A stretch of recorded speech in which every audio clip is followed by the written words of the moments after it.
told him I was gonna stream again today, but usually I don't stream till night, so I think they were like expecting me to stream during the days in the morning, but I'm like, this is when I go to bed, like, and I stayed up a little bit longer because they were there and they were like being super nice, and I beat those bosses that were fucking me up because I went through a bunch of shit and got a bunch of shit done, got that fragile charm turned into a permanent charm, and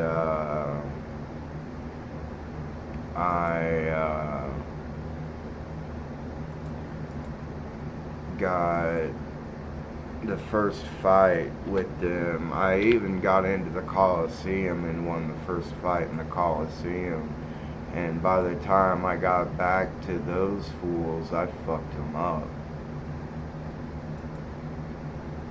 Yeah, dude.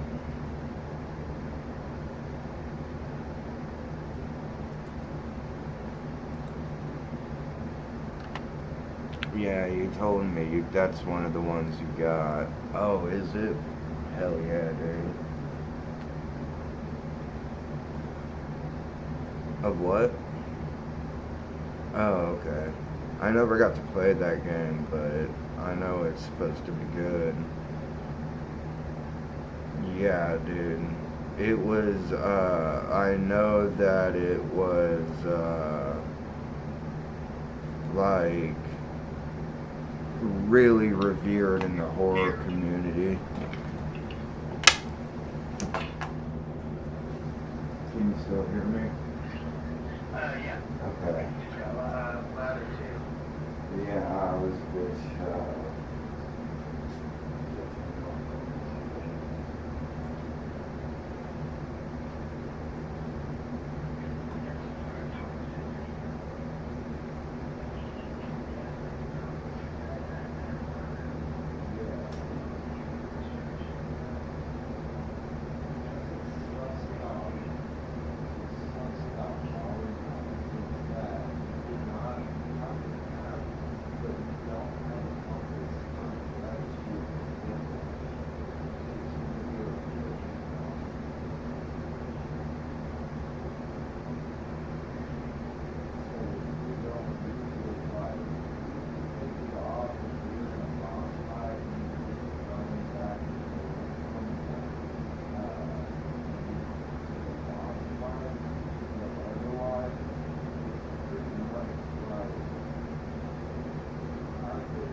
That's the exact same amount she was asking to get her nails done.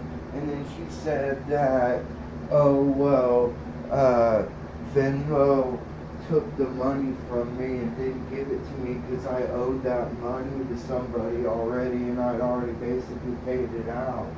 And I owed it to somebody, and so I need another $60 to give to them. And then she was like, the next morning she was like, do you have $60 so I can give to my probation office? In fact, dude, let me play the message. Listen to how fucked up she sounds. Okay. If you can even hear it, I think you should be able to hear it because I've got it on my phone before I... actually, let me turn it back to my computer to make that way I'll know you'll be able to hear it. Hold on. Because then I can just put it up next to my phone or my camera. Okay. Gabriel. She's named after a fucking angel, dude. Like, way to live up to your fucking name. And I said, when she asked me, I said, no way, Gabriel. If your mom has the money, tell her to get it to them. I gave you $120 yesterday. You said your mom would pay me back this morning. The only way that's happening is if I go to the probation office myself. I'll drive out there and pay it, but there is no probation office, is there? Fuck me, I really needed that money. My grandma's 90th birthday is coming up, and actually that's exactly how much the fucking necklace cost. Is $120. And I said, my grandma's 90th birthday is coming up. I still have the money to buy it, but still it pissed me off, dude. I said, my grandma's 90th birthday is coming up, and even though she just wanted to see us all, I was going to give her a moon necklace with a silver crescent moon holding a glass rest of the moon with actual moon rocks in it. I've been saving up. Get your shit together. And she goes, really, Cody? I just wanna fucking kill myself right now. I had no fucking clue they were gonna do this to me.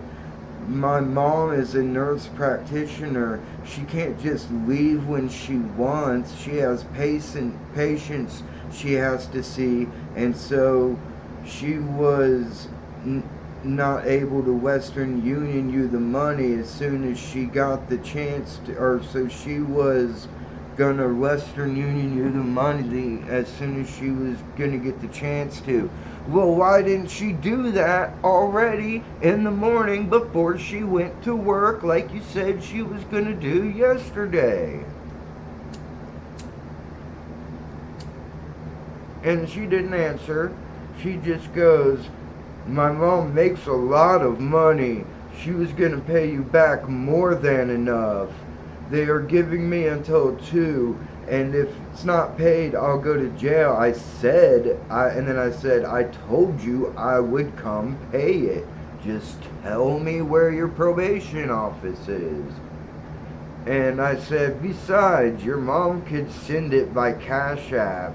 She can stop for 10 seconds to send $60 to you from Cash App.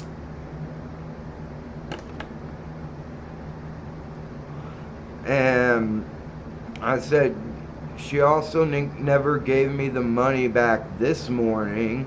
If you told them someone is driving down there, they'll work with you.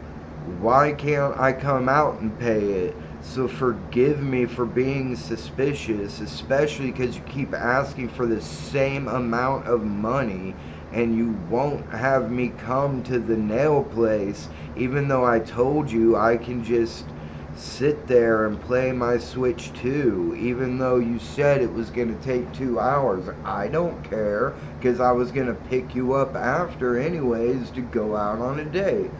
Then I can only send you the money. I can't come to your probation office to pay it off there. Gabriel, I really liked you, but it feels like something is being hidden from me. I told you I would come there and pay it. Why is that not good enough? You were depressed and suicidal because you couldn't get your nails done. Now you want to kill yourself because I won't send you money even though I offered to come pay it. Dude, you have to understand my hesitation. And then I just blocked her.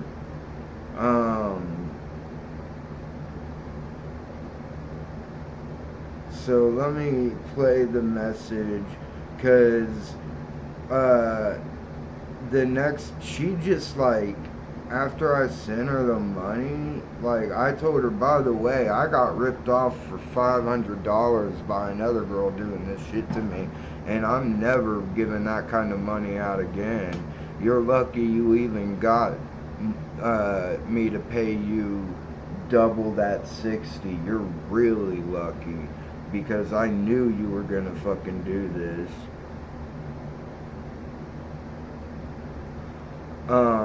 I didn't say I knew you were gonna do this, but I did know she was gonna do that when she asked me for another 60.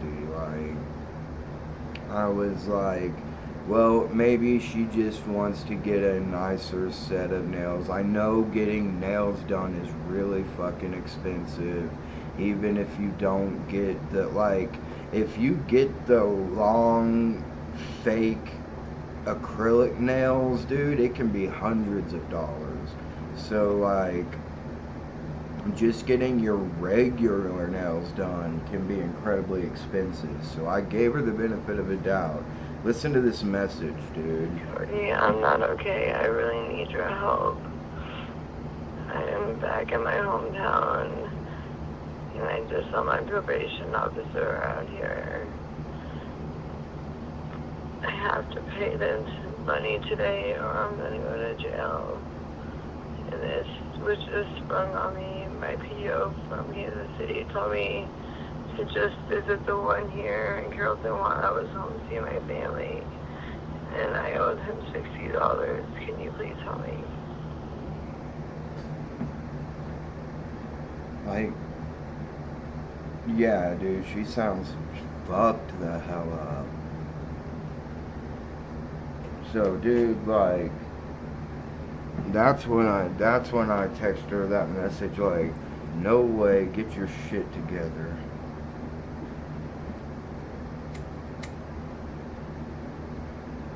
Or actually,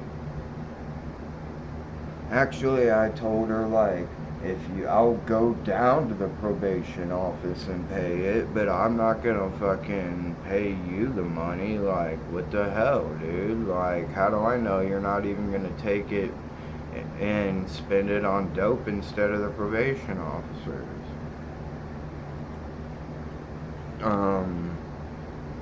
So, yeah, dude, I was like, I told her to get her shit together because it's obvious what was going on.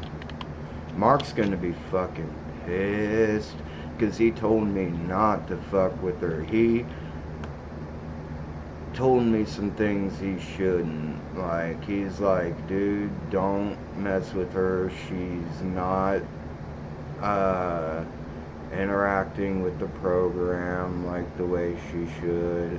He told me she's still using, and she told me she's still using and she's sick of it. And I was like, I'll start taking you to groups. I'll help you, like, stop using. It's gonna suck for a little bit, but I'll help you. I know how this stuff works. I can get you clean. I was probably a worse addict than you are when I went in there. So, like, and we'd been talking about going out on dates for months, dude, or weeks. And, like, when the day finally came, this is all the shit that happened.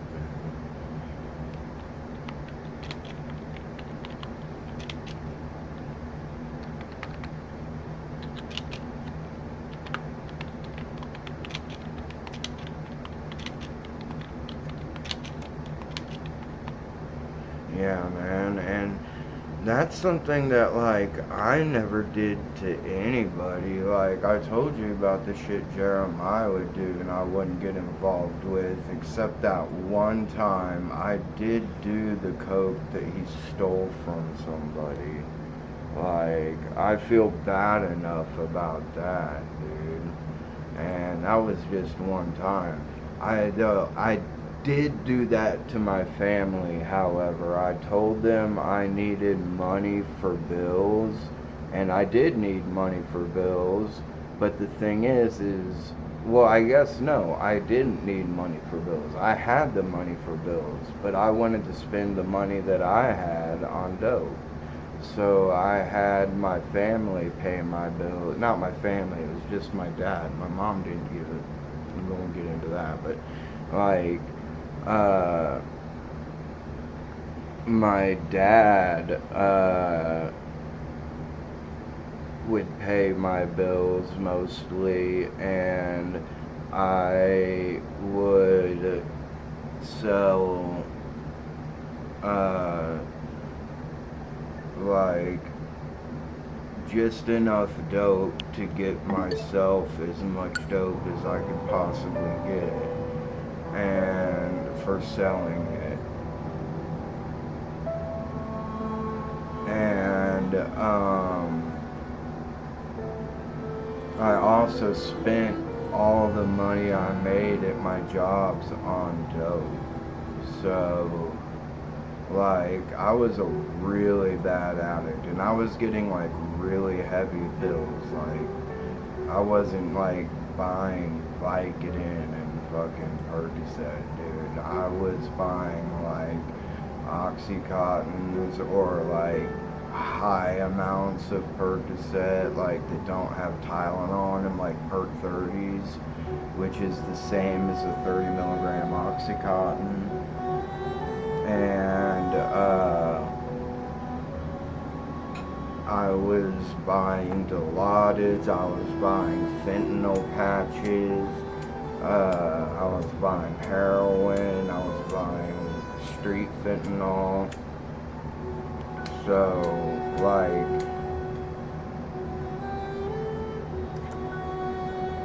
and all that shit and Valium was in my system when I came to the clinic, and my doctor's like, how are you even alive with all this shit in your system? He's like, dude, you need help bad.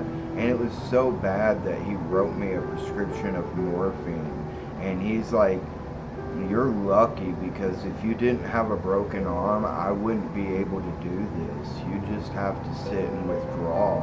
But I'm giving you this because I know how bad you need it right now, because we cannot up your morphine. Your heart is in a really bad state. So, or we cannot up your methadone because your heart's in a really bad state. And, so basically,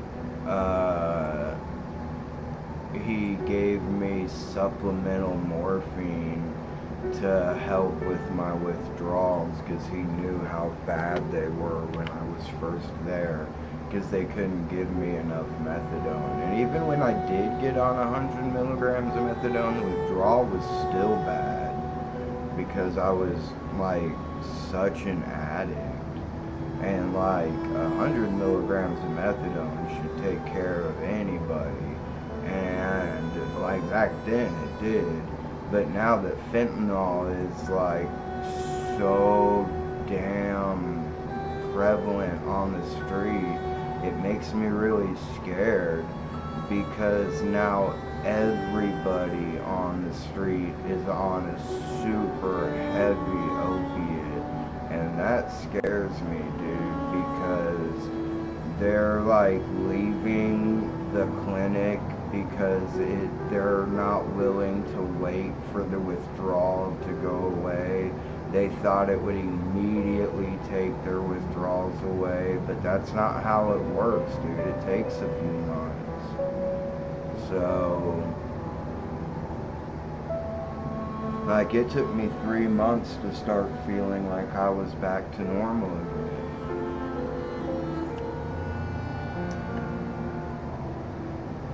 So, I mean, yeah, but I did that to myself, you know? So, it's not like and Dr. Cooley did everything that he could do. Like, he wrote me the supplemental prescription of morphine. He literally did everything he could do for me. He was an amazing doctor, and he knew, like, holy crap, you are a bad addict. I've never seen someone come in here like this. And sadly now, Mark told me, like, when you came in, you were like an exception to the rule. Nobody was like you. And he said, now everybody's like you. And I'm scared to death of what's going on in the streets. People are dying everywhere. We're not getting funding. Our funding is getting cut. Like, it's so bad out there right now, dude.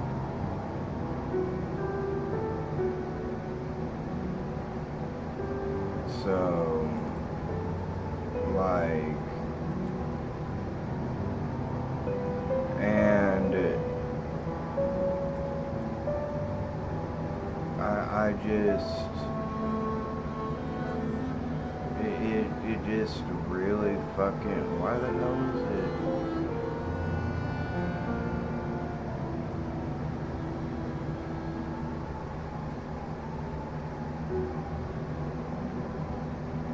Is this, oh, that's Twitch, that's why.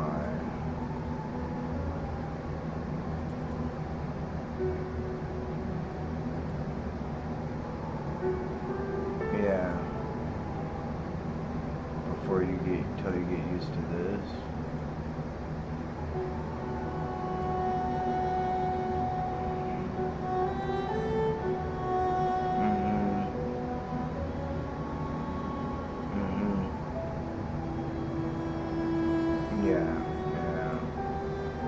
Yeah, and you wanted like real, like someone you trusted.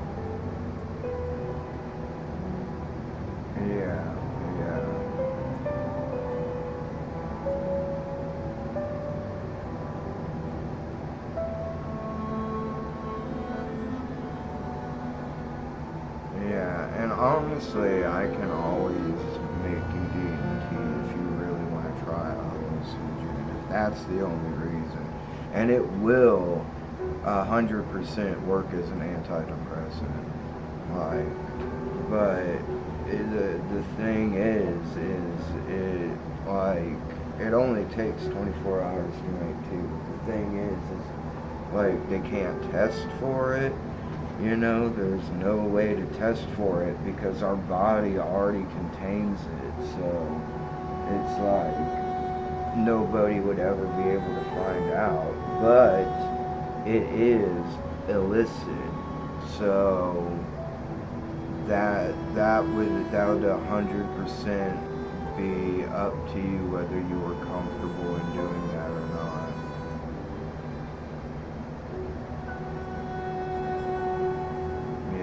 And I don't blame you. Yeah. And DMT is no fucking joke, dude. Like, that shit, I'm pretty sure I've told you this, but it's basically like eating a pound of mushrooms all at once and having it hit you all at once and only lasting like 5 or 10 minutes. Like, you leave your body on it dude. That's how powerful it is. It knocks your ass out of your body. Your soul out of your body.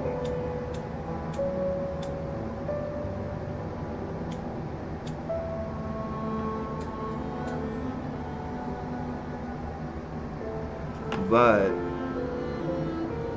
I will say, the kind of depression that it helps with is the kind of depression if you're having existential dread, and if you're worried about how your life's gonna lead you and where your life is going and how you fit in, like, with society. It's not gonna help with, like, all kinds of depression. It's not a miracle cure like a lot of people claim it is.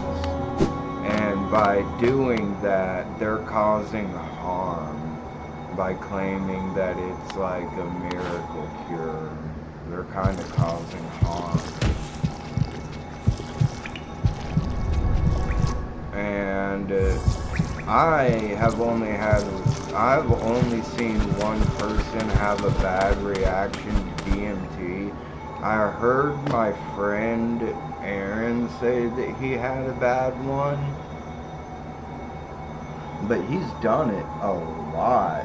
And the last time that he did it, that I know of, it was years ago, so he's probably done it again. But even if he hasn't, he said that the last one, that time that he did it, he had a really bad trip. And I was like, what? I have never heard of somebody having a bad trip on DMT. And he's like, yeah, dude, it wasn't necessarily a bad trip, but I was uncomfortable, very uncomfortable. And now I beat this boss, and whoa, what the fuck, I forgot these guys blew up.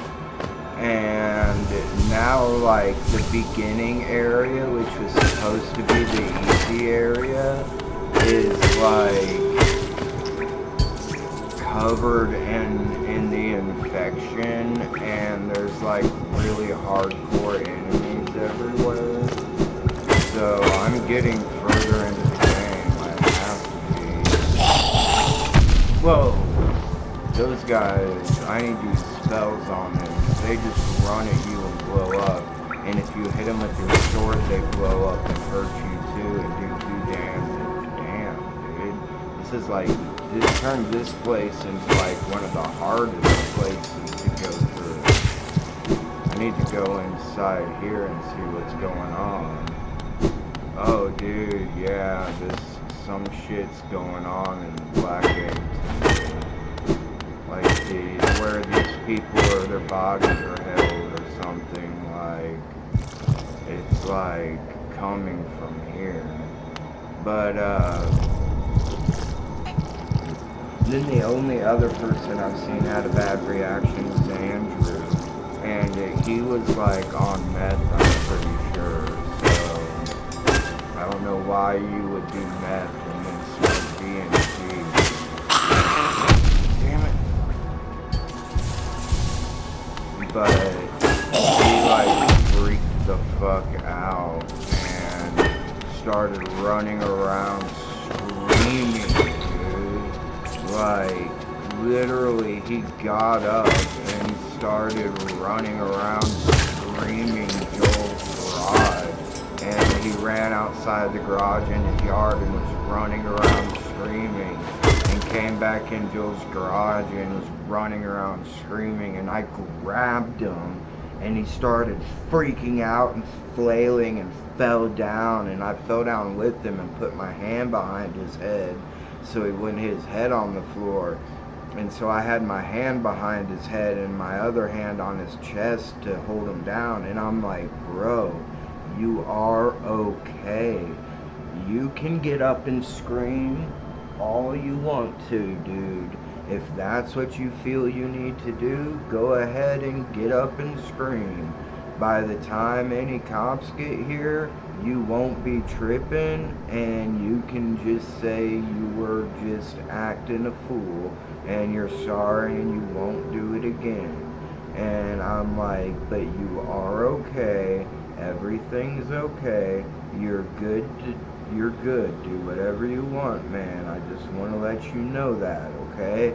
And then he got up and started started screaming like, ah, and then just kind of stopped and looked around and like kind of was like running around a little bit, like he had way too much energy. And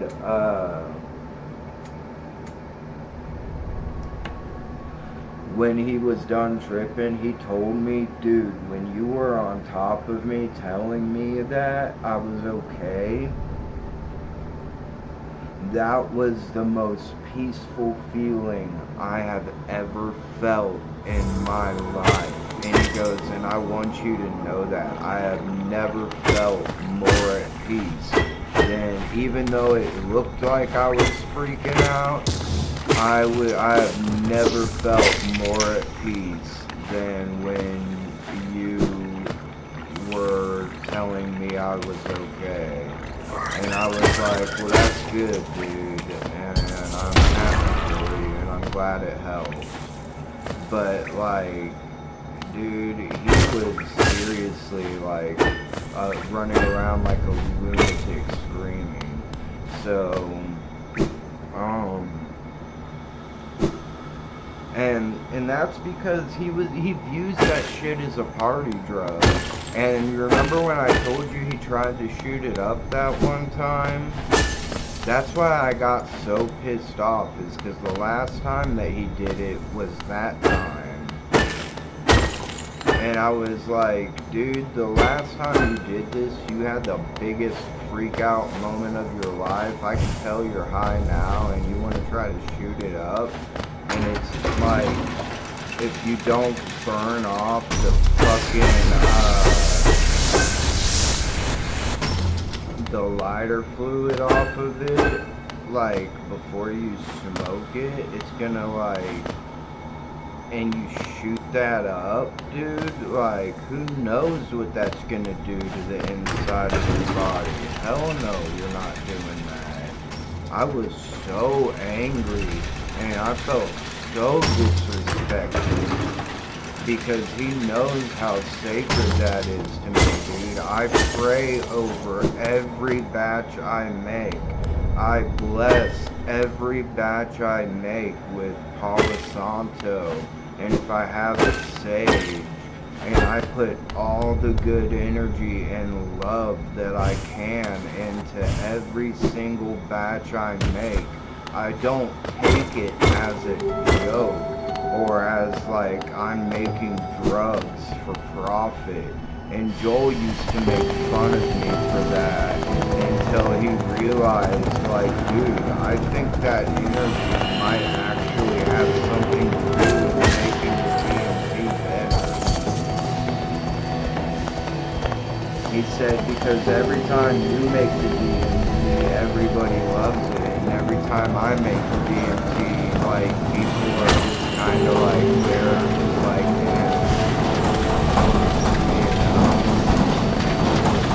but he also probably wasn't making it right either, so it probably wasn't as strong as it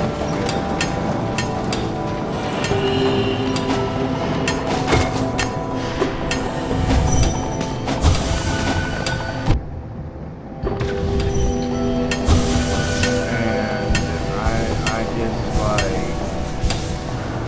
like I said, I don't fake growing, and we did the same with the mushrooms. Robert and I did, when we were making DMT, we blessed it too. Like, we felt like we were doing God's work. Like, that's why we didn't consider ourselves drug dealers, you know? No, it's all good.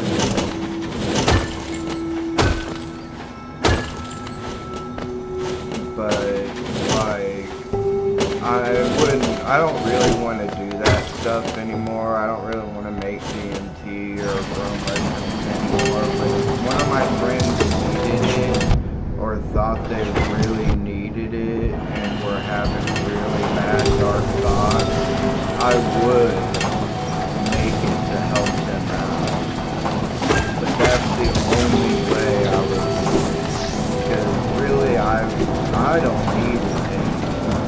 You know, I've done it so many times. I've done so much acid. I'm pretty much good on hallucinations. I've done so many, like, strong, like, psychedelics and traditional psychedelics that I don't really need to do it. I'm good. Like, I've gotten what I need to. It might behoove me to do it once every year or maybe once every 6 months, because sometimes when there's a day where I'm feeling really good, I'm like, I can do mushrooms today. I'm not having anxiety. I'm not having a bad day. I can do mushrooms today. And that would probably like make my mental health and my depression and my because I do have a lot of like, you know what I mean when I say like shit, what was the word I used? It means like fear of death. Yeah, existential crisis.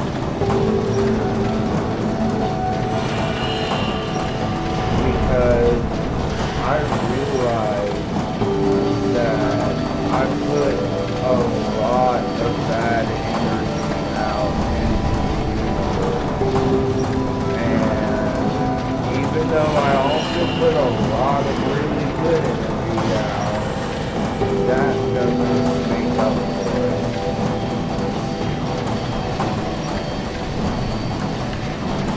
And I'm gonna have to make up for the lies that I said. I'm gonna have to make up for, and that's why I live my life the best way I can.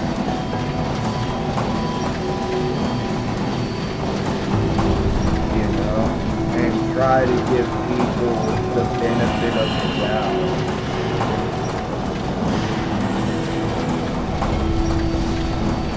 And I feel like if I don't want people to think I'm lying, I'm gonna treat them like they're not lying to me.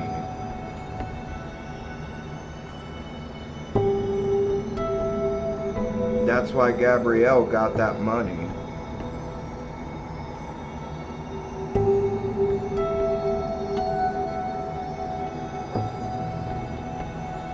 Yeah.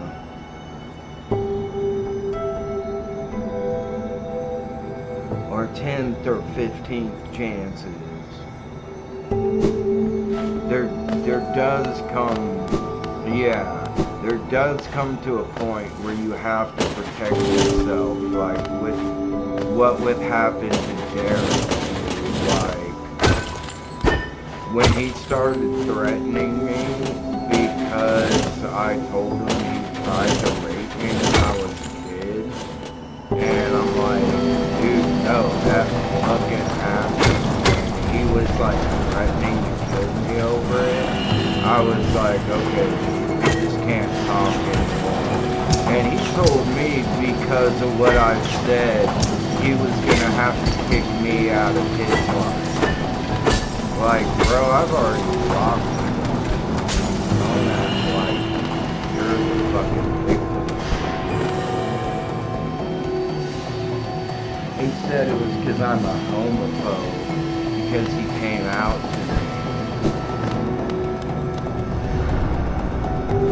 Yeah, and I played you that H3 soundbite, didn't I, where this guy's telling Ice-T, he's like, I have relationships with women, I have sex with men, And he goes, I got news for you. That means you're dead. Yeah. So, like,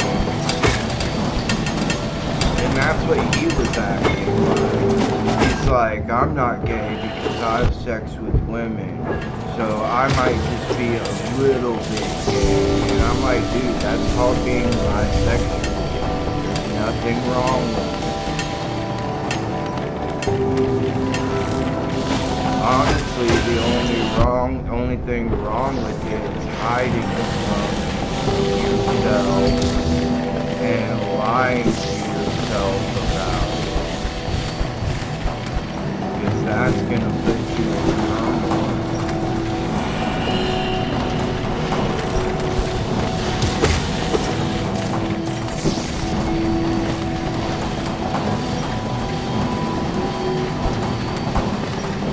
Yeah, dude, he was definitely yelling. Yeah, dude, he was like, I'm probably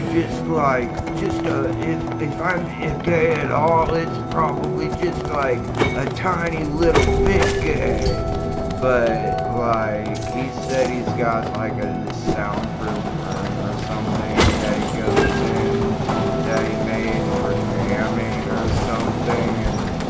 Or he's got this room on the other side of the house where he can't hear or something, but dude, she's gotta know.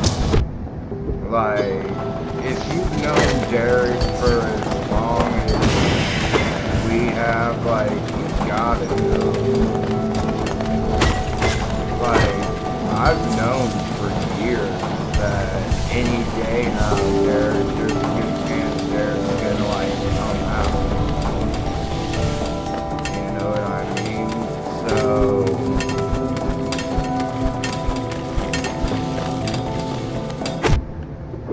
yeah, and he tried to tell me when we were kids, and he was mad at me because I told him, like, he asked me, can I tell you anything without judgment? And I said, well, as long as it's not that you're gay. And he asked me, like, then he said that it didn't happen, but I don't remember it, so I don't know if that happened or not.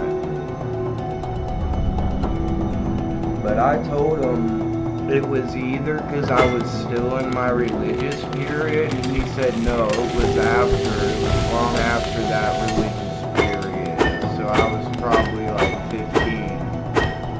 And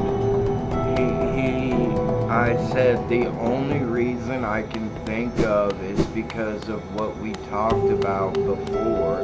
And he goes, what do you mean what we talked about before? And I said, when I told you that you tried to rape me as a child. And he goes, what are you fucking talking about? That's bullshit. And I was like, nah, dude, that happened. And he goes, you're saying I tried to rape you when we were kids, or sexually assault you, because that's the words I use.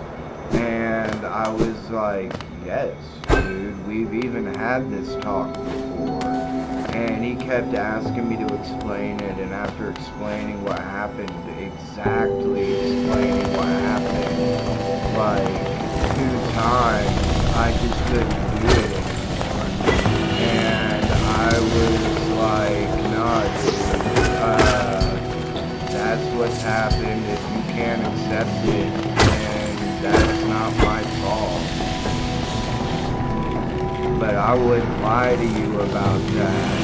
And he's like, nah, dude, you're just mad at me because I'm gay. And I'm like, what? You know me better than that, dude. Come on now. You know I don't give a fuck who's gay or who's not.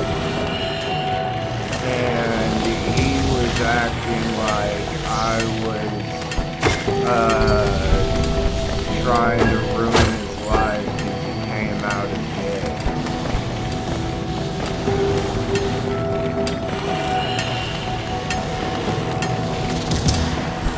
To try to come out and then Yeah, and then try to gaslight me into saying that never happened when we were kids.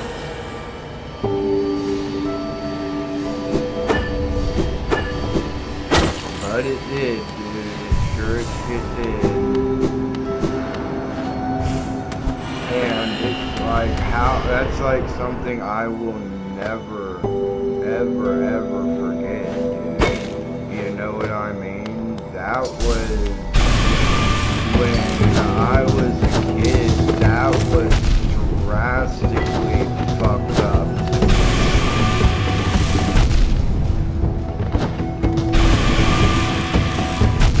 And I would never,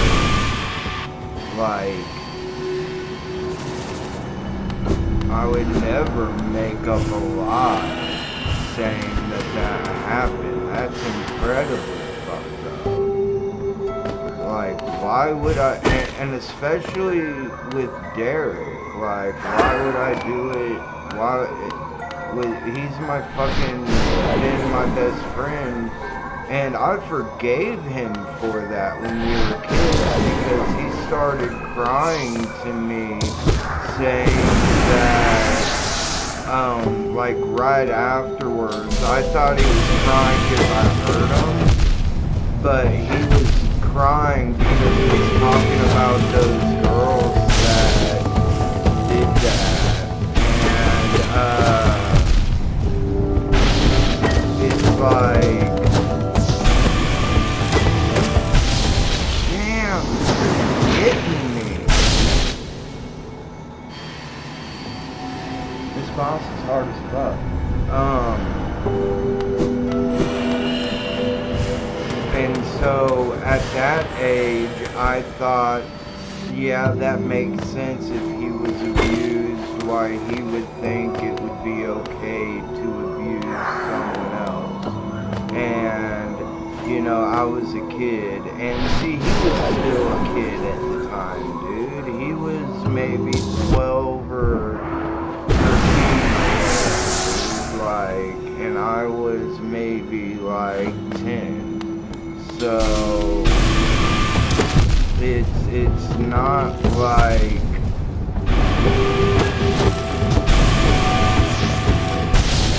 damn, you got me like immediately. It's not something that is like I've hated him for years, dude. I dealt with it. I forgave him for it a long time ago. Although the forgiveness is kind of, I'm taking a little bit of it back now that he's threatened to kill me over it. And, like,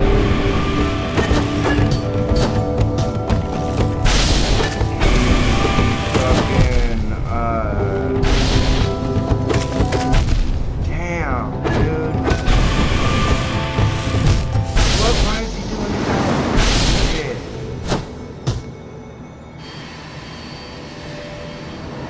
He, like, why would I, like, he literally did not come out to me when I told him that story. He hadn't come out to me. So, if he hadn't, exactly, he came out to me after, and, like, that's beyond insane. God, this boss does 2 hits per hit, so he's really fucking me up. I gotta be really careful. And I don't have time to heal, so I might as well use my spells.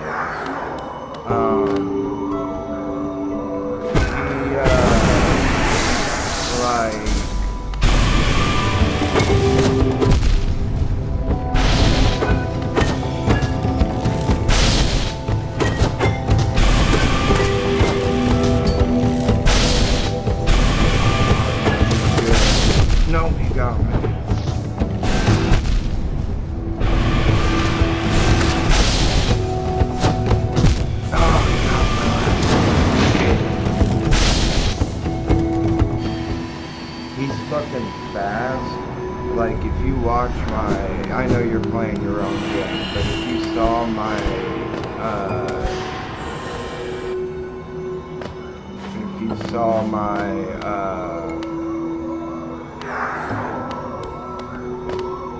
my live, you would understand that it's like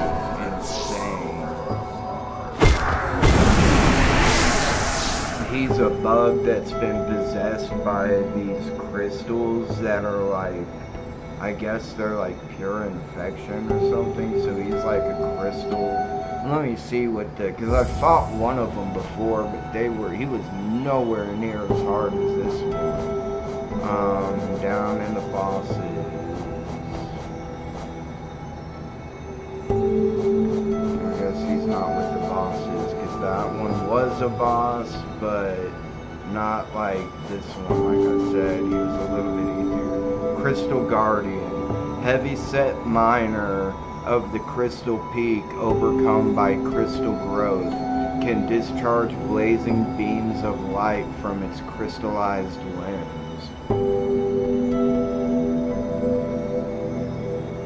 And I have to defeat one more to decipher the Hunter's Nose, so that means that I knew that I was going to have to fight another one. I didn't know he was going to be like this though, Jesus.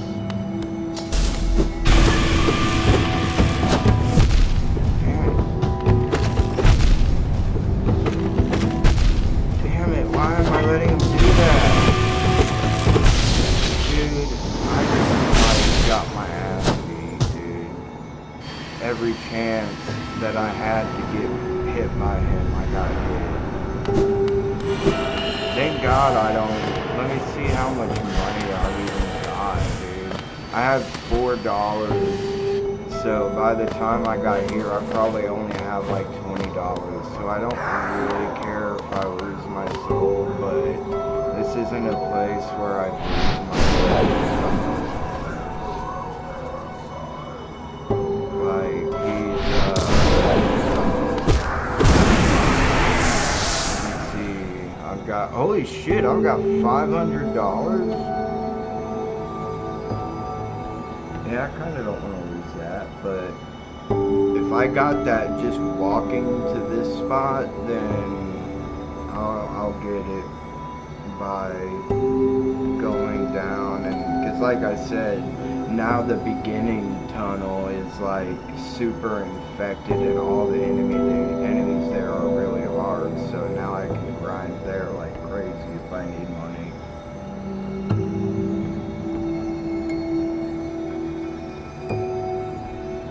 Okay, let's try this again. Damn it. Dude.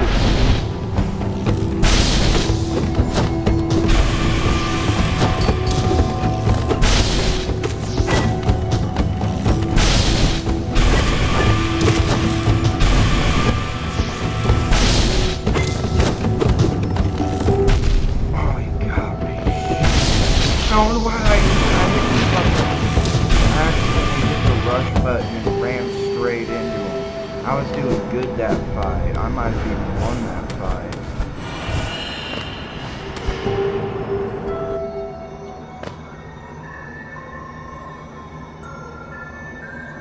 It's crazy to... Oh, fuck them. What do they do? Is it like a horror game? Do they have like a cutscene when it kills you?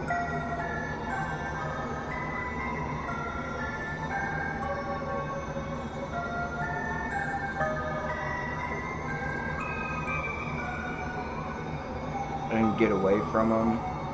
Or kill them? Mm-hmm.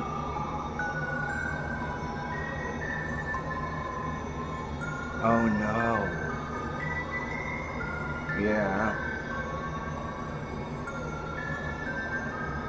So you have to like melee them to get them off of you? Or if they get you with that armor, you just fucked.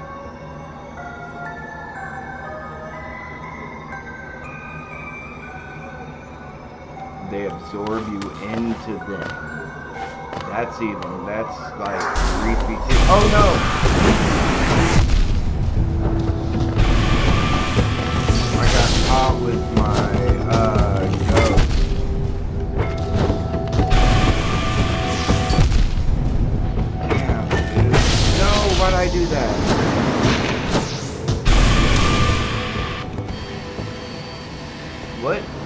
Oh, okay. Yeah. Yeah. I've done that.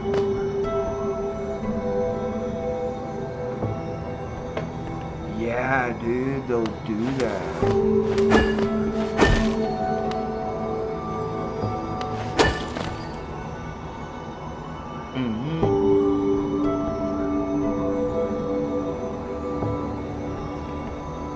It's not like you've probably gone through withdrawal. You went through alcohol withdrawals, my guy. So I'd say those are every bit just like opiate withdrawals. Maybe not the pain, but like the seizures that you go through, the hallucinations. Like, dude, they're life changing. Let me put it that way.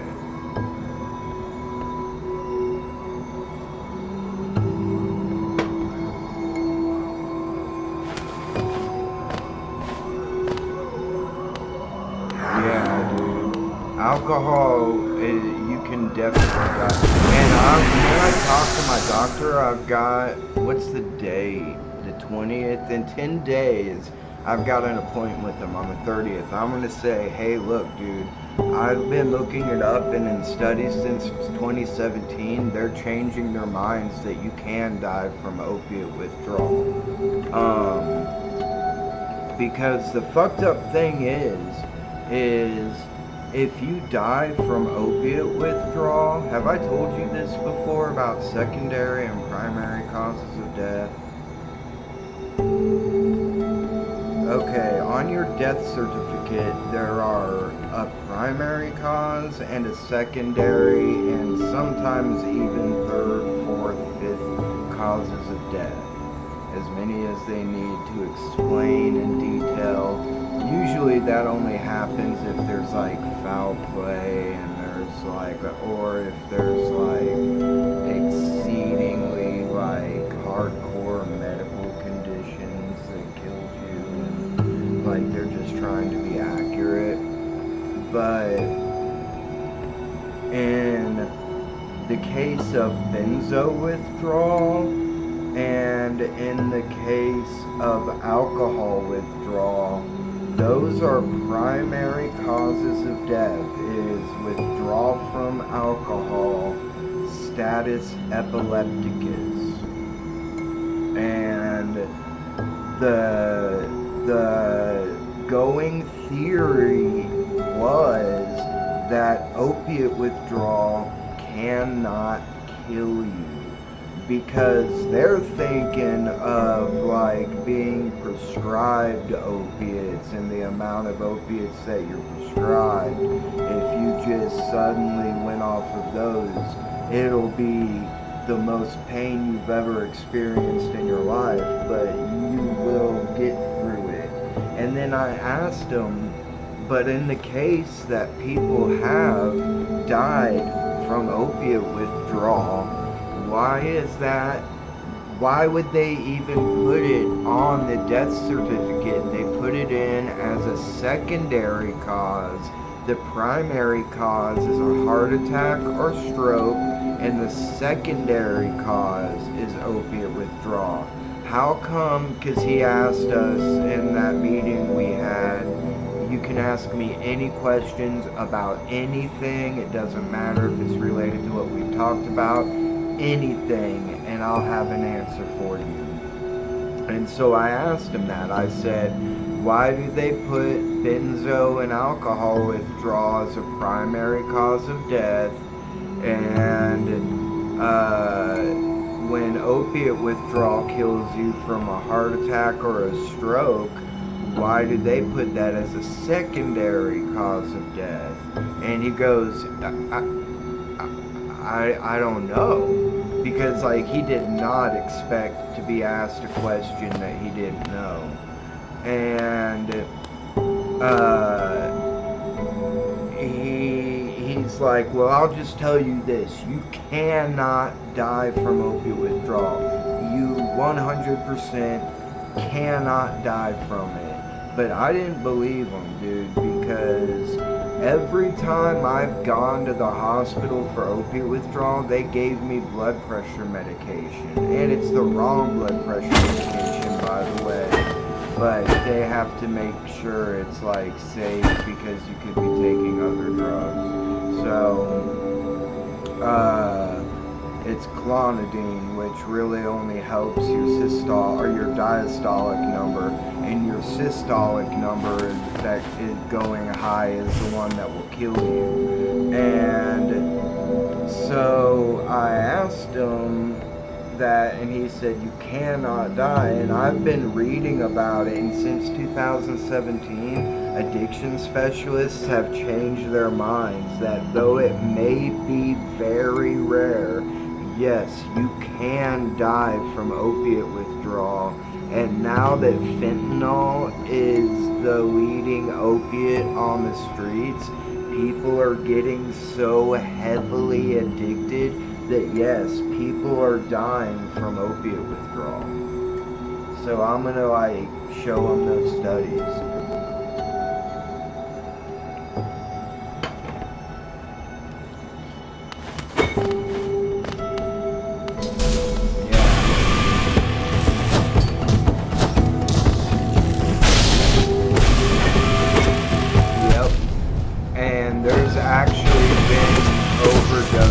Of marijuana, which they used to think was man, this guy's fucking dead. Which they used to think was impossible, but sadly it was a baby, and it's only one case that I know of.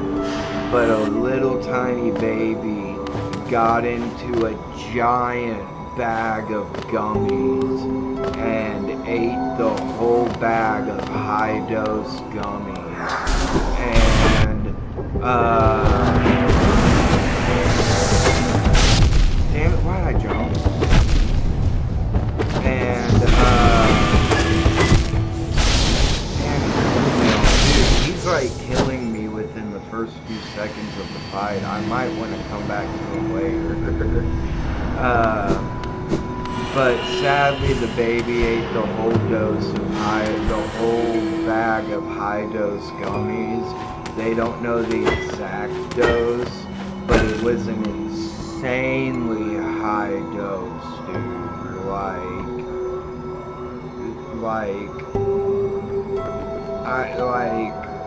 You know those bags of high-dose gummies that come with, they're 100 milligram gummies and they're 10 in a bag, so it's 1 gram.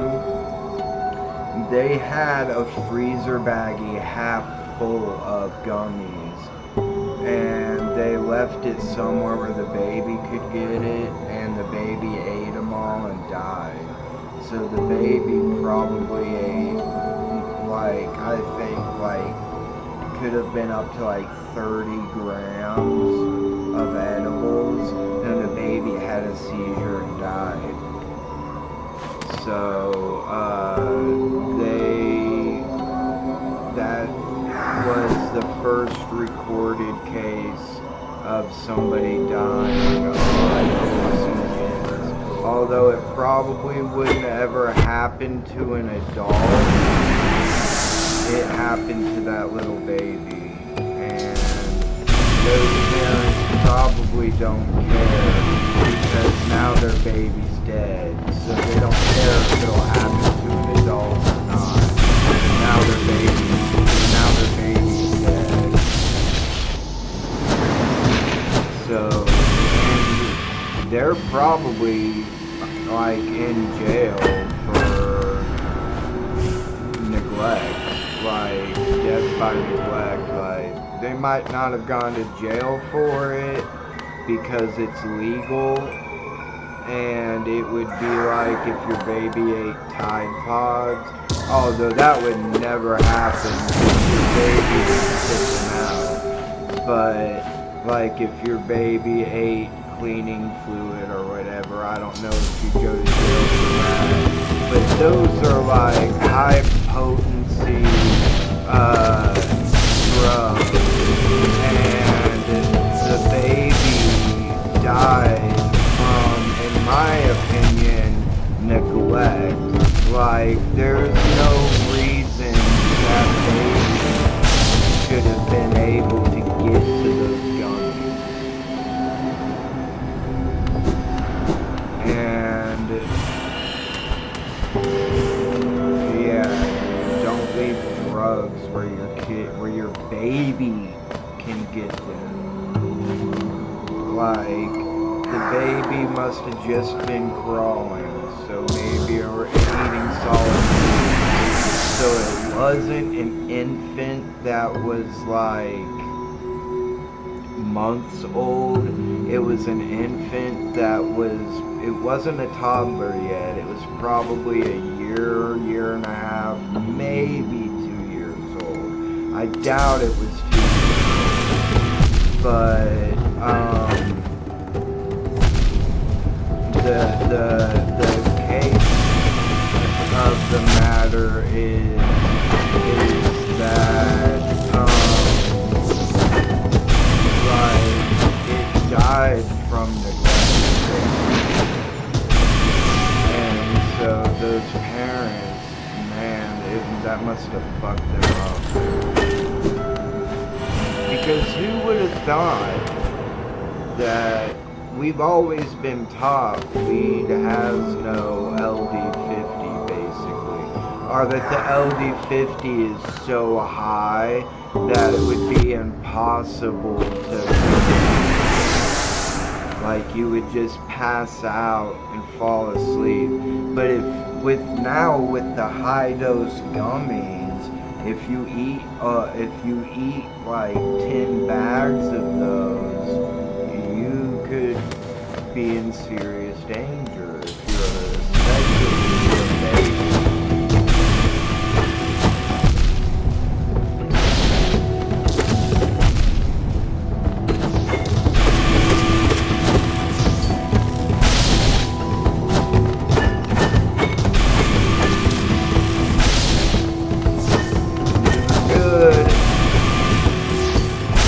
Got one hit left.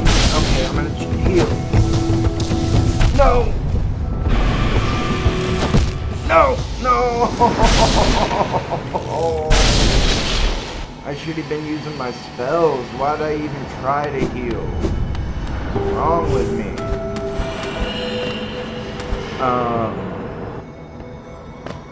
So yeah, dude.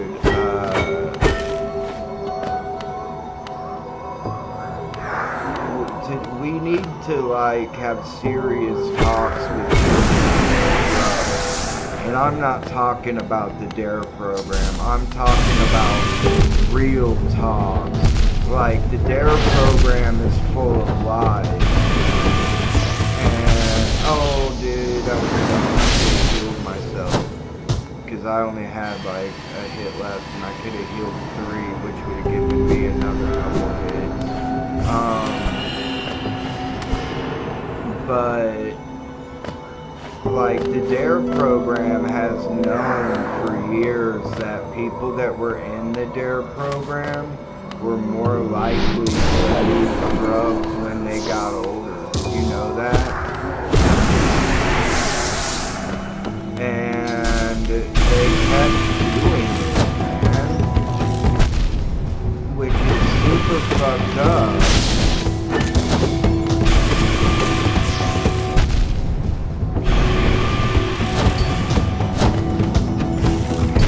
No! No! I was still alive! Shit, I thought I was dead. I could have healed. Yeah, dude. I didn't know this. I thought everybody went through the DARE program. But only half of people went through the DARE program. And that's how they, yeah. That's how they knew that people that were in the DARE program were more likely to, damn, dude, were more likely to use drugs than people not in the DARE program. Yeah.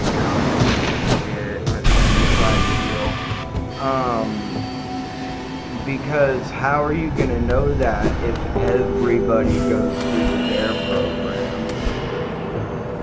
You know what I mean? Only half the kids went through the DARE program. Like, maybe, I don't know if it was half the kids. I think it was half the kids at each school. But because also that would be a flaw in the program if they chose half the kids at the school would be a good way to do it. But if they chose one school to do the DARE program at and one school to not do it at, that is not good data. They need to have it be half and half at the same school. And so I think only half the amount of people went through the DARE program at a school, and they knew that if they were more likely to go, that they were more likely to go into drug use when they became adults. Because when you tell a 10-year-old what LSD is and that heroin is a thing, and it's basically the same thing as high potency drugs that they use for hospitalization if you're in real pain. And what I thought is, you're saying that, like, they're explaining synesthesia to a child, which is when you mix up your senses, like you see sounds or you taste colors. That's called synesthesia. And they're telling you that if you smoke weed or do hallucinogens, you can just watch a wall and laugh at it for hours. And I'm like, in my 10-year-old head, I'm like, so basically, you take these drugs and it turns the wall into a TV? What? That's insane. How does that work out? That makes you incredibly curious.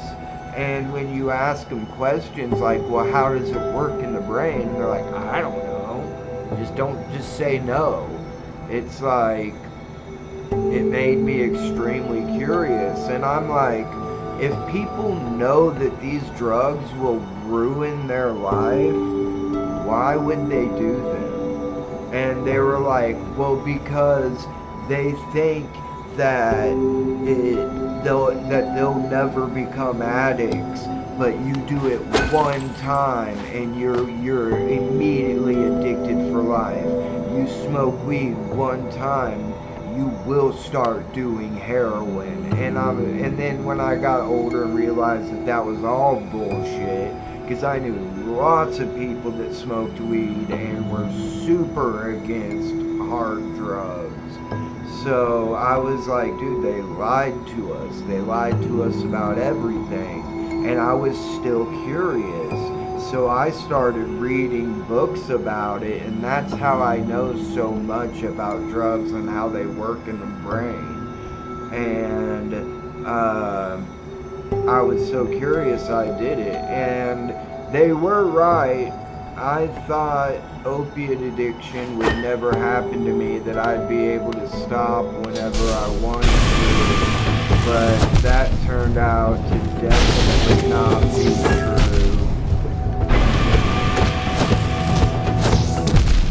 Damn, dude, he's getting me.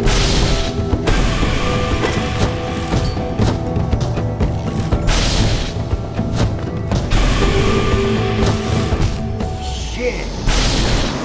Dude, I think I might have to come to this guy later, like, maybe when I warm up, because this is the first thing I've done since I started. And he's like, no joke. Like, there's other bosses that I need to fight to advance the story. This guy is not one of them, so I think I'll go fight them.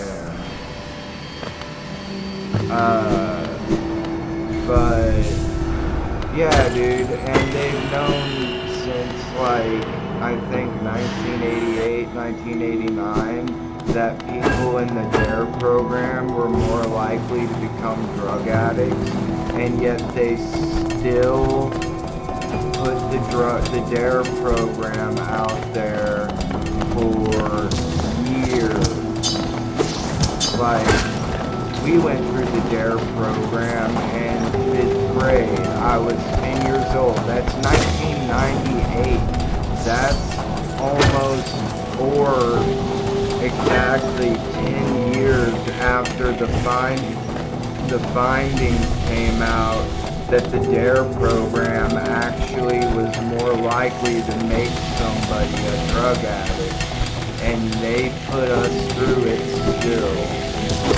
So, dude, did I tell you about that cop that said I knew so much about everything and that he should put me in his DARE classes? Yeah, dude, I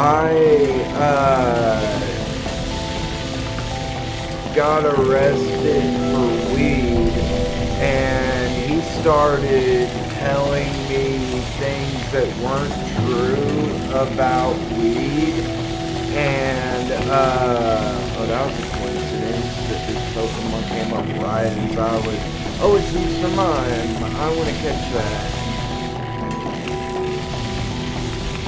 Even though I've got him already. And I was like explaining to him how things work, and I was like, so it's not like that, dude. You like, and he's like, you really know your stuff.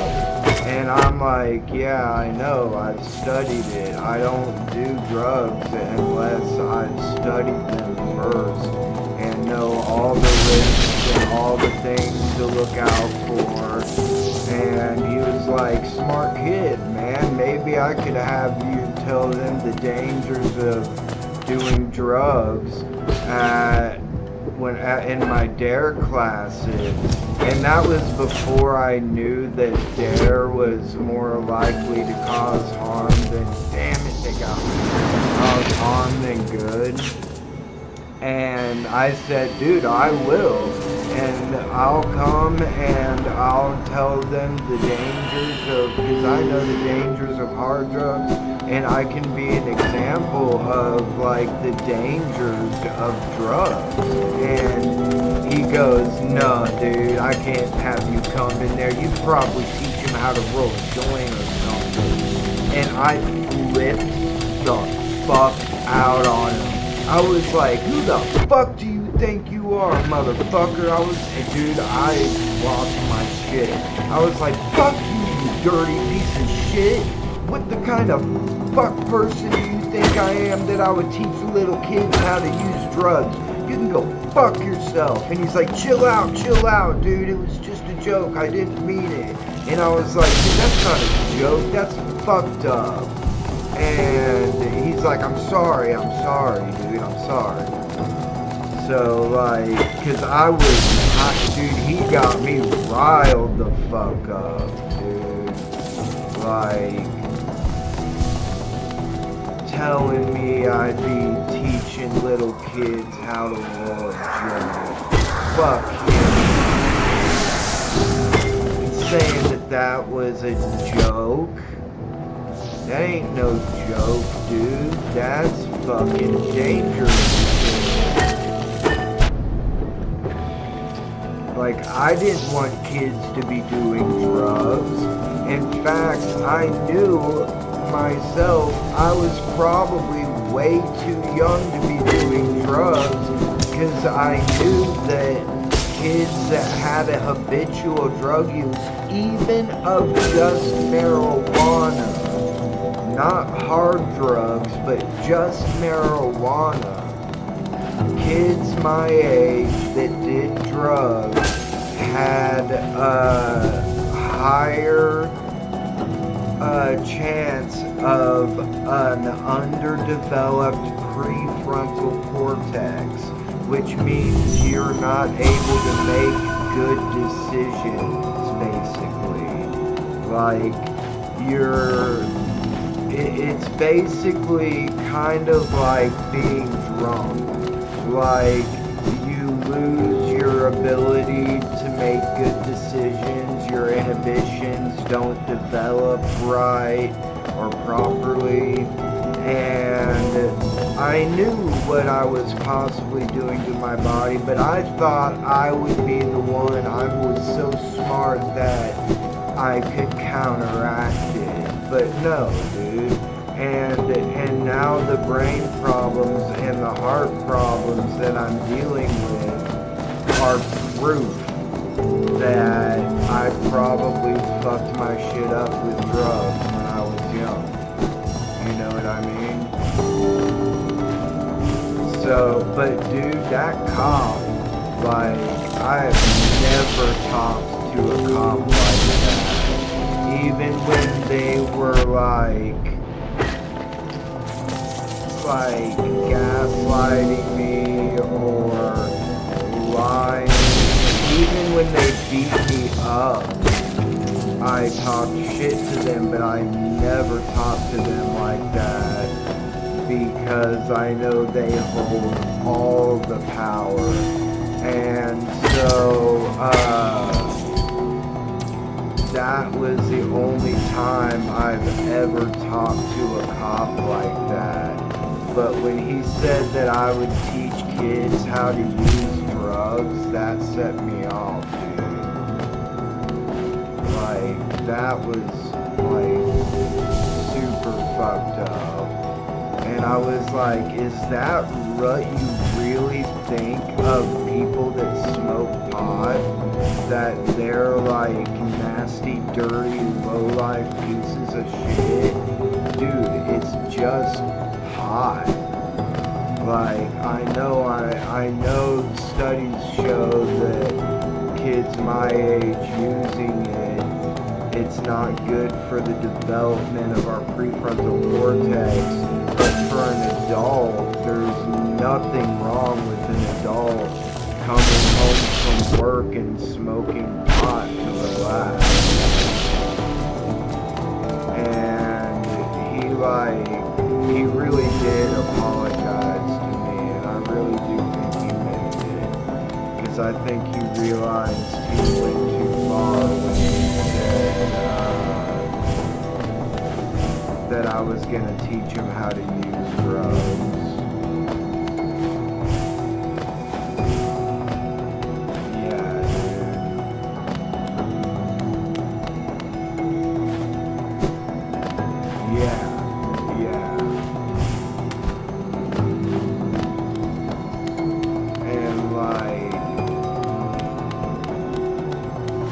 Probably teach him how to roll a joint, because what happened was I got caught with a blunt, and they said if I hadn't and by the way, the law says once they search you, you do not have to let them search you again.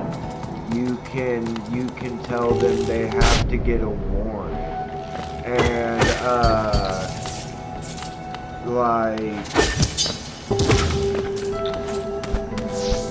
because they can search you without a warrant if they have probable cause, blah blah blah.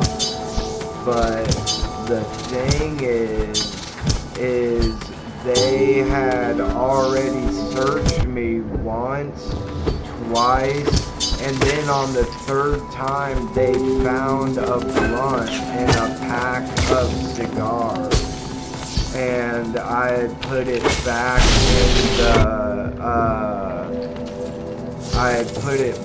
in the plastic wrapping and came in, and they said that I rolled it so well that if I hadn't have let them search me more than once, they would have never found me. Like, they didn't even realize that it was a blunt. And until the third time, when they realized that the wrapping was because they took them all out and they realized the wrapping had been tampered with. And so if I had like known my rights, I wouldn't have gotten caught that time. And that's all I had. I've never been caught. That's actually the most amount of weed. That might have been 3 grams of weed in there. Because it was a blunt. But the size of a regular one. But that would have been the most I've ever been caught with. And it was horrible, dude. My uncle, I pulled into the Casey's parking lot so they couldn't tow my car. And you have different rights when you're in a parking lot. I don't exactly know what they are, but I know, like, if you're in a parking lot, it's not as easy for them to get into your car and do stuff like that. And, but technically, damn, there's no way. Oh yeah, there is. I can do this. Oh, it's too late.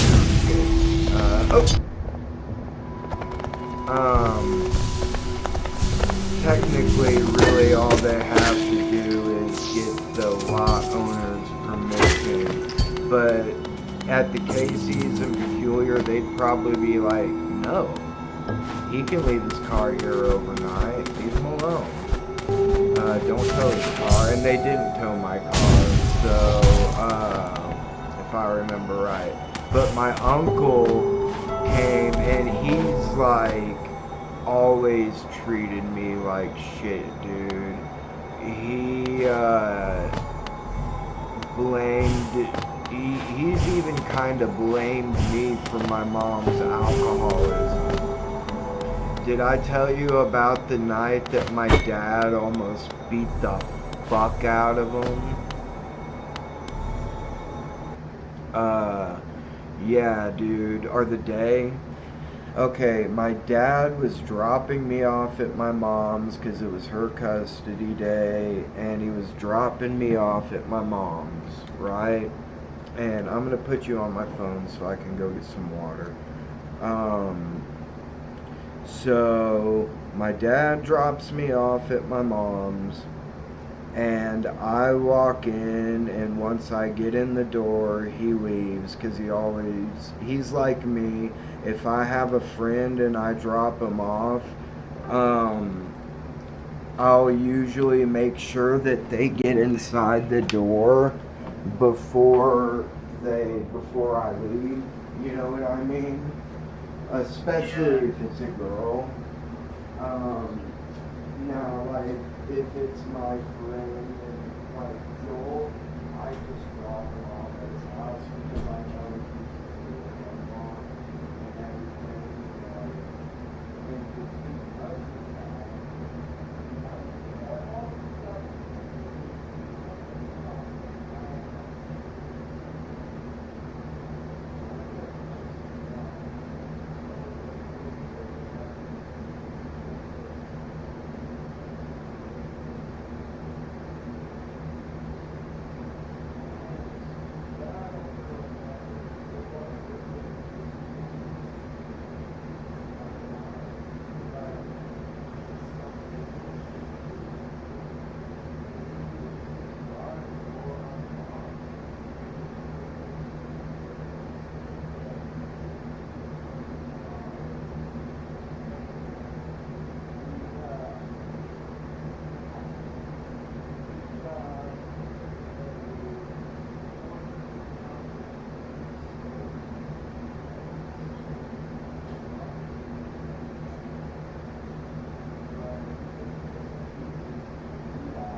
he lets everybody know freely where he keeps his weed and that he keeps his house unlocked and all that shit, you know?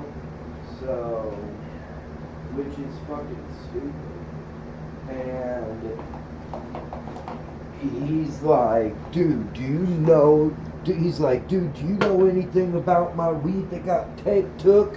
And I was like, what? And he's like, yeah, someone came in and took all my weed. And I was like, bro, that's fucked up. That sucks.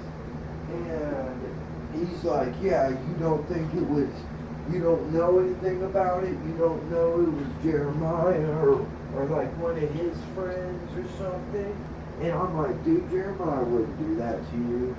And he probably would have done it to you. But I don't think it was Jeremiah. But it could have been. The same thing happened to Tyler Raw. You remember him? Oh, well, he was in my notes, so you might know. Tyler Raw. But he also did the same thing. He kept his weed, and he kept high amounts, like, not high amounts, like high drug dealer amounts, but like high amounts of weed.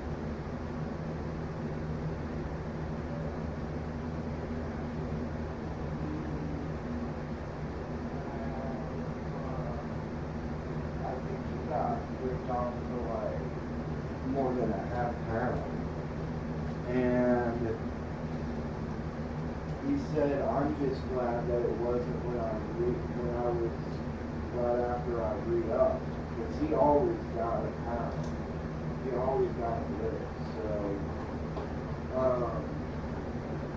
and Joel would have kept asking me, like, you don't know of anyone who it could be, you can't think of anyone. And it was starting to sound like he was accusing me. And I never said, are you fucking accusing me? But I was kind of like getting angry when he kept asking me, you don't know anyone who could do it? You don't know anyone that might have done it? And I was like, no, dude. Why the hell, dude?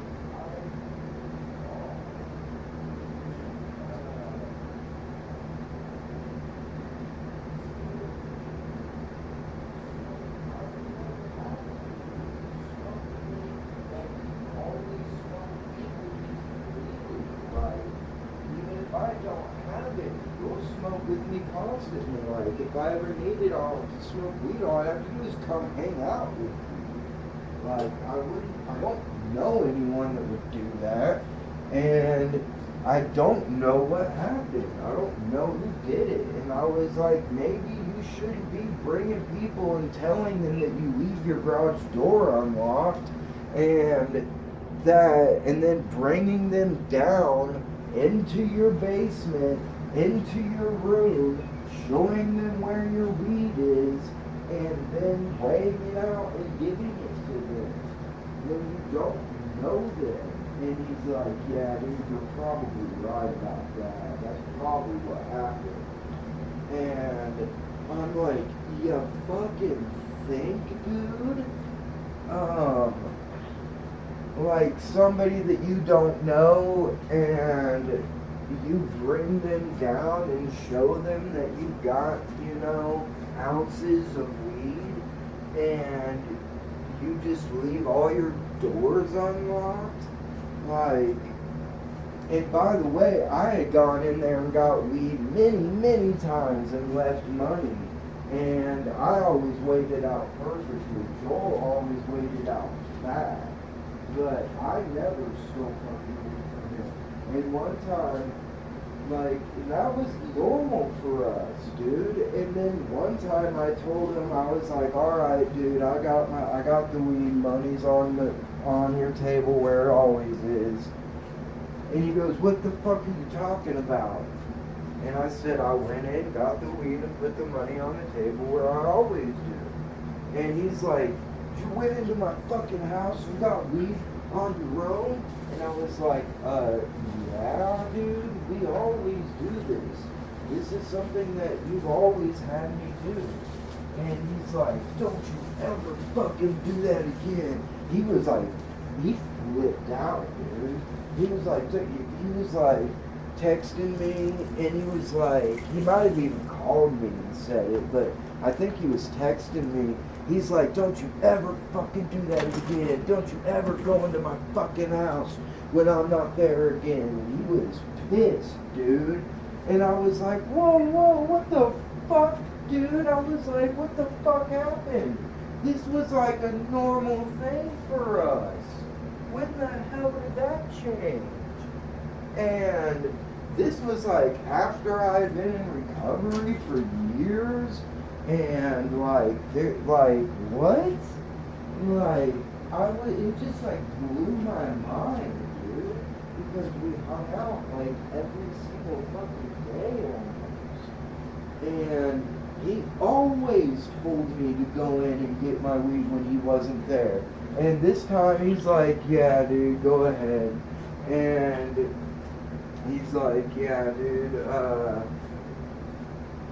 like, I can't remember exactly what he said, but it made it sound like he was cool with me going in and getting it. And even if he didn't say that, like, I've been going in and getting weed from him when he wasn't there for years, dude. Like, he was cool with me doing it for years.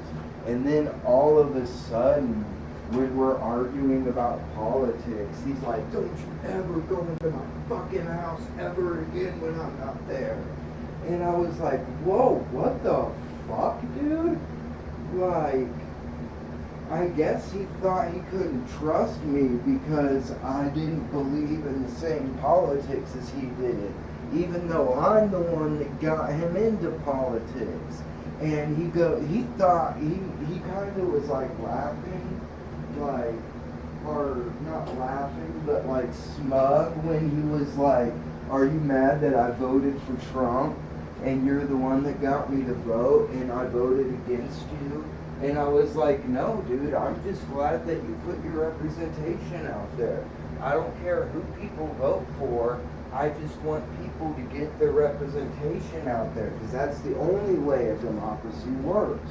And only about 2/3 of Americans vote. That means 1/3, and that's not like counting felons and stuff, 2/3 of able Americans that are able to vote. And so that takes felons out of the picture, that takes illegal immigrants out of the picture, that takes people that never signed up for their voting card. Well, it might not take them out of the picture because they're able to vote, they're just too lazy to get their fucking voting card, which is the easiest thing to do. You just fill out a little super simple form and send it in through the mail, and you get your voting card. But it like takes felons and people that like aren't allowed to vote, and like not illegal immigrants, but like obviously illegal immigrants it wouldn't include in the study, but like visa immigrants, like seasonal immigrants that come to do farming work for when there's farming work to be done, and then go back to their country when the farming work is done. Seasonal work, or they're called seasonal farmers or something like that. And it takes them out of the picture. It takes immigrants that are on a visa that can't get, that are still counted in the census, but they don't have the right to vote because they're on some kind of visa, like a work visa or a student visa or something, and they're not allowed to vote. It takes them out of the picture. So 2/3 of Americans that are allowed to vote do not vote. They do not participate in any elections. And I'm embarrassed to say I only vote in the big two elections, the presidential election and the midterm elections. I don't vote in city elections, which I really should, but usually it goes the way I want it to anyways, because Kansas City is very, very blue, but Belton is actually where I live, but I could still, if you work in Kansas City, you have to pay a Kansas City work tax. Did you know that? Yeah, I think so. It's like maybe at like 1%. Yeah, it's like really high like that. Yeah, dude. And I think they've raised it. So,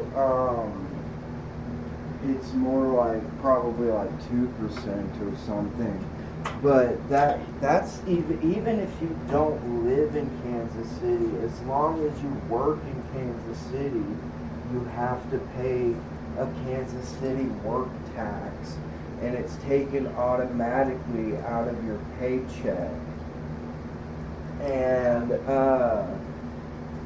but like I was like, when Joel flipped out on me for going into his house to get my weed, like he always hooked me up fat. Like he'd always give me extra grams. He wouldn't like take off little pieces and make sure it was exactly the right gram amount, exactly 7.5 grams. If he threw it on there and it was like 9 grams, he'd be like, "Here you go." And I'm like, "Thanks, bro." And I'm gonna put you back on PC. So, but when I went there, I never did that. When I went to go get my own weed, I did pull it apart and make sure it was exactly, oops, there we go. Can you hear me now? Okay, I accidentally disconnected for a sec. But like, I wouldn't like make it 8 grams if it was a quarter. I would make sure it was exactly 7.5 grams. And so like, because if he's not there, that's his choice if he wants to hook me up fat. And if he tells me to go get my own weed from his stash, I can't choose to do that for him, to hook me up fat for him. You know what I mean? So I always weighed it out exactly and gave him and left the money there. And that's the thing that we'd been doing for years. And I don't know if it had something to do with the DMT, like if he thought I was stealing DMT from him or something, like, which I fucking might as well have been, dude, because in my opinion, he owed me for that, dude. Like, he thought because he paid for it, it was all his. But in fact, he didn't even make DMT for a long time. He made me do it because he was too scared to do it. And finally, after we'd been doing it for a while, he decided to try to do it on his own and finally got comfortable doing it on his own. And like, so that meant he could blame all the mistakes on me. He could fucking yes, Palor, I can go ahead and sharpen my sword, and maybe I'll fuck that boss up. And so like, and that's why I said he made fun of me for like, oh, that's where this place leads to. That's why I said he made fun of me for blessing the DMT with Palo Santo and sage and praying over it and putting good vibes into it. And he's like, dude, just fucking leave it alone. And I'm like, no, dude, this is an important part. And I'm like, if I'm gonna make it, this is how I make it.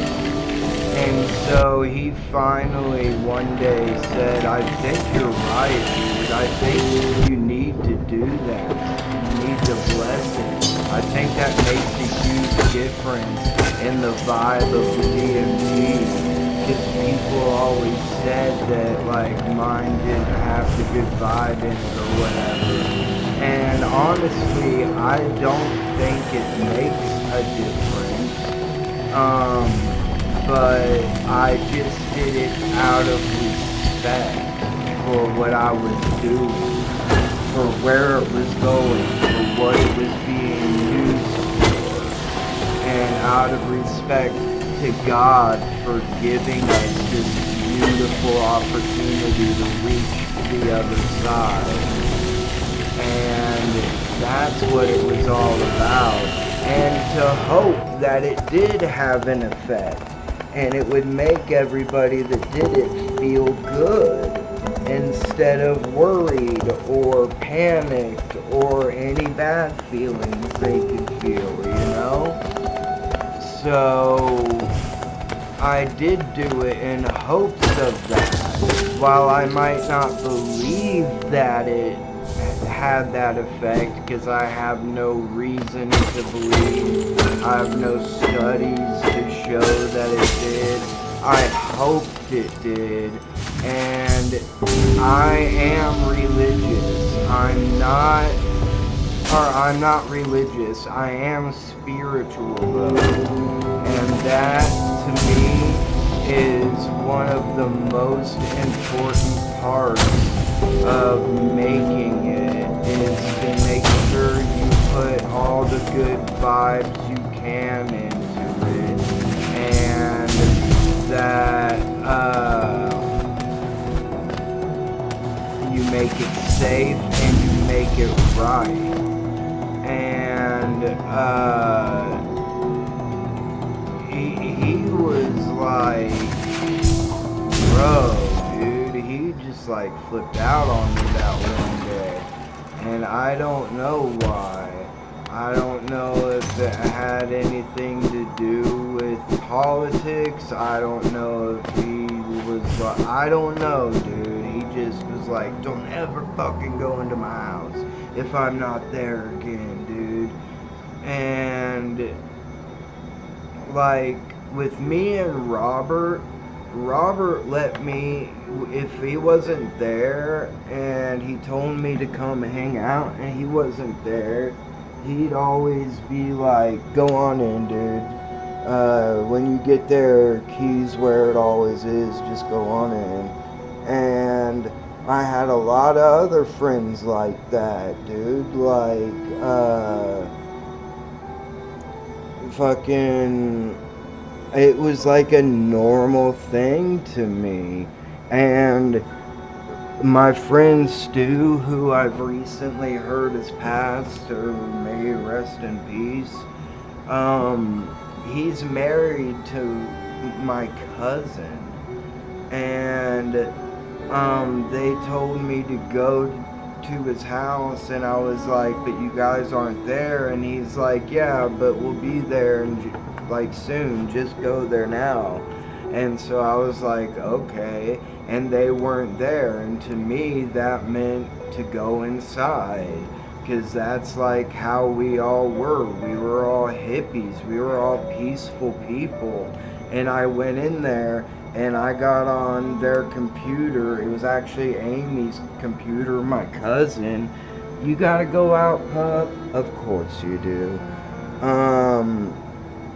And I'm gonna have to put you back on my phone.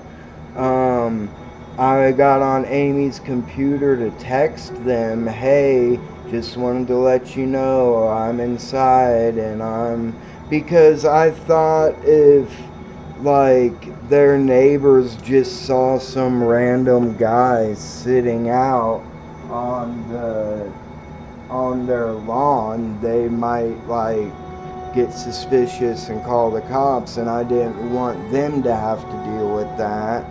And that's why I went inside. And they got inside and saw me on the computer, and they're like, what the? And Stu didn't, like, it didn't seem like Amy really cared, but Stu flipped the fuck out on me, dude. He was like, what the fuck are you doing? And I was like, look. And I showed him that I was texting them on Facebook saying, hey, just letting you know I'm here. And he was like, why'd you come in? I was like, because you said to go ahead and go, and you weren't there yet and the door was unlocked. I thought that meant for you to tell me to go inside. I'm really sorry if I misunderstood. I'm really sorry, dude. I didn't mean to offend you. Like, I hope you trust me. You want to go out, Chuck? Now you don't want to go out. What do you want,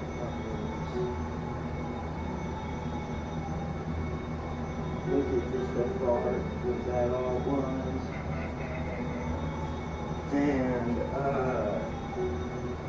so,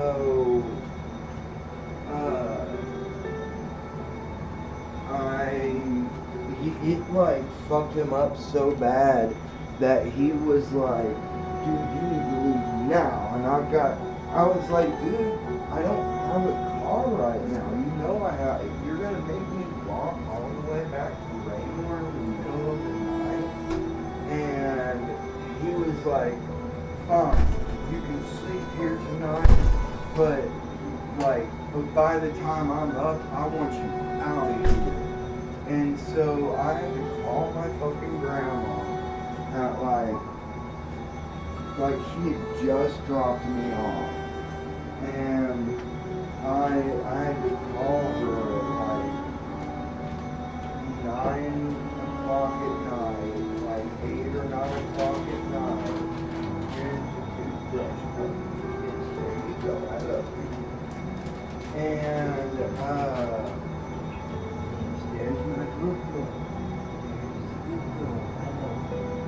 And I was like, hey, I didn't realize they had something that they had to do tomorrow. Can you pick me up early, like at 6 a.m.? And will you be up? And she's like, yeah, of course, because she's always up early. Or now she's not, but back then she was. And so she had to come pick me up at 6 a.m. and fucking Stuart went into his room right after he fucking got finished chewing my ass out, and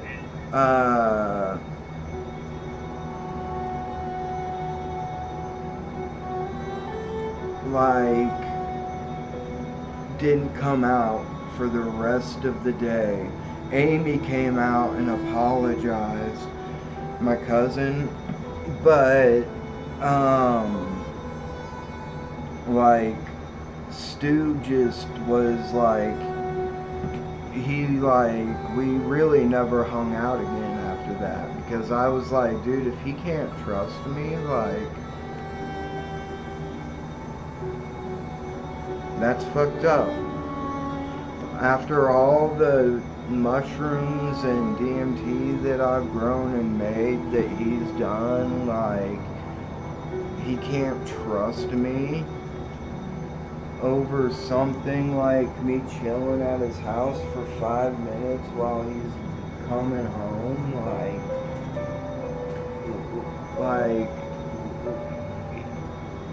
he didn't even ask me if I was stealing anything or what. He was just like, what the fuck are you doing? And I was like, look.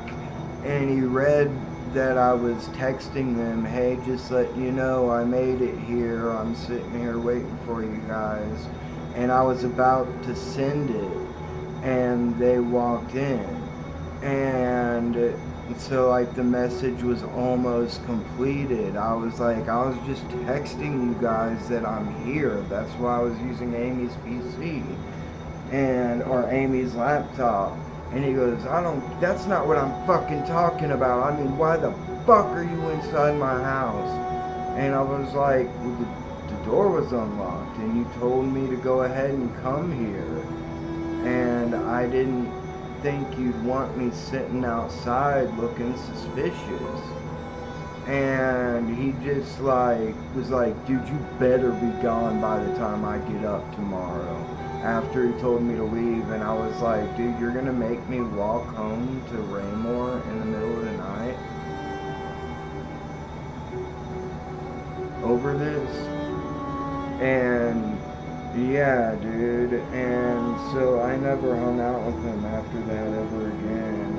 And then Amy was like, apologized, and she was like, yeah, dude, he's really actually not the nice guy he pretends to be and everything.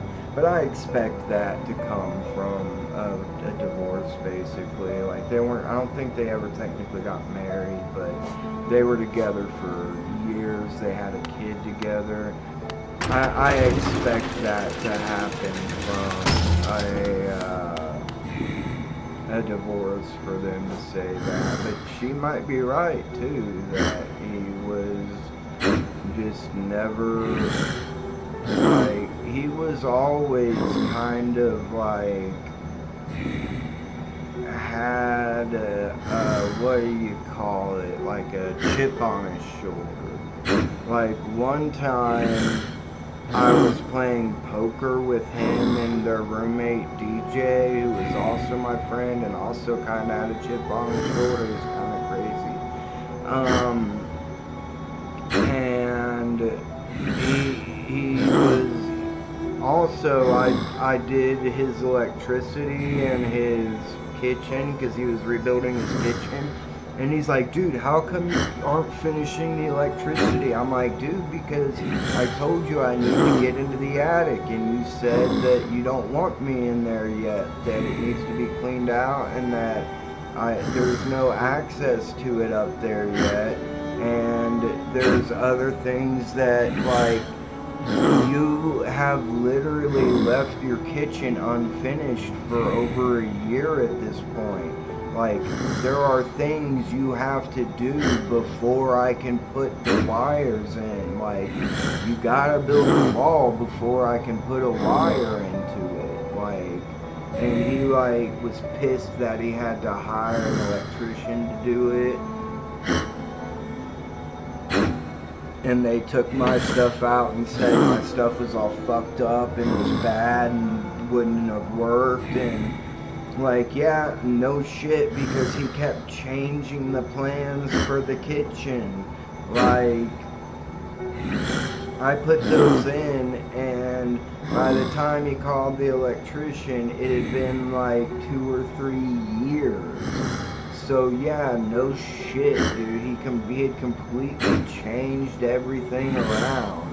And by then, and like I said, I'd been doing that work for free, never asked nothing from him, dude. And he flipped out at me because I was in his house. Like, dude, I'm helping you build this house. Like, I never did I thought it would bother you that I was in here, or I wouldn't have done it. And I was like, Robert and Christine always let me in their house, and I always let them in my house. They even have me take care of their house when they're out of town. He's like, yeah, well, that's them, not me. And I'm like, my bad, dude, I'm sorry. And he's like, you need to leave. And then I'm like, that's when I was like, you're gonna make me walk home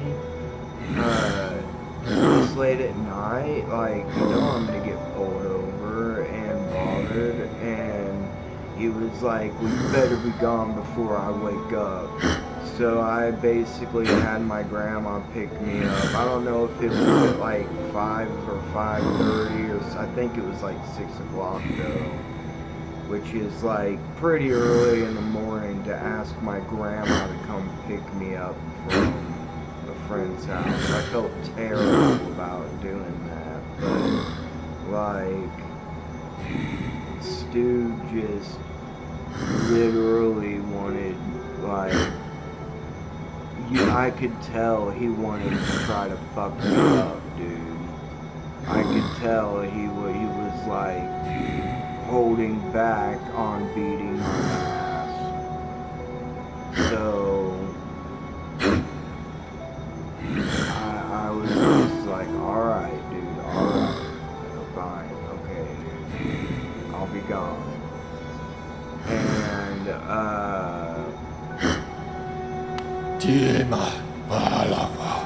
so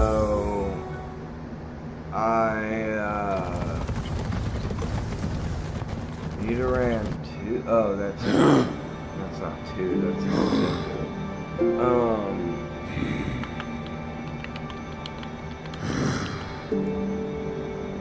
oh, I didn't have it. Man. And like, and he was like all into like this super one love, all hippie loving kind of shit. They always went to Swagstock.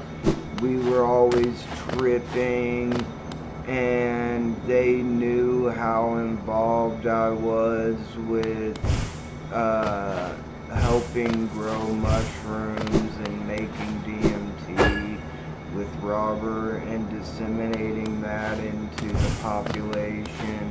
And like, they still treated me like that. It blew my mind, dude. And it made me wonder, would they treat Robert like that? I doubt it. And honestly, I think it was because I was friends with Jeremiah. I think that's why they did that. Because he was super drunk and fucked up, by the way. And he was probably like conflating me with being like Jeremiah, which he knew I wasn't. He knew I didn't do that kind of stuff. Everybody that knew me knew I wasn't into that. And by the way, they were friends with Mark and Robin, who were doing tons of meth, and they and Stu and them were doing meth, and like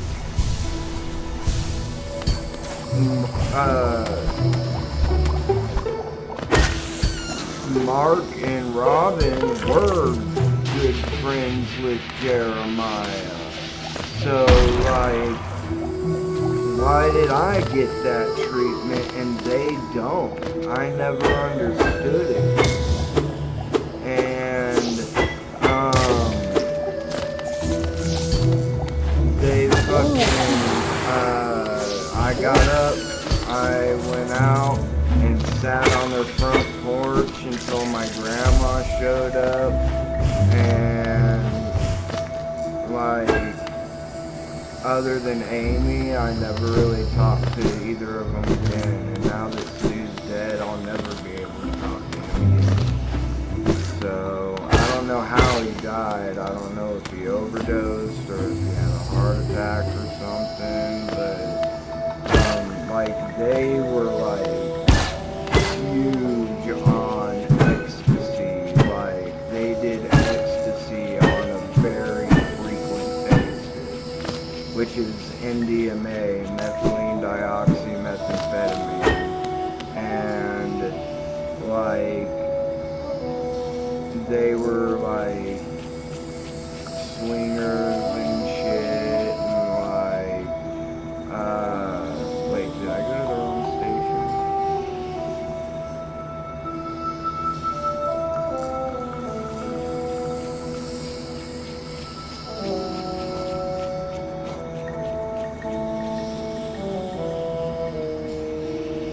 Oh.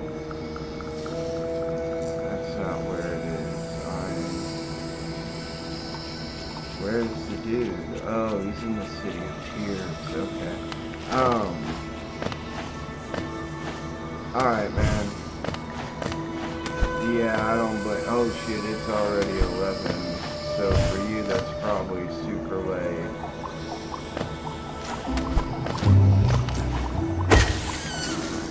Yeah, dude.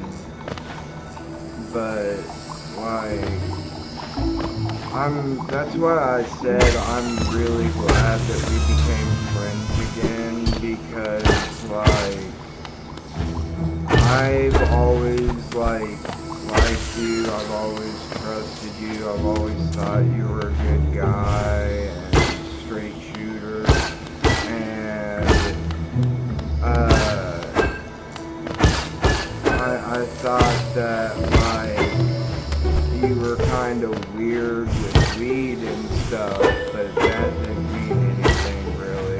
I remember one time in my car, we were listening to Pink Floyd Animals, and the note that I think Roger Waters was singing and David Gilmour was playing guitar, the note that Roger Waters was singing, David Gilmour played the same note as the guitar on the guitar, and they slowly faded his voice out to where you could only hear the guitar, so it sounded like his voice turned into the guitar, and you had an absolute freak out, dude. You were like, holy shit. No, a good freak out. You were like, holy shit, listen to that, that's so amazing, that's fucking crazy, that's awesome. It's so funny, dude. But,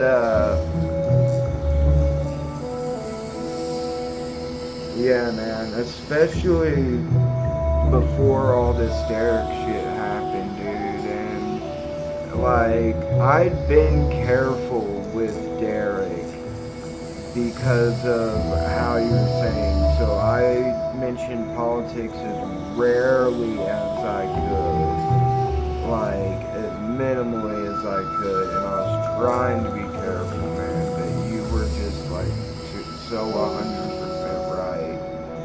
So, if that hadn't have happened because of what happened with Derek and I, it was just a few months in between, less than a year, we might not have ever really got back together and hanging out. And I'm just I thank Goddess that we did, dude. Because you really helped me out, dude. You really do. Talking to someone that has the same problems as me, you know, maybe not, yeah. And so, I really appreciate you, dude. I do. I love you, man. You're a bro to me. Alright, dude. You have a good night, man.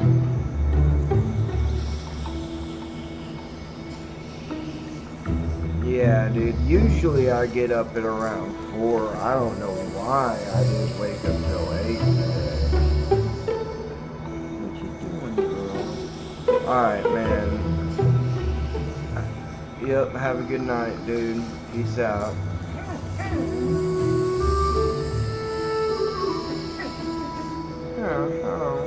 What's the matter, sweet girl? You gotta go out? Yeah? You wanna go out? Okay. I gotta let my dog out, guys. I'll be right back. She did the old switcheroo. She wanted her treat, and then now she wants to go out too. She does that, she'll want to go out, but then she'll think that I'll give her a treat, and then she'll want to go out. She's a smart dog. Things I don't know, but I know.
bottom, that's where the lady, this is where the lady is that's eating stuff. This is the station. Yeah, I shouldn't have wasted the thing. What's that there? Map updated. What map updated? Where else did I go down here? Oh no, it must have been, yeah, indeed. No. It must have been in Crystal.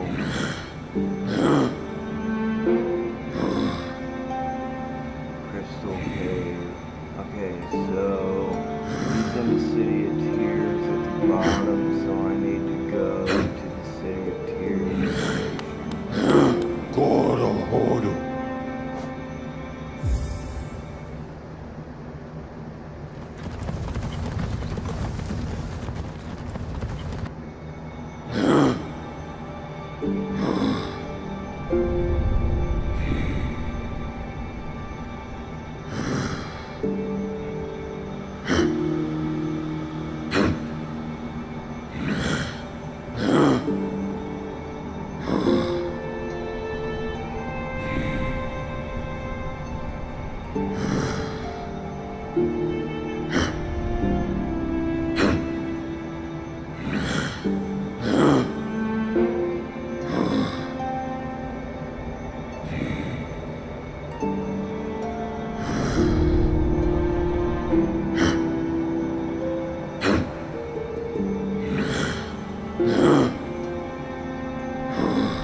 down, and down, down. So down, right, down, down, down, left, all the way.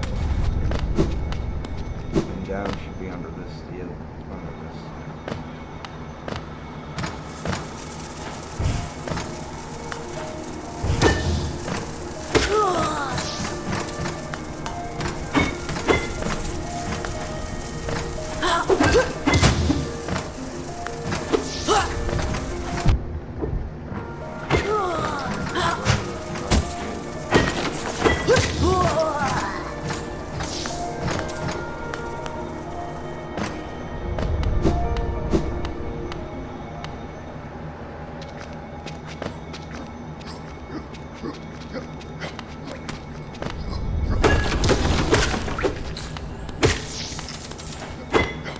Dude, my shit's gonna be stronger.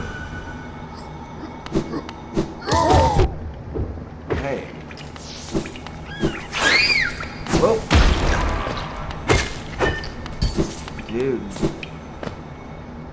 I can't wait to have, the only thing I can I have an effect on is bosses, and maybe some of these tougher enemies. This guy still takes 2 hits to kill.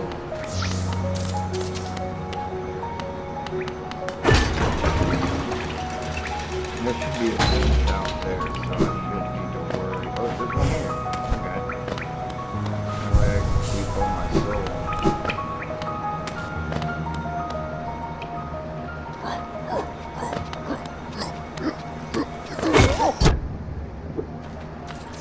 Yeah, parrying does hurt them. Counterbalancing as well. Unless I hit him once. Could have been my shield, though.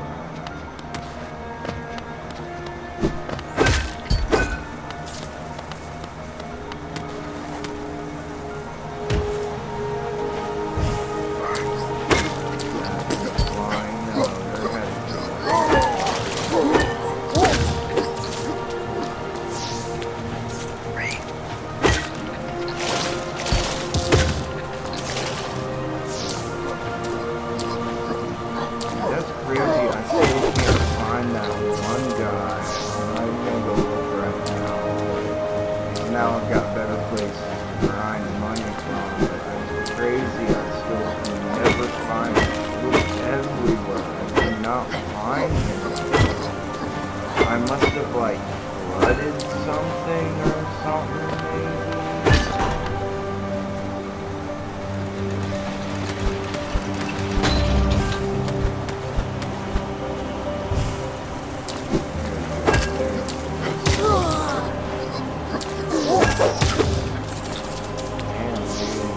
From my thing, which I used to think was the same as my sword, but it's not.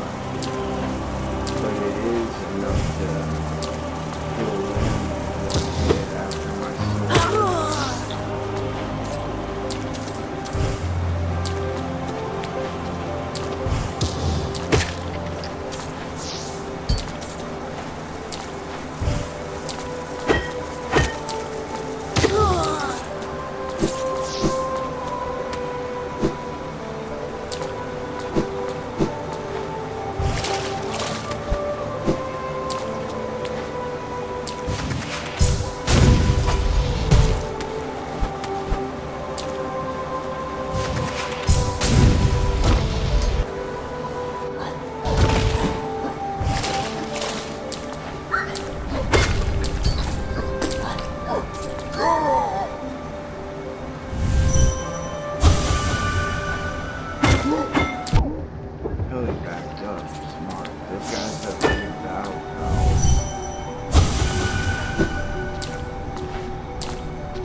My sword going on. Ranjo Stenja.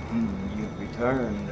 I see you have some pale ore, a rare fine metal that that a rare fine metal that. Give me the ore and some geo for my efforts, and I'll reforge your nail to make it stronger. 2,000 shit.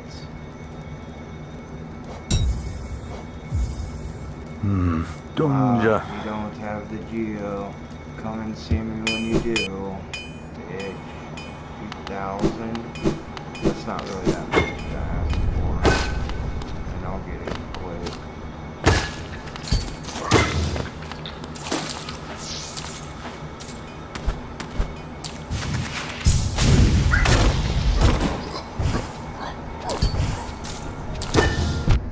Whoa, what?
Freaked out when I saw him like he was a bat.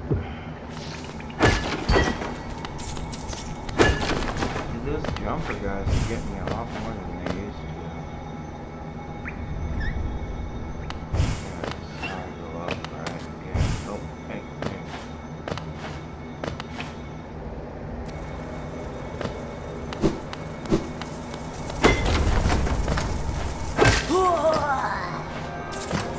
That me that killed it? Because I think they still take 2 hits. Yeah, so I hit him.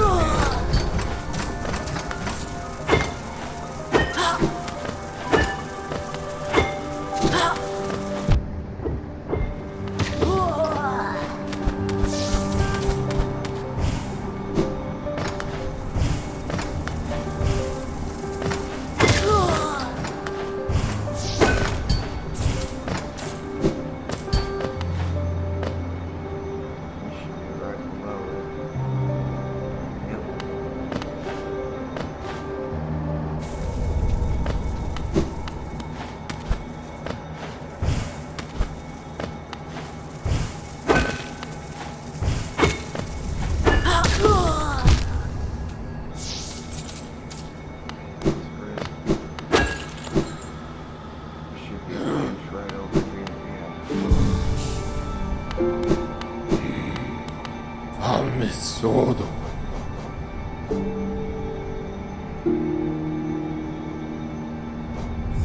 go to Dirt Mountain and grind at the beginning. That way I can go up back easily. Tiema Palava.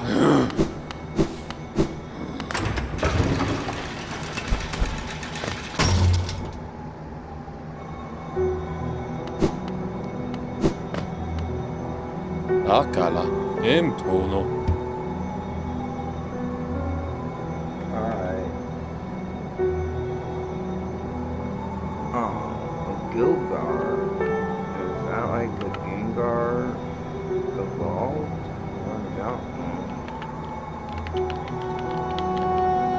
There should be a little limited edition. There should be another one coming up in 4 minutes if it's the same as yesterday. 2 minutes if it's right back and get my puppy dog.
Such a good girl. You're such a sweetheart. Yes, you are.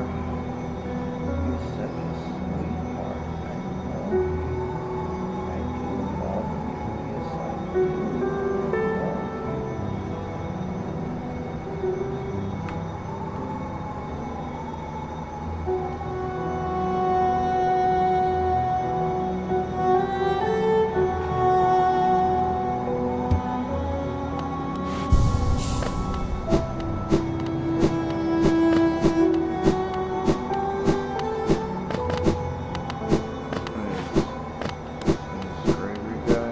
Wait, don't I have a king's idol now?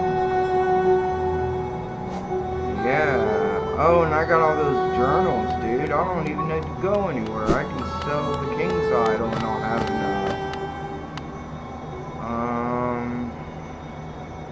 I'll sell the journals instead and hold on to the king's idol. That's 600, and then I'll be able to grind 200 pretty easy. I need to go back to the same place I was at. Gorohoru.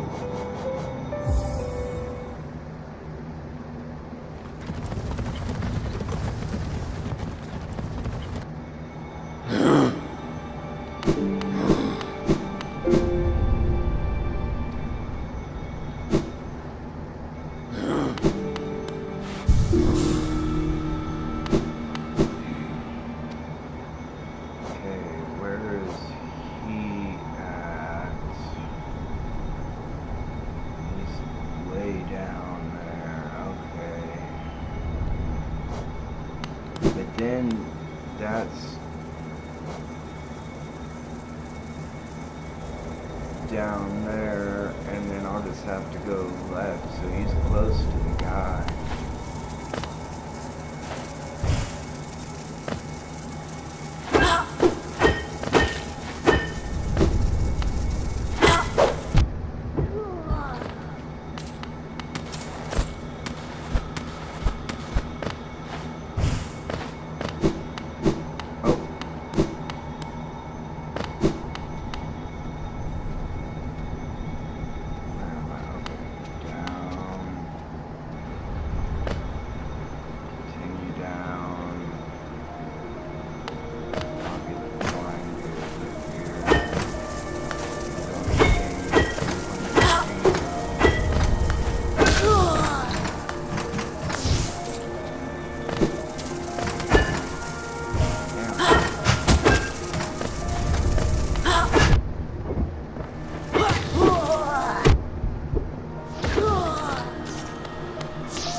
careful and at least healed myself once. Dumbass.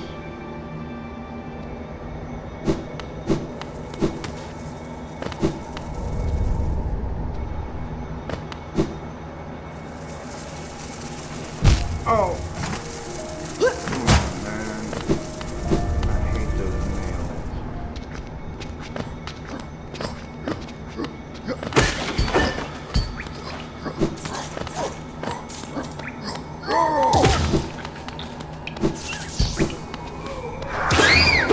No!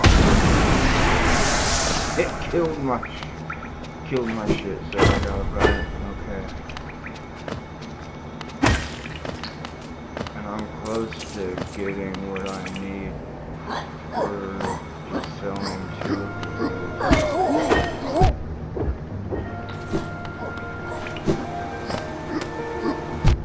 Oh, I didn't do that.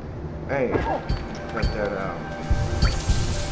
I don't know why I need to save onto my soul like that, man. I'm gonna get plenty more.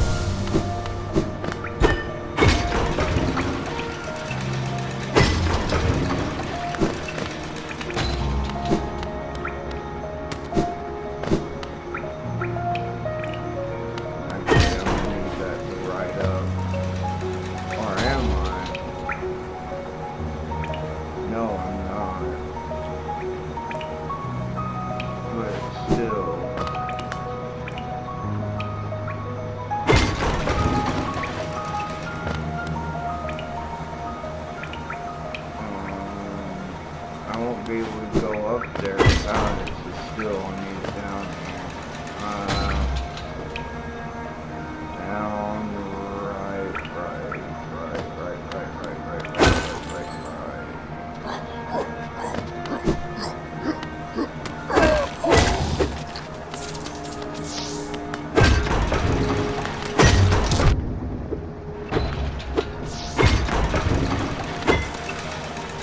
What?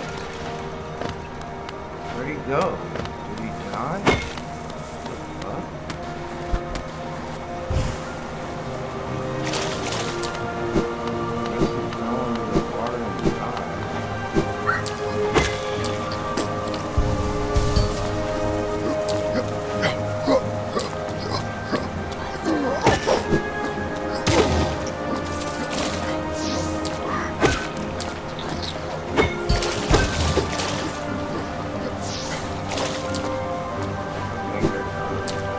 I guess he fell into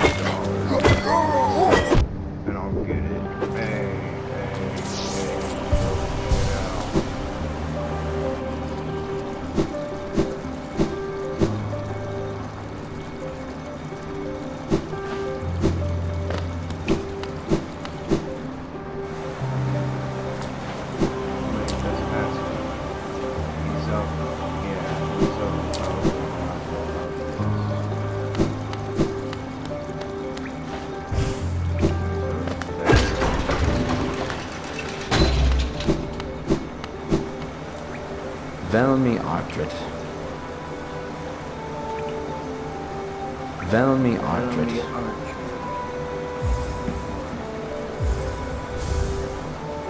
Gachael Liasok. Under his journal, it's quite incredible how many of these you've collected. You must have traveled the breadth of the kingdom to acquire such a haul. Velmi Ardred.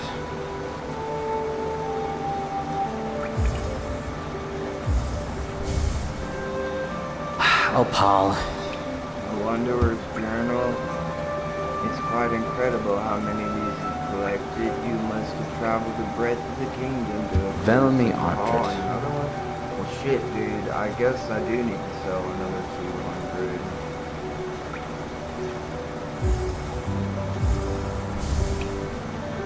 Boris' son? Gian. The Wanderer's Journal? It's quite incredible how many of these collected. You must have traveled. Velmi Ardred. It's only $20. So.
another level of Ah, second Ranjo highest. Stenja.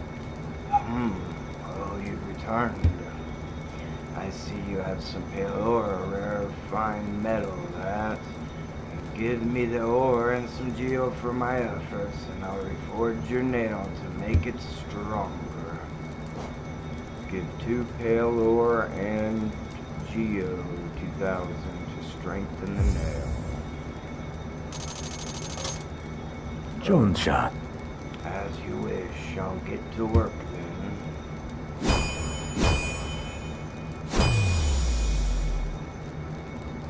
Love that art. Garadel Akari. The cutscene. Here we are. The reforging is complete. I've modified the nail to a spiral form. Very tricky task it was. You'll find it stronger than ever before. Off you go now. Cut your way forward. Oh, sorry, buddy. Vendasu. You're still here? Is there something else you want? If you bring me 3 pieces of pale ore, I can forge it into your nail and make it stronger still. Vendasu. So it's probably $3,000 too then. What is, so did my nail look spirally again? Oh, it does. But this is like a real spiral of like the last time. The handle didn't look like that with the spirals, I don't think. And I think it was just like scratches. This is like probably sharp spirals to make it even more hardcore. Okay, dude, let's go. Let's see how it works. Let's test it out.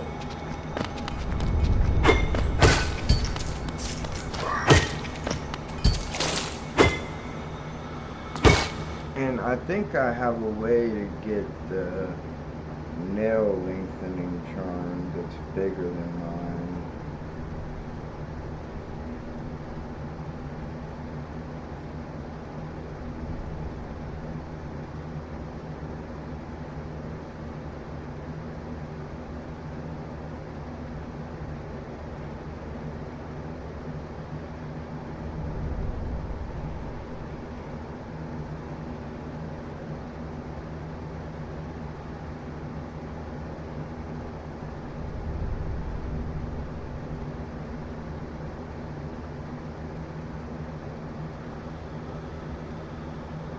I might trade that for my spear.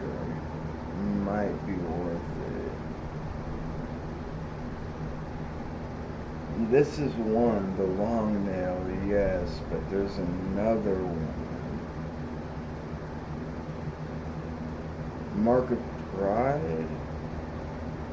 While it's slightly shorter range in the Mark of Pride charm, it's acquired with less challenge as a lower notch cost. In most combat, the range difference is negligible, but you can stack them.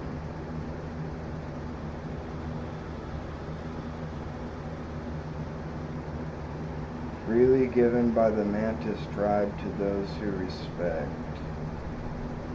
Greatly. Wait, so do I have it then?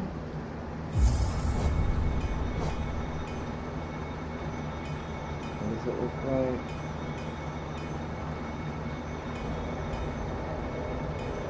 No, I don't have it.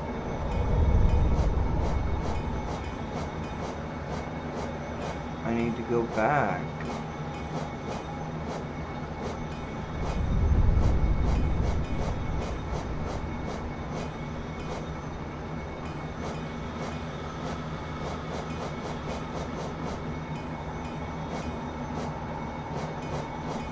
Maybe I'll do that right now.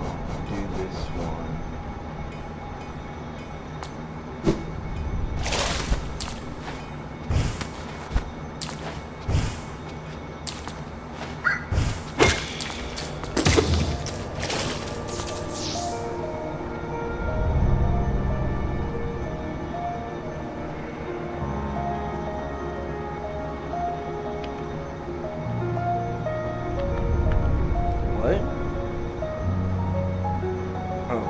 package.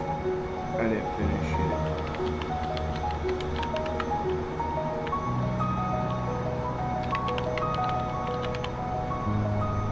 And then there was more coming. There should be one coming in a minute now. Also. What would I get rid of though? I guess I could get rid of that. That wouldn't make it. But I really like to not get rid of that. I have to get rid of all these three because they're all one shots, but I can't get rid of the compass. I need to find more notches, and I can get rid of. But then, can I not get into? That's crazy.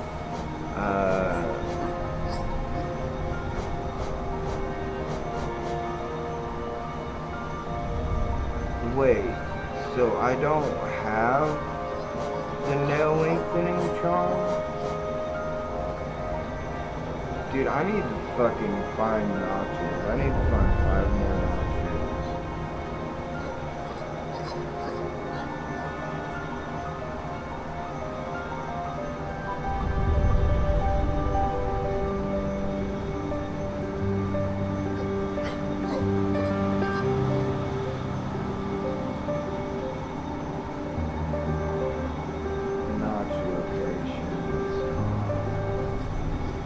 I've gotten all of them from Super Shop. After defeating 2 Shrimal ogres in the fungal waste in a hidden area of the Boss Canyon, by completing the trial of the warrior in the Coliseum of Fools, and defeating Grim and Dirtmouth.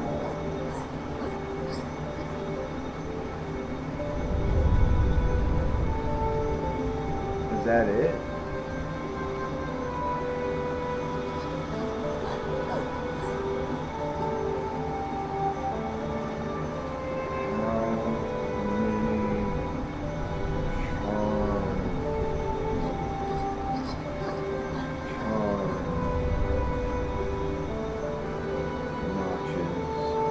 There are 11. I have 1, 2, 3, 4, 5, 6, 7, 8, 9. So I can only get 2 more, dude. Shit. So I won't really need money anymore. So I'll have to use this, and I won't be able to stack those.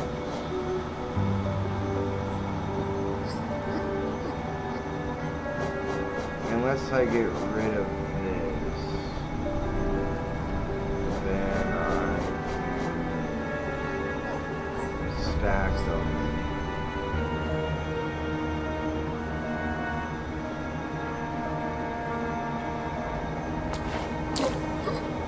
I got the one from there, so in the fungal waste is where I need to go.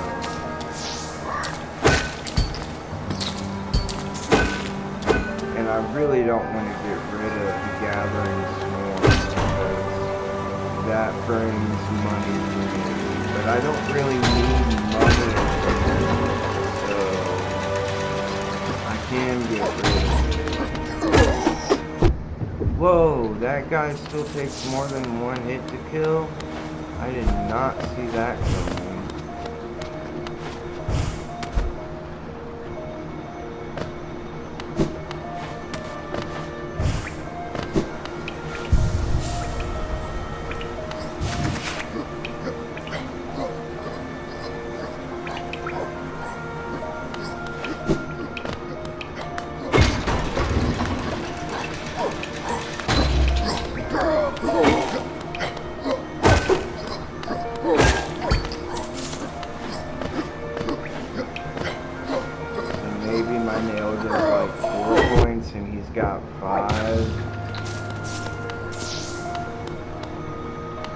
Maybe that takes 2.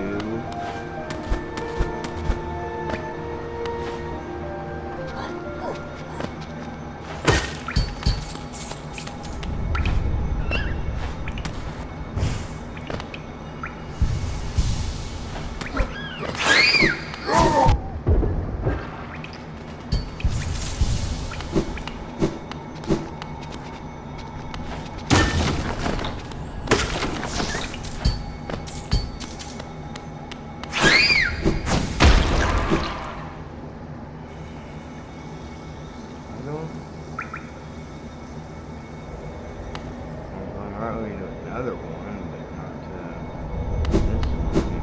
Oh.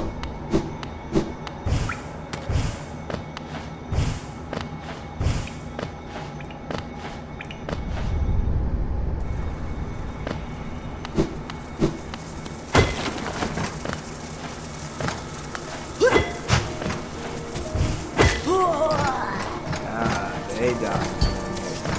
Was that mine? Damn it. I should get rid of that. Whoa, that kills him in 2 hits? So maybe that does have something to do with my nail. Don't. Nope, nope, nope. There. Nope, nope, nope, nope. I think the stronger my nail is, the stronger that is. Got her. 1 hit. I don't think she got hit by my shield, though. She may have been. Oh, that never got hit by my shield.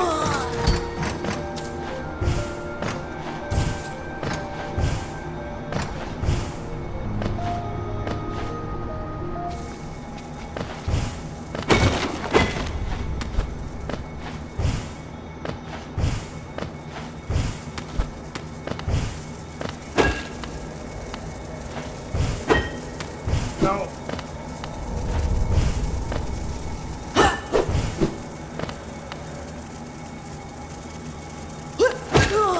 Yep.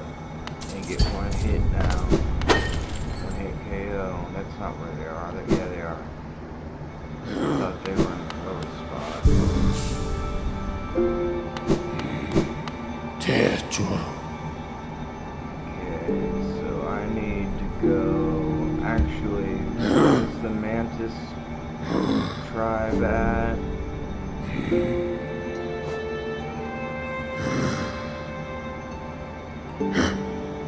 They're at the bottom of Fungal Waste, right? Yeah. So I need to go to Queen Station.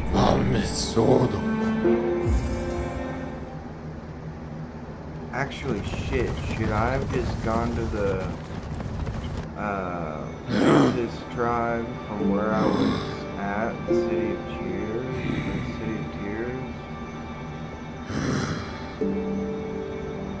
Now I gotta go. I broke a thing for this, and I was down, right down. That's actually no, this since I'm already here.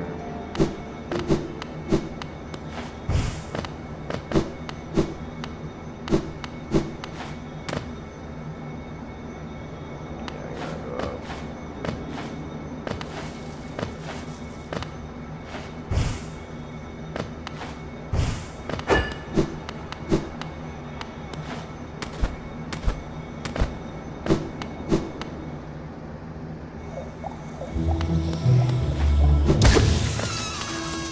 Oh, dude, now my shield kills those in 1 hit. So yeah, it does have something to do with my nail.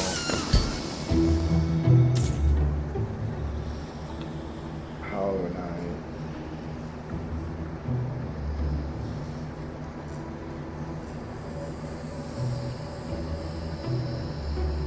Hollow Knight.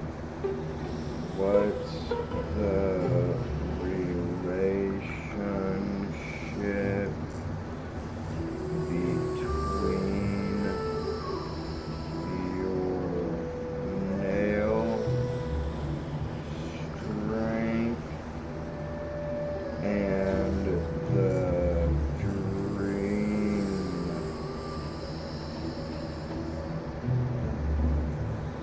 shield?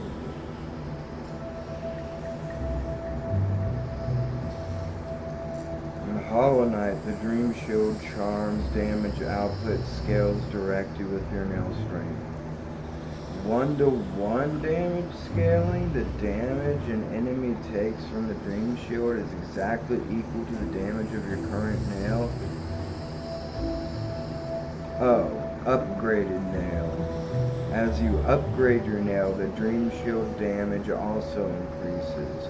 No additional modifiers, other charms that increase nail damage, such as Unbreakable Strength or Fury of the Fallen, do not affect the Dream Shield's damage. Okay, so it is 1-to-1. So that's a good way to know how strong my nail is without unbreakable strength.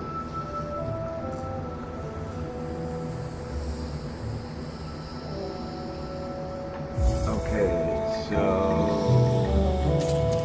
Mantis Village is still a little over this way. Or should I go down and over? Yeah, if I go up and over, it's gonna be a long way.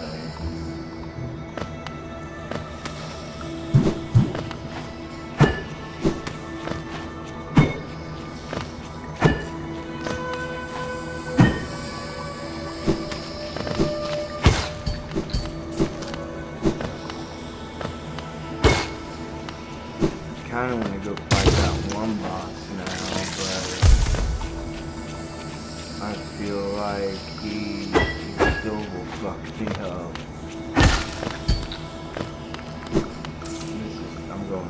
I'm going the right way, okay.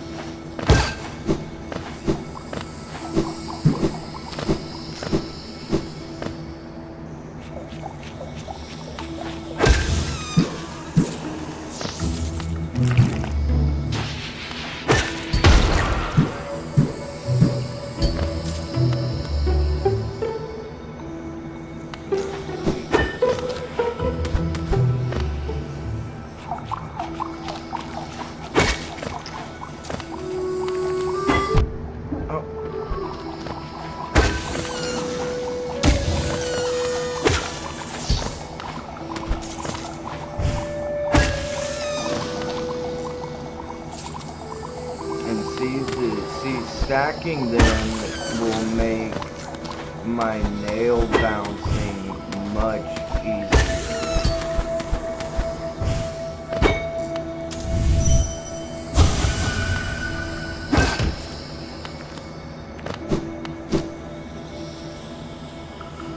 Mantis Village. Oh shit, I should probably find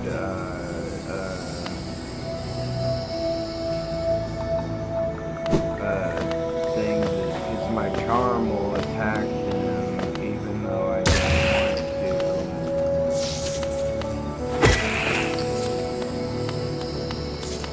Maybe I should stop just killing them.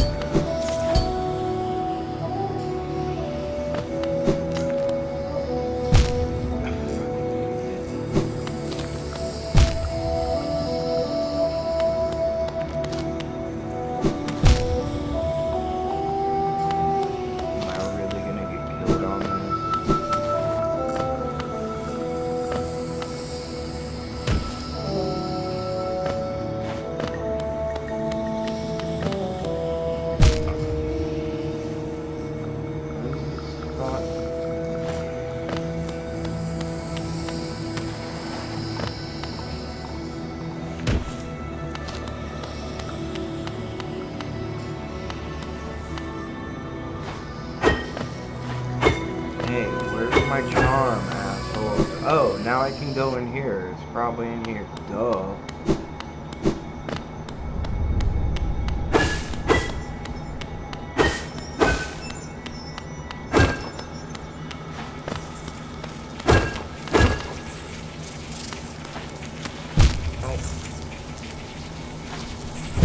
No, why did I just...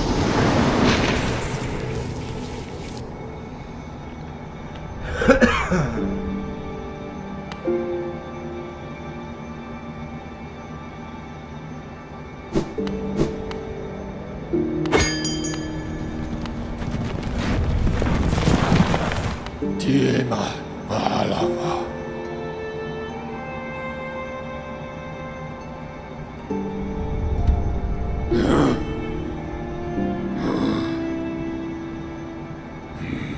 Or wait, should I, now since I'm here, should I just go left and down and down? Yeah, I think I should.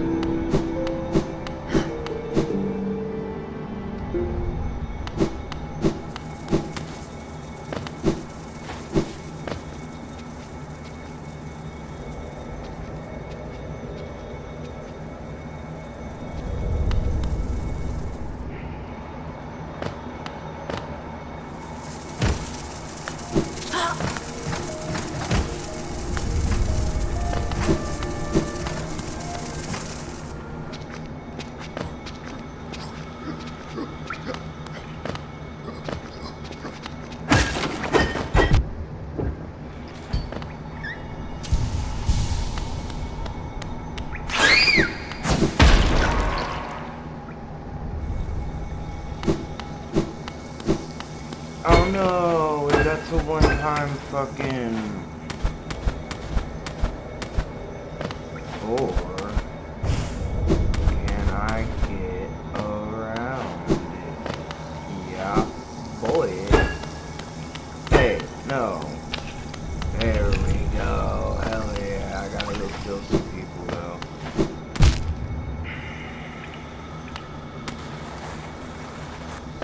I need people to kill over here.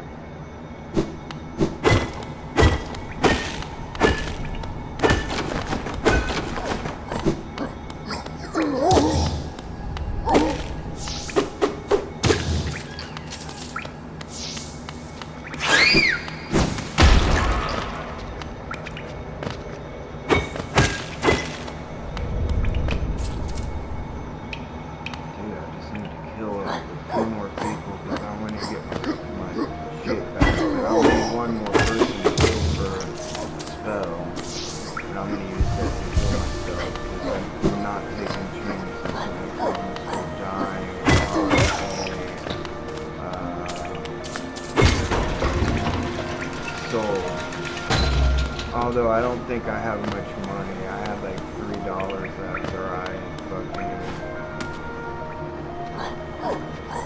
spent my out. But if it says given to those freely, then why don't I have it?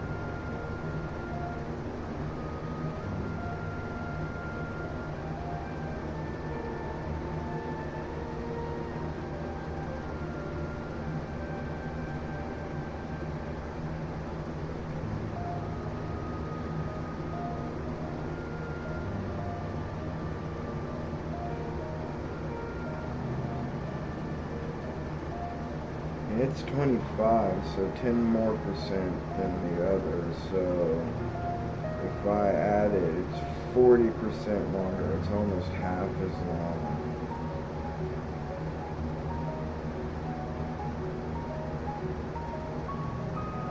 How to acquire. In the Mantis Village, in a chest, in a room northeast of the Mantis Lord's Arena, this room can only be accessed after defeating the Mantis Lords. Okay, so it's right next to me.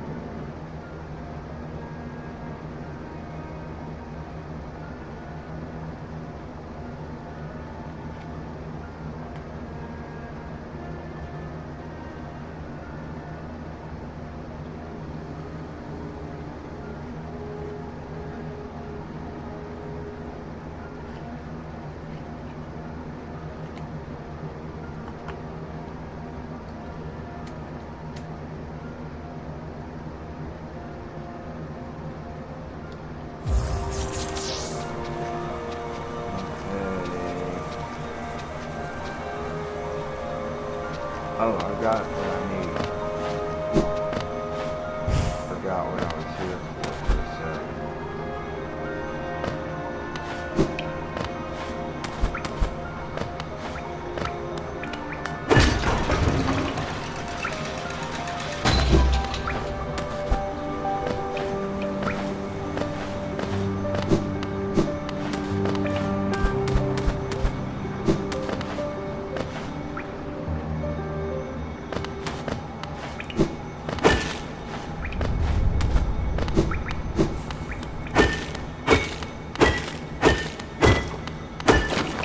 Collecting money would be nice if I get another like 15,000. Actually, I don't know how much does it cost to make the unbreakable charms. I think strength is just the most. So the other ones might be like 10 or 5,000. They all might be 15,000. I don't know. So that'd be 45,000. That's a shitload. How much geo does it cost to make the fragile charms unbreakable?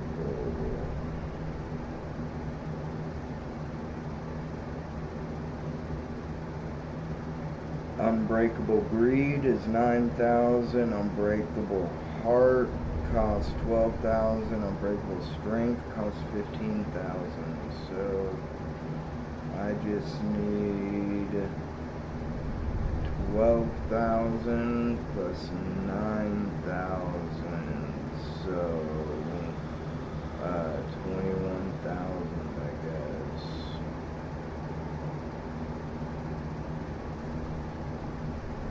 I don't even know what Unbreakable Heart does. See, now that's Unbreakable Strength. Fragile Greed, that makes you find more Geo.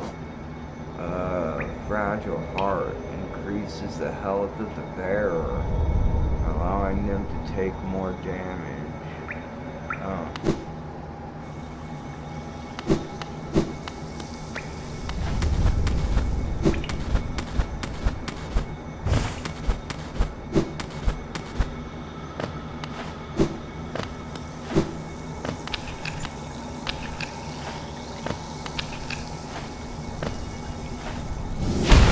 Oh, I missed it, son of a bitch. I might as well just like fill it up in case like fuck it up.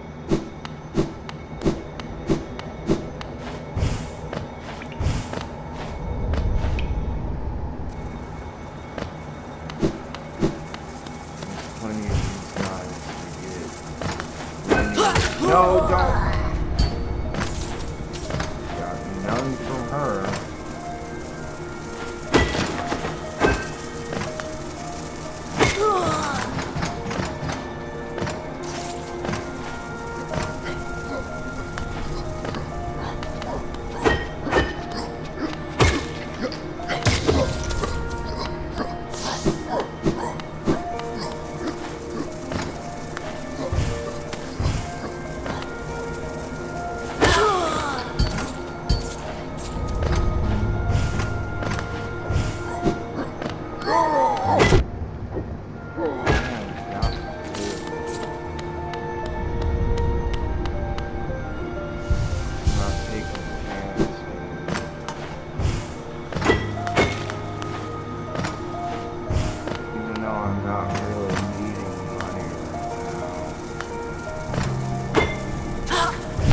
I thought that was a fall. I was like, how did you get in there?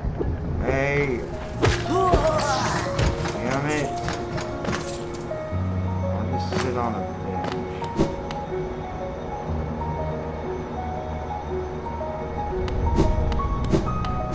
There's a lot more people in here too.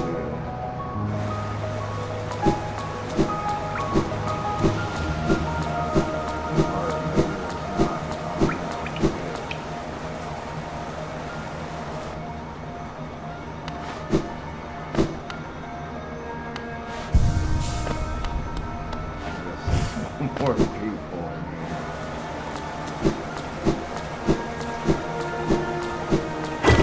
But those people will be back now that I've sat on a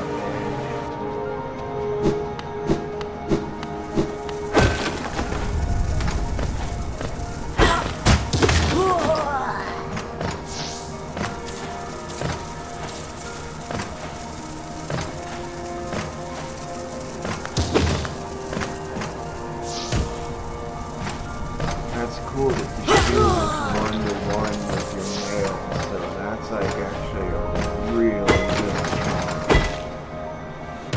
And when you heal yourself, it spins around you faster, protecting you even more, so... Oh, I didn't see him the first time.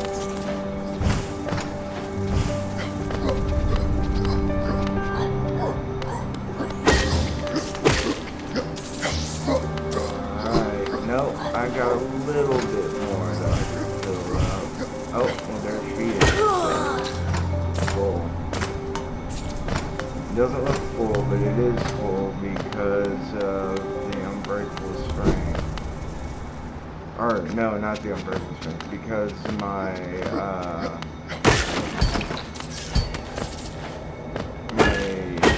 spirit is broken away.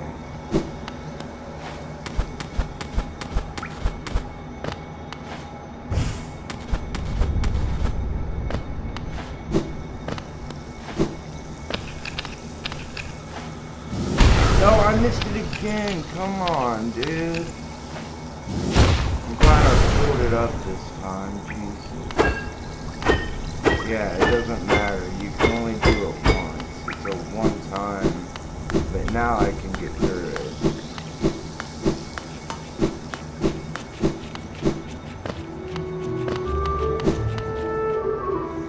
That shit sounds like it's walking. What the fuck? It's walking around there by the...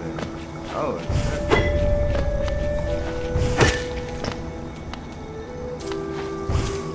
There's no one else walking around here, is there? I didn't think so.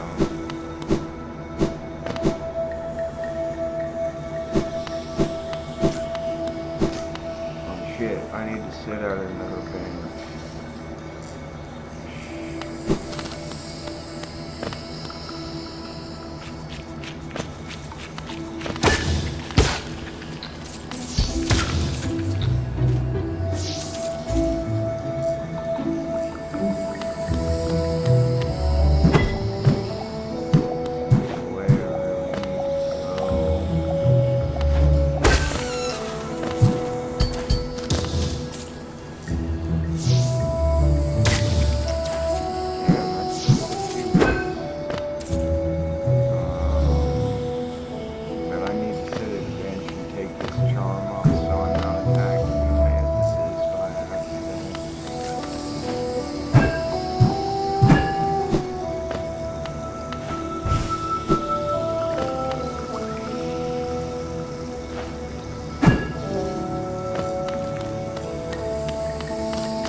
If I attack them, they will attack me back.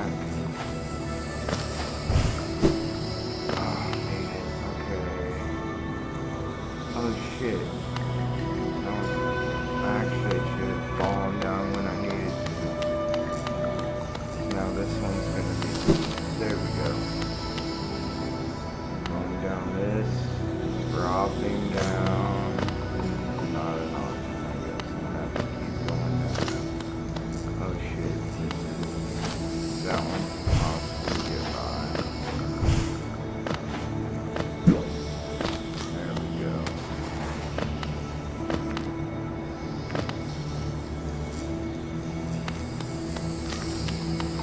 Here it is. Uh-oh. Always dead. Whoa! Whoa!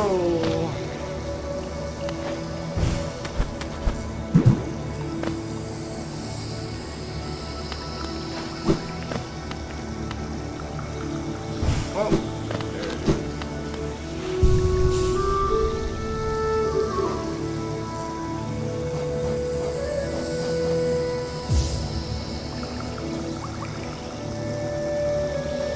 What can I replace it with?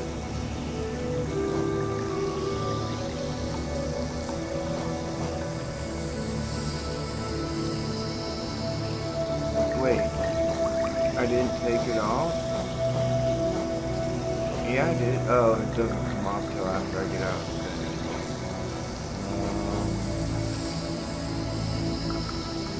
Why do I not have long nail on already? I thought I already had long nail. What the hell is that? That's Unbreakable Strength. Song Gathering Storm. I didn't know I didn't have long nail. It's Dash Master. Nope. Sprint Master. Now I don't go faster. Although I don't need to fight anyone around here.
get it? Yeah, I got it, boy.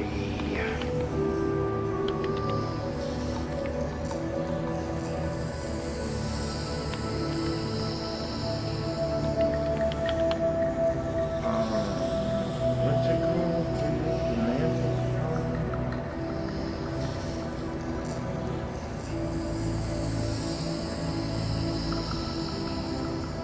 Mantis charm. Whatever it's called.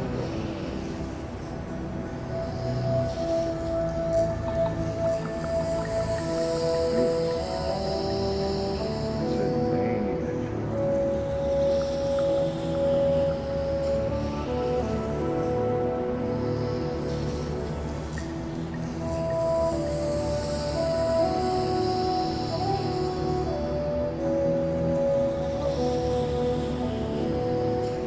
Mark of Pride. There we go.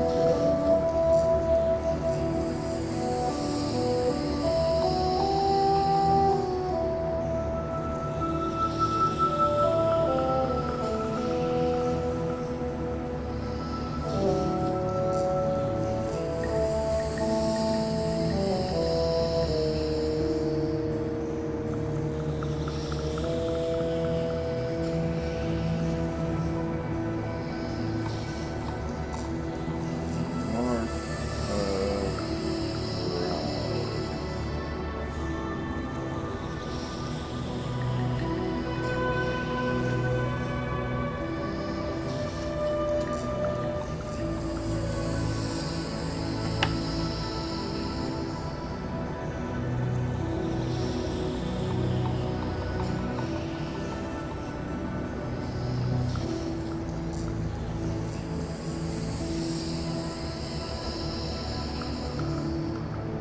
Okay. It's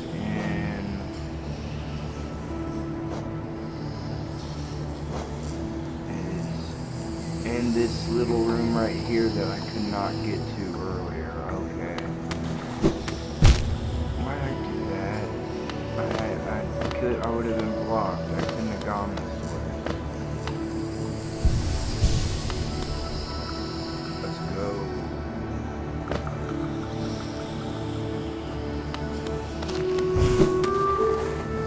Whoa!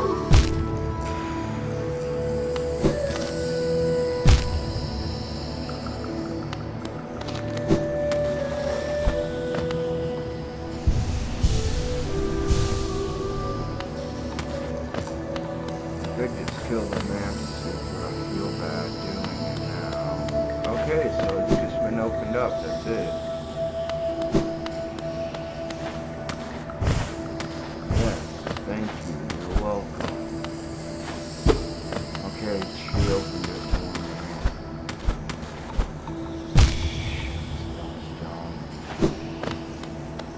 Might have to kill you to kinda not die, so you better hope I don't fuck up. That should probably just like straight over here somewhere, yeah. It's right here. Yeah. Oh no, that's it. Mark of Pride. Is there not a... I wonder if there's a bench in here. And if I can double jump, I can skip that nail part and just sit here and get... Oh, holy shit, what's this? Colonist seal, okay, something I can sell. What is it, like 150 geo? I can skip that if I can double jump.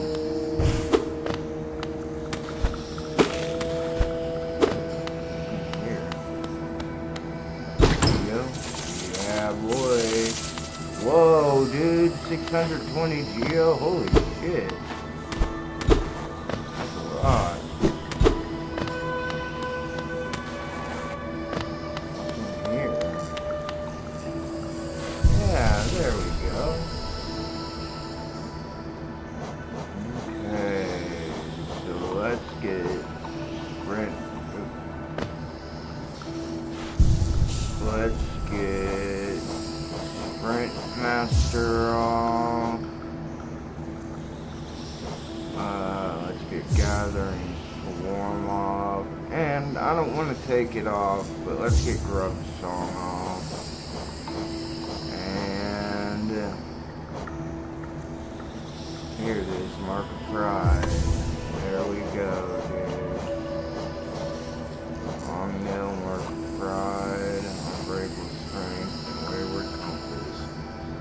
So I can get 1, 2, 3, 4, 5, 6, 7, 8, 9 notches. I think, what are there, 11 notches?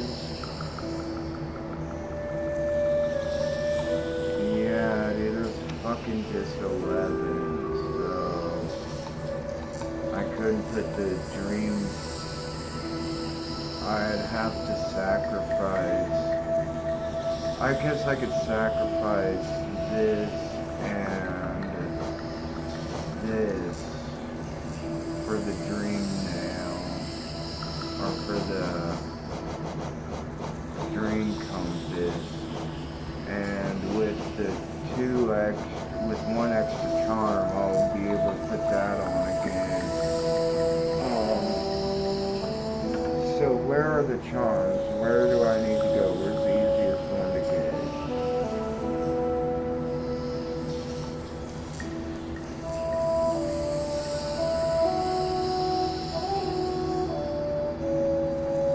By defeating 2 Shroomel ogres. Where the fuck are the Shroomel ogres?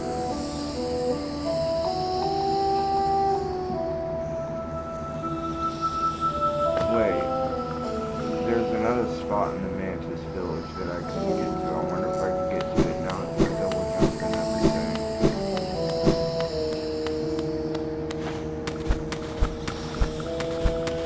I'm going to, but I'm not doing that. There's nothing else in here, is there? Find out by double jumping up here. Come on. Wait, did I go in here? Yeah. Now it's 120 fucking hella big ass catastrophe, dude. Is there anything over here? Damn, dude, look how long my tail is now, dude. Damn, son. Look at that. 40% longer. That's what those pills on the internet claim. Except this is real.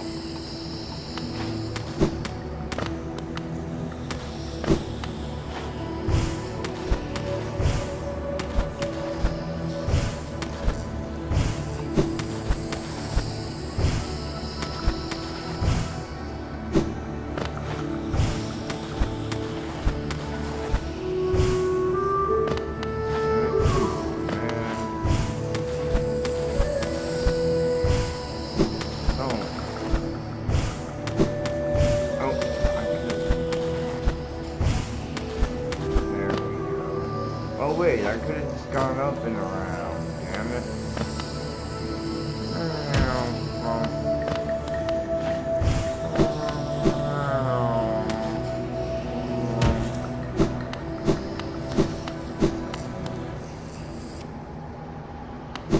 This is a hard ass space to go through. Small space. I don't even know why I should be in deepness. Is there one in here? Nope. Okay, so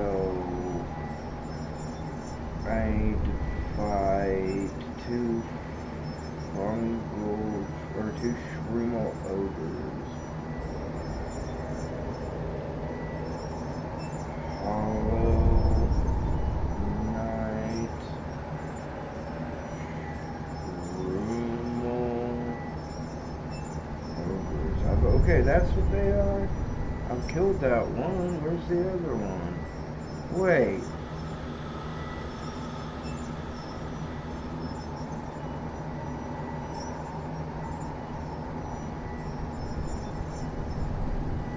Because at one point there was 2 in there.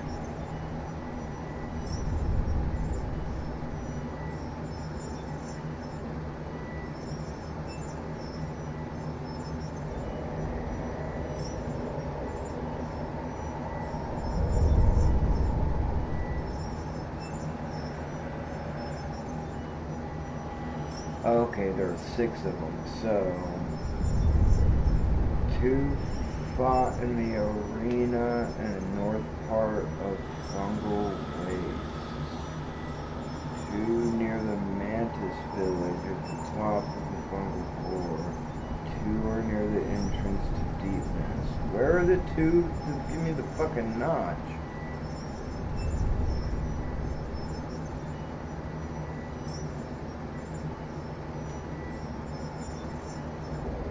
That give you the notch.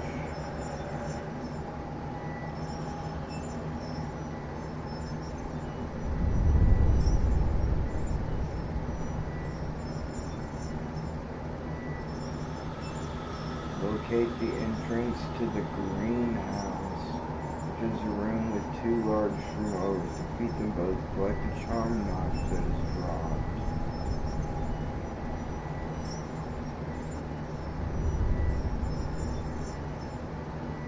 Yeah, I already beat them.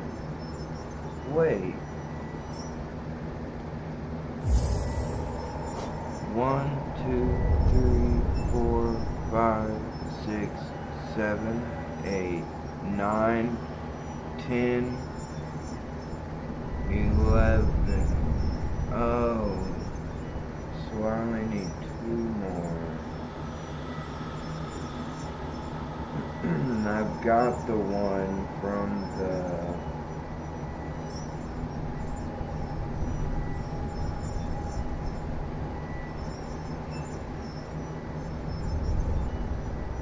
Fungal Waste from the Shroom Ogres. Oh, reward notch is 1, Coliseum of Fools, completing the Trial of the Warrior. So that one doesn't count. So that's 1, 2, 3, 4, 5, 6, 7, because you start with 3. 3, 4, wait, 7, 8, 9, 10, 11.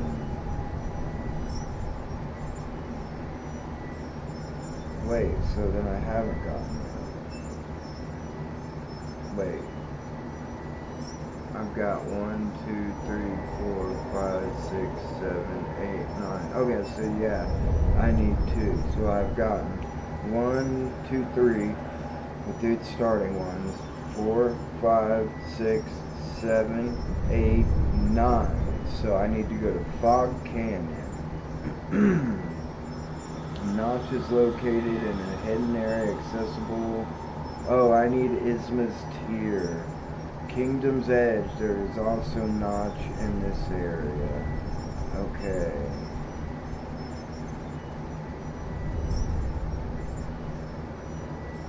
Hollow Knight. There should be a Pokemon any second now. Hollow Knight. Notch.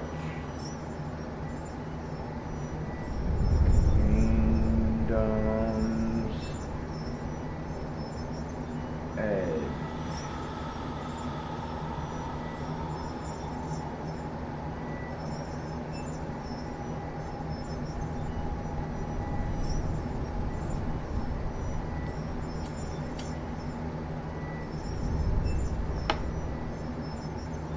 Still 47, dude. Where's the Pokemon? Notch, Kingdom's Edge. Charm. By completing the trial of the war at the Coliseum of Fools. Wait, if that's the one at Kingdom's Edge, that wouldn't make sense. Gore guys, what the fuck is that? Oh, I've already got one.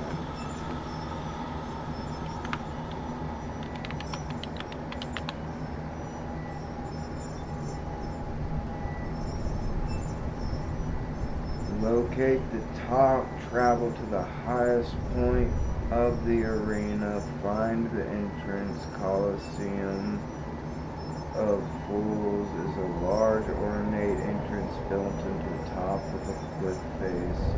Yeah, I know where it is, dude, but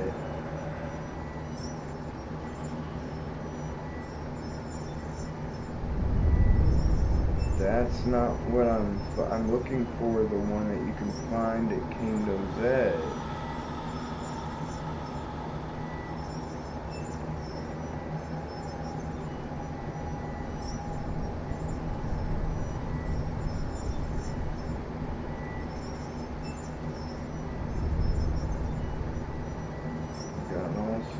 Shop.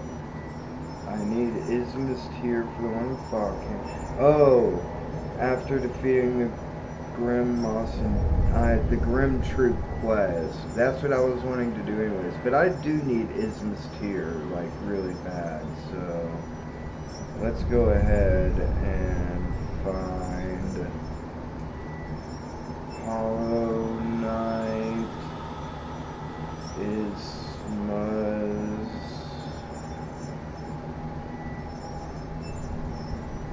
Got it. Ismus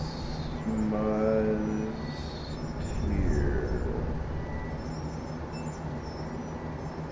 Oh, that looks like the Quarry Stone. Fiery Stone. Okay. Fruit formed from a single hardened tear. Once ingested, it provides protection from the searing acid pools found in certain parts of Hollowness. Oh, thank God, because I thought it was a notch. I think that's right. My cousin told me it was just a ability.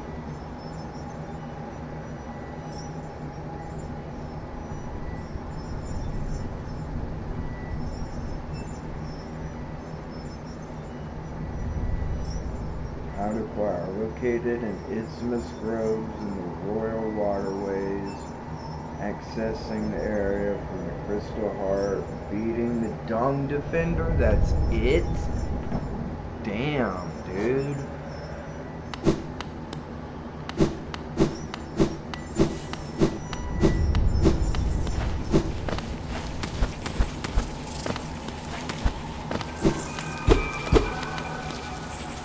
Oh yeah, my soul. Oh! No! I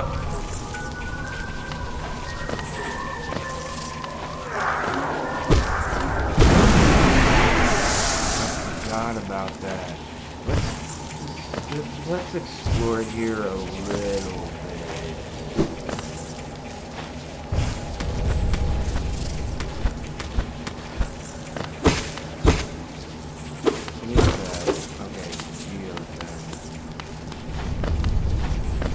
Where are my gear?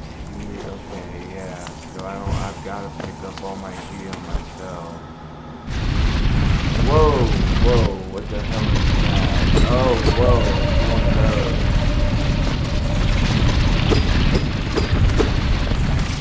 It says you can sharpen the blade on it, but I don't think that's good.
Whoa!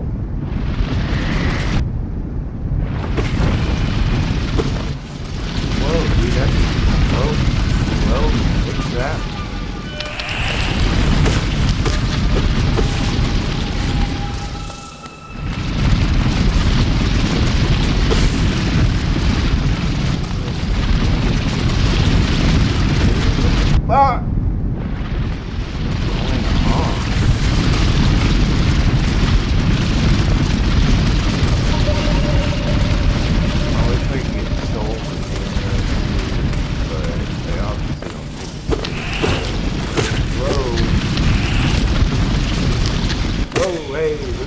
so fast.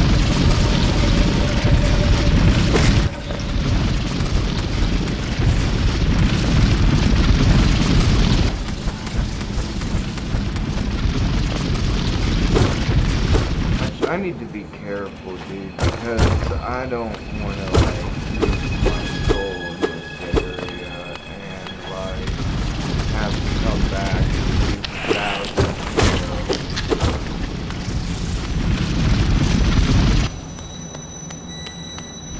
So far, nothing's been, like, super dangerous.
But I don't want to wait. Is there not a guy coming up? Or can I break through the rock? I don't want to break through none of these rocks. They're going to get falling down. So, is that a spot for those dudes? No, it's not. I guess they speed up the plants if it was.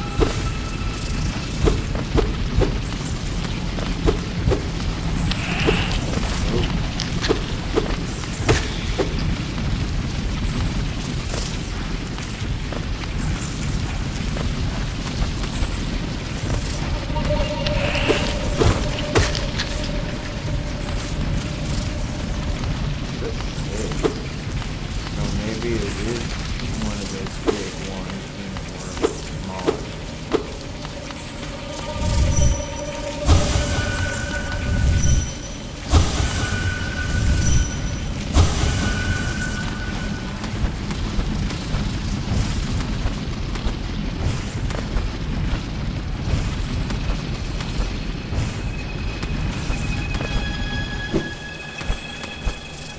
Yeah, that's not somewhere I can get up to.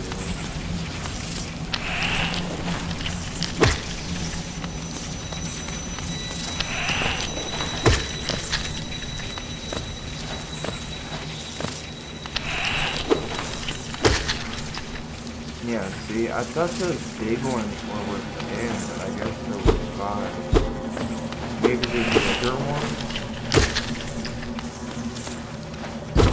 No, but I don't think so.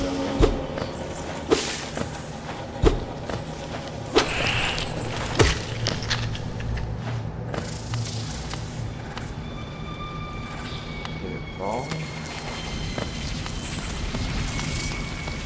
I mean, you got the bigger one. Did I? Or it looks like you did use it. What? They come back?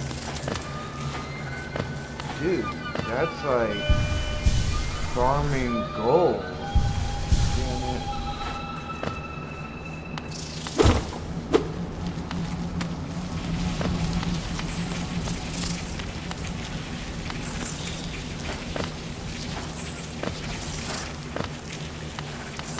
I guess they don't come back. I guess I just missed that one.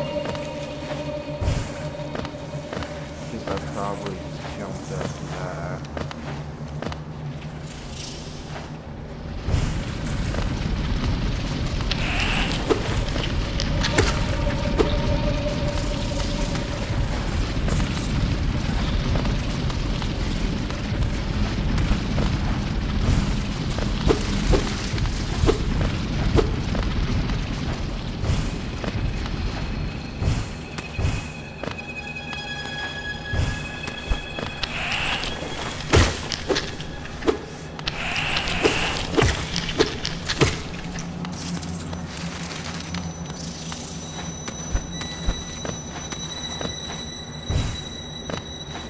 Yeah, if I die from here, dude, I'm going to, like, give her an egg to that lady.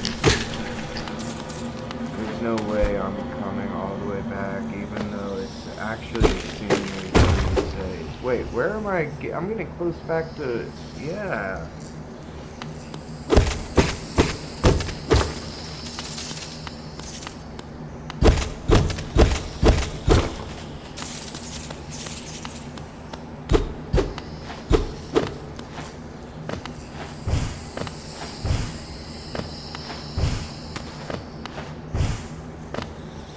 Where is that? I don't know if I should go there. Let me go back.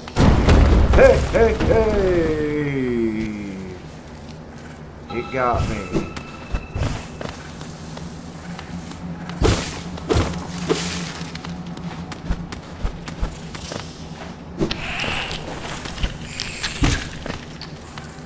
Wait, am I not where I was already? Oh, they're probably little boys. They come back after you leave.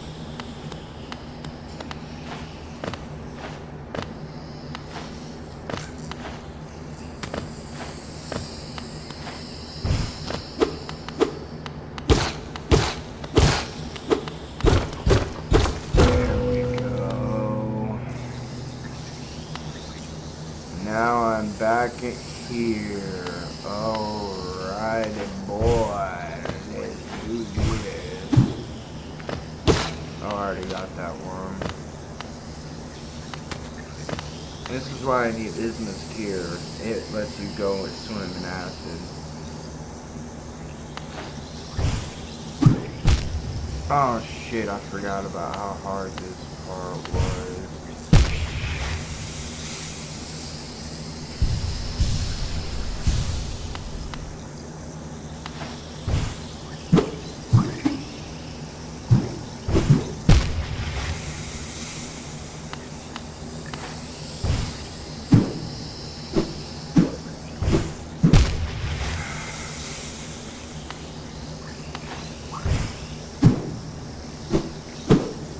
Nope.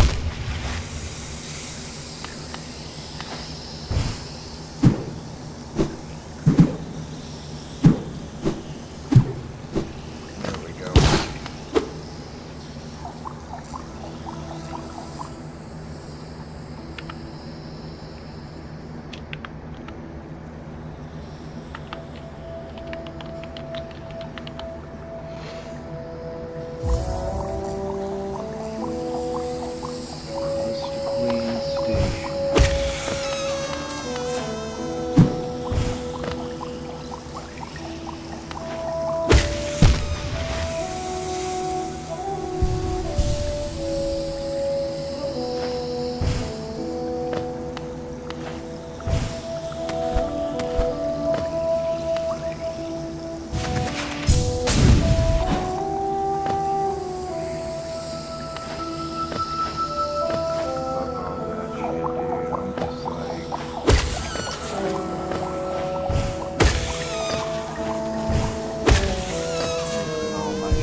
thought, oh, it was quillfish. I thought it was called owlet.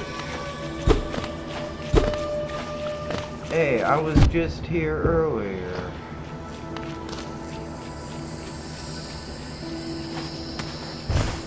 Because I remember I was trying to let my shield kill that guy and get his money.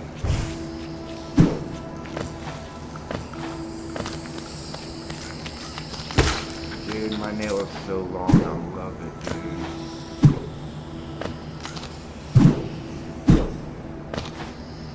The corner floor was at one point. Hey, come back.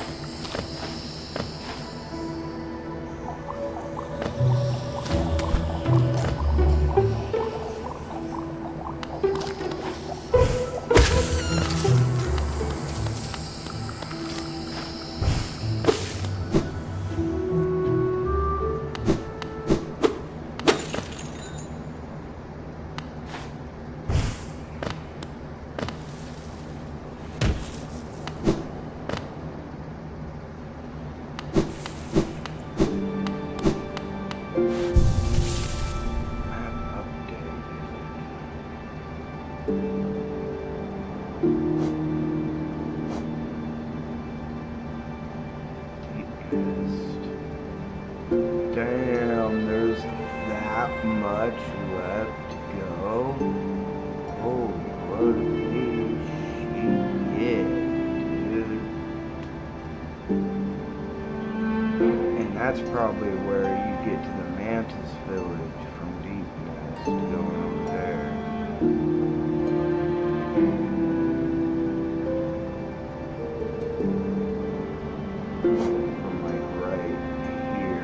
I don't think even with my stuff I can get there right now. I probably have to go there.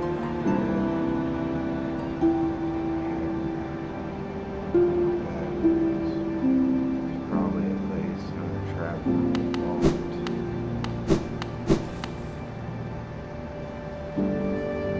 And there's nothing here yet, so I'm gonna have to go back through the Mantis Village. Although, since I'm at the Fungal Wastes, I should get the charm that's in here, the extra notch charm.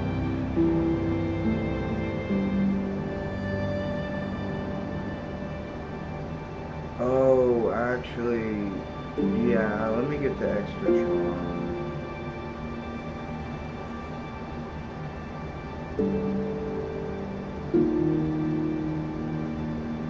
Where is the charm and the Fungal Wastes?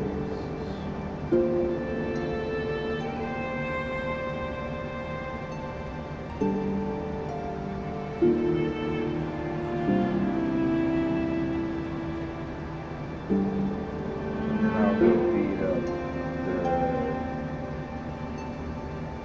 the dumb knight and get a business tier.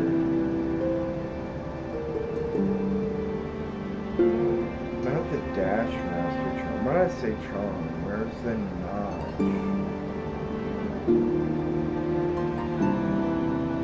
Where's the notch?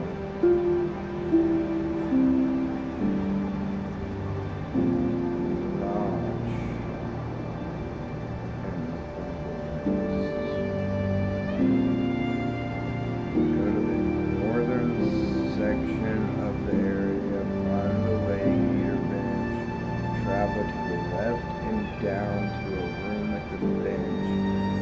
That bench, exit left, go down left and defeat the two shroom ogres to claim your notch.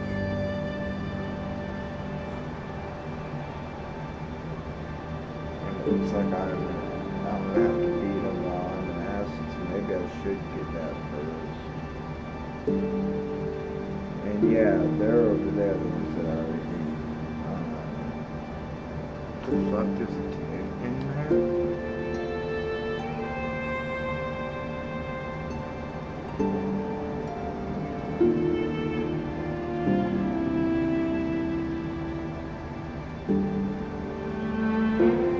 I'm actually, like, close to where I should be getting. there was a better map that they gave me.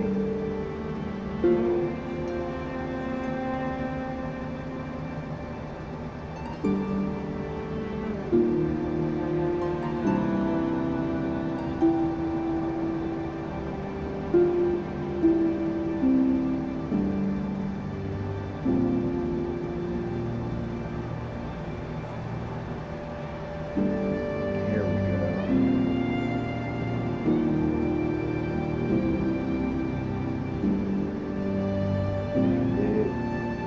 Hey, what the fuck? Yeah, close this big ass ad. Okay, so no, dude, come on with the ads.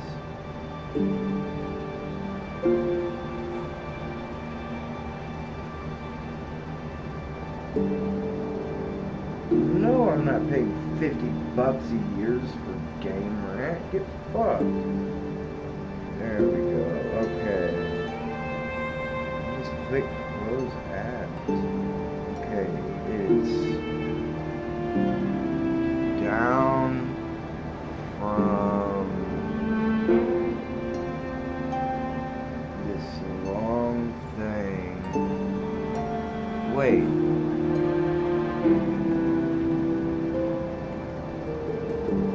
So it is right here. Wait, did I already decide that I've already gotten this one?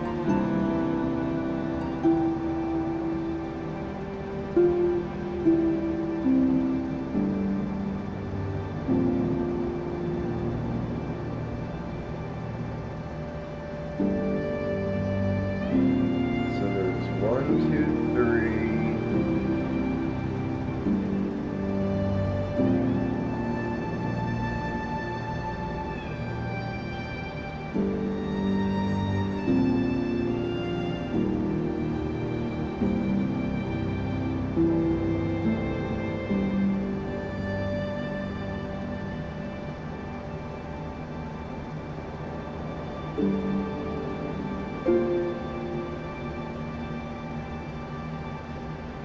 Why is it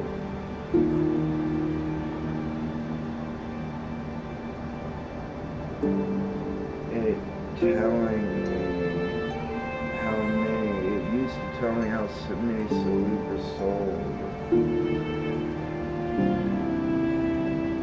4. Okay, so 1, 2, 3, 4, 5, 6, 7, 8, 9, 10, 11. Okay, so yeah, I do need to go get Ismus Tear. Okay, so I need to go.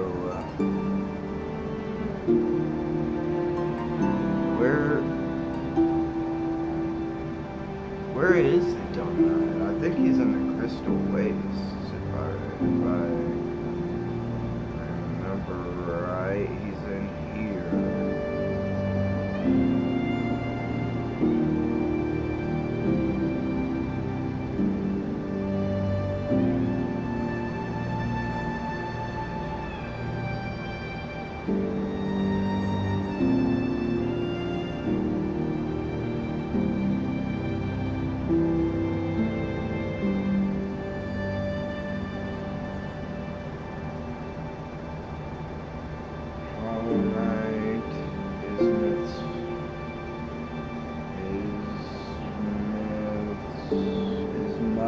Tier. What the hell?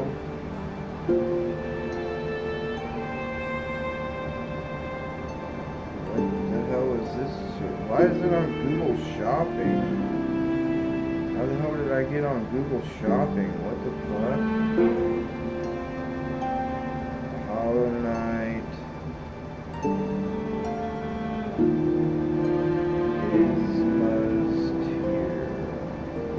Dude, why is it bringing me back? Why is it bringing me to Google Shopping? What the fuck?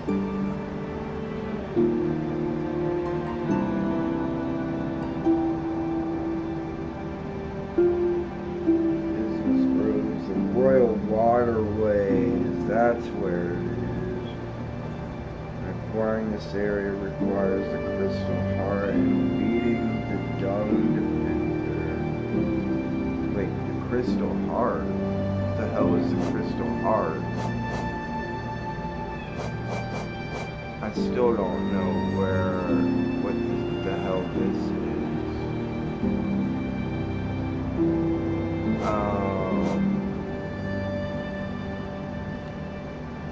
Is the Crystal Heart the one that makes me go flying through the air? Yeah, okay. It requires...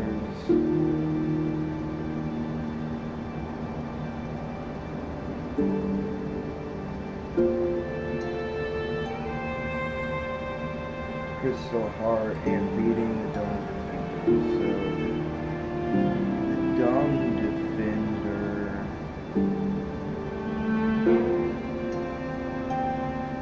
is this bitch. 700.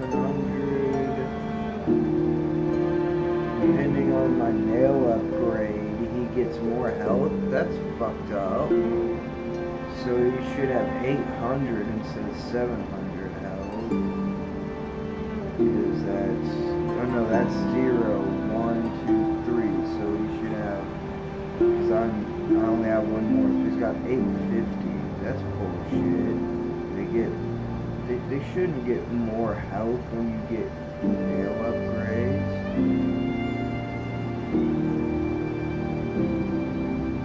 I don't like that.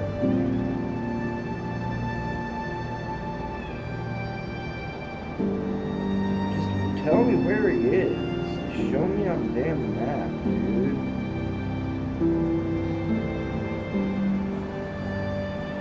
There he is. Okay. So in the Royal Waterways. So he is in the Royal Waterways. Okay. Now we're on to somewhere. Does it tell me how much these are worth? These are 200. These are 800. I don't even know what the next one is, but they're probably worth like 1,000 or 1,200. So these are, I think, 450. And then here will be Isthmus Tier, and then the eggs will be over to the left underneath the Raw Queens. Actually, Isthmus Tier will probably for the Lumify Lantern, because it's one of these things.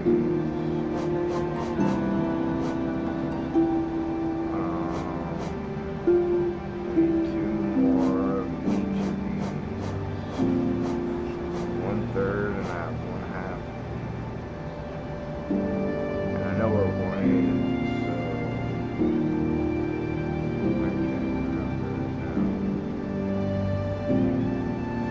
Wild Shoe Tie. That one was coming up yesterday. I think I had that. Yeah.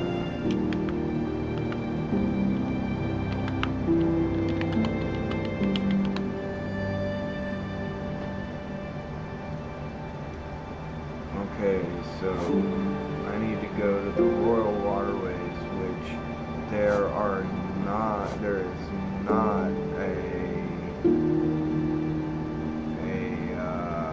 place to a dung or a beetle expressway, so I'll probably have to go from, where am I right now? Main station.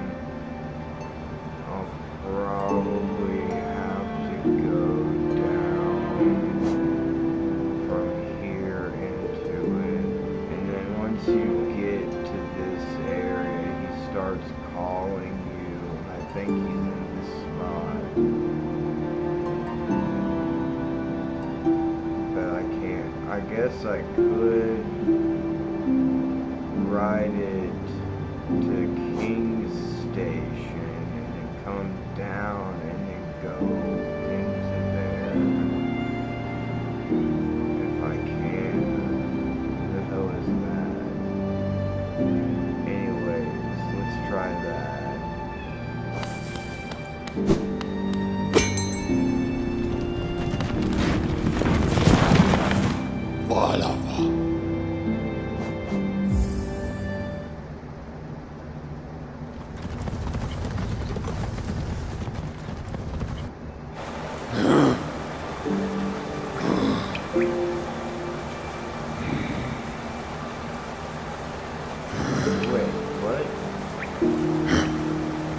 Oh, still single down.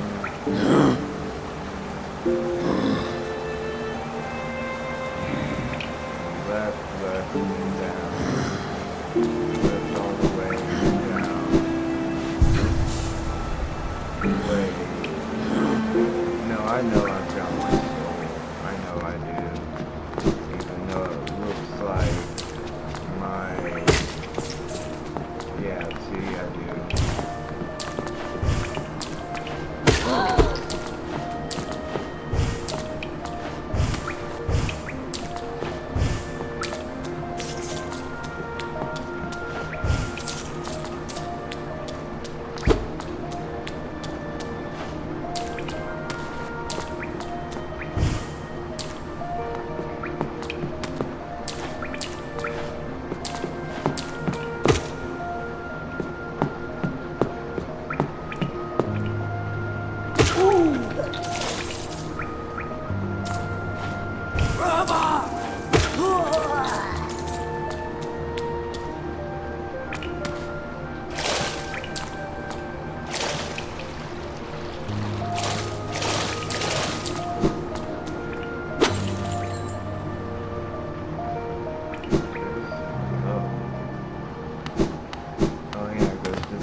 Wait.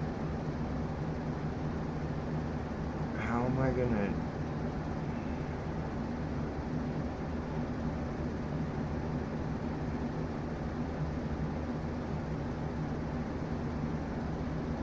Dude, no. The way is for me to come in there and then go through there. What I'm supposed to do is come from the other side and then come from this side and then use that thing and go into here and get on the other side of those nails and probably break through the wall and go somewhere down, dude.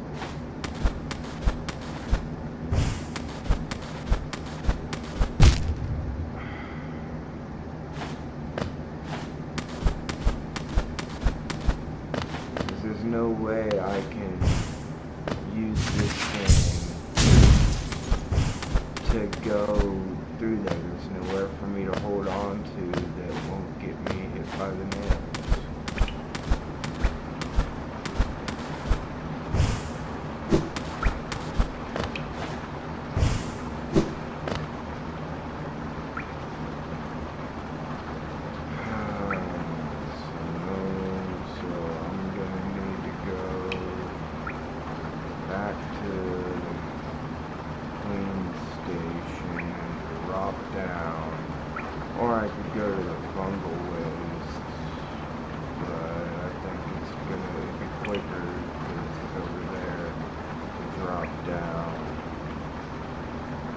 In fact, Isthmus Tier, after I beat him, that's probably where Isthmus Tier is over there.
I choose to believe.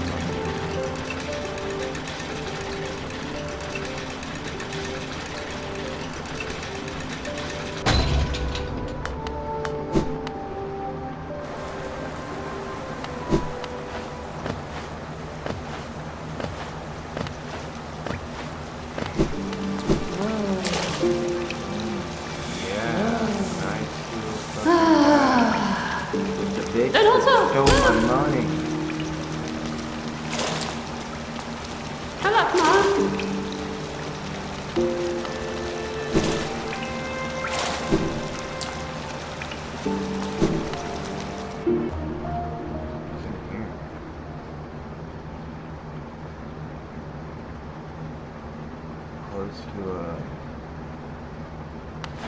thing. That's all I care about.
gotta go.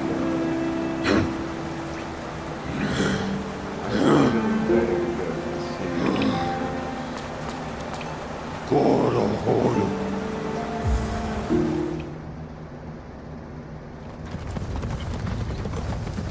Oh, shit, there should be a Pokemon any second.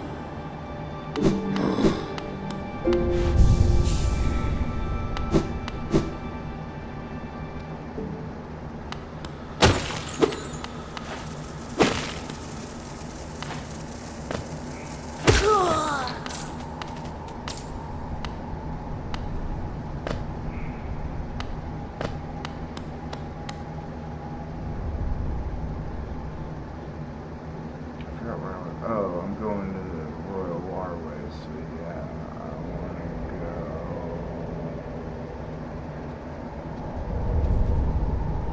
Oh, dude, a Pidgeotto? I got that right, but still,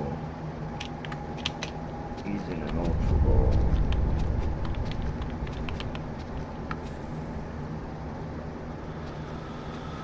I think I might have a Pidgeot, actually. Okay, so I'm here. I want to go down.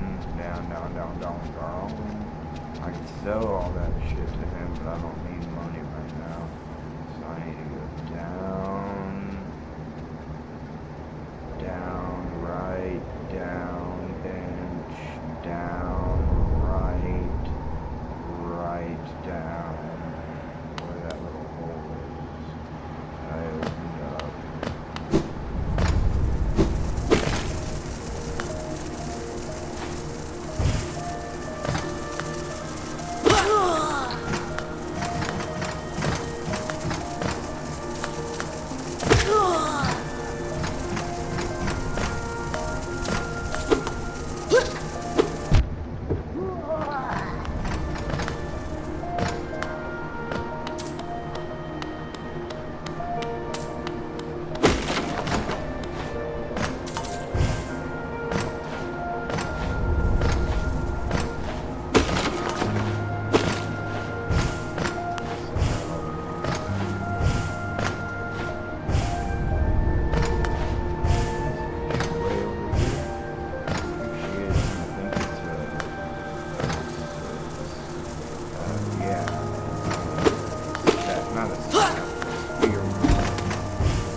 I got the big ones. The small ones are lost to the nails.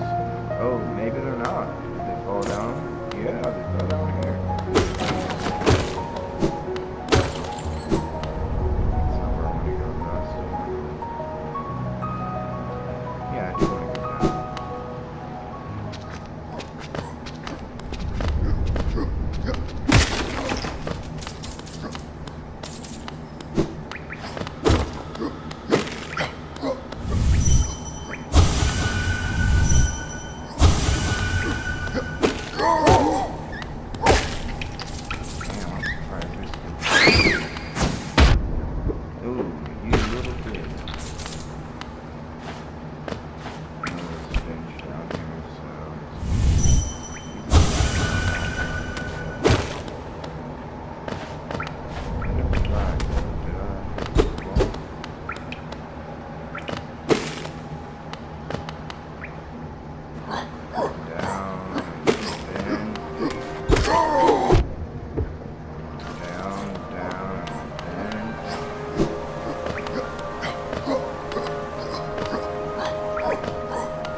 Oh no, that's these guys. But I still need to go right. These guys. Dude, having this now is so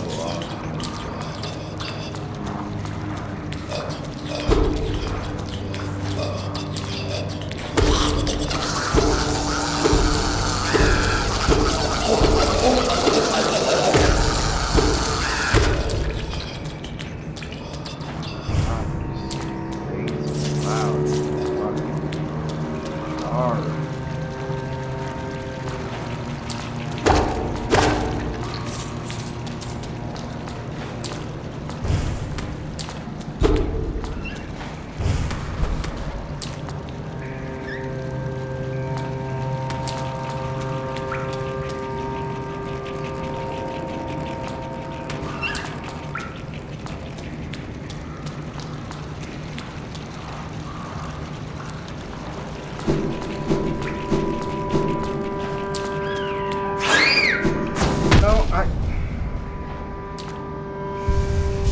Here's where he starts calling you. Boo! Aglomera! Ha!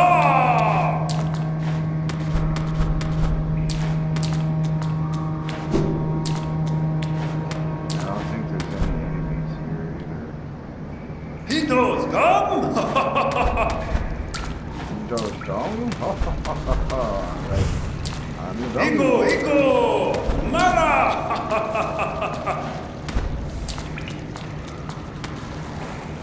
Mera! Ako! Romance! His thing is open. You can see this right here. Let's do this. Yeah! Hunda! Iko boss!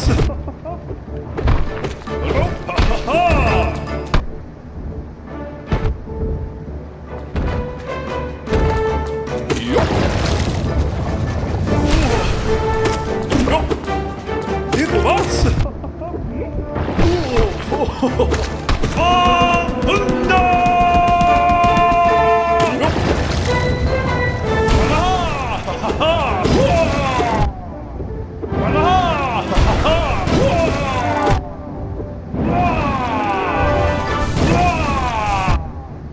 Doma!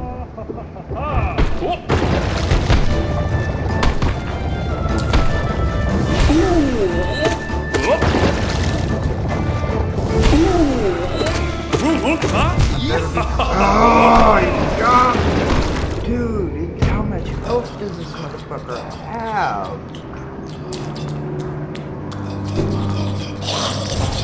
Oh, fucking God.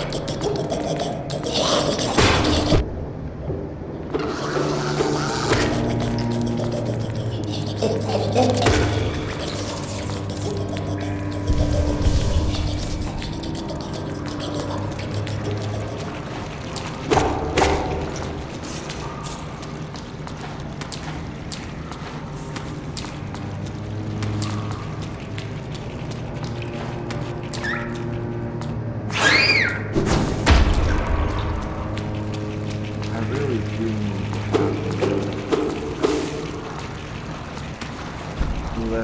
to have at least one spell so I can open scar.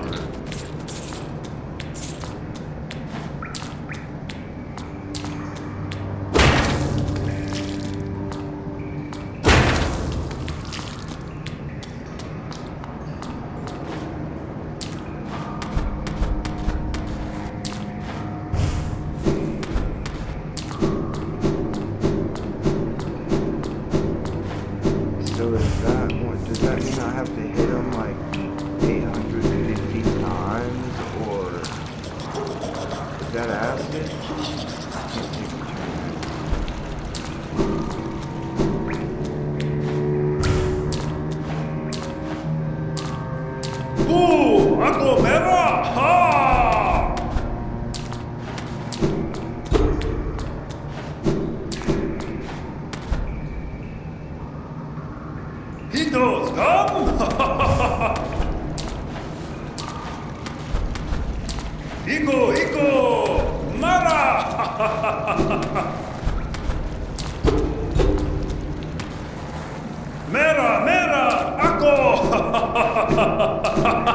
Romas!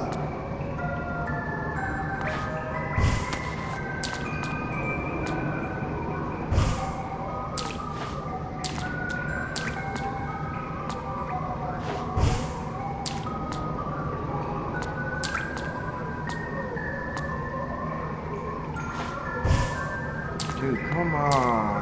Look at me. Finally. Jesus, dude.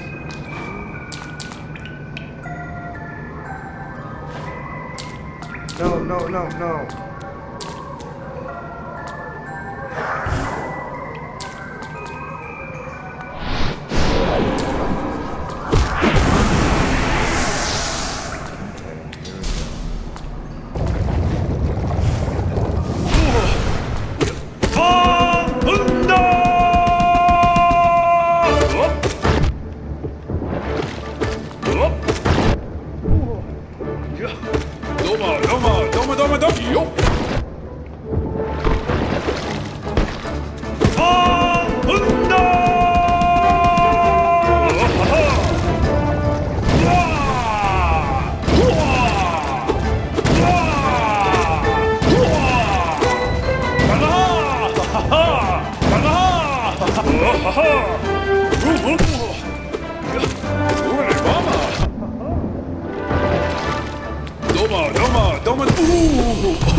That's it? Why was it so hard to beat him the first time, dude? I smashed his ass the first time. What the fuck?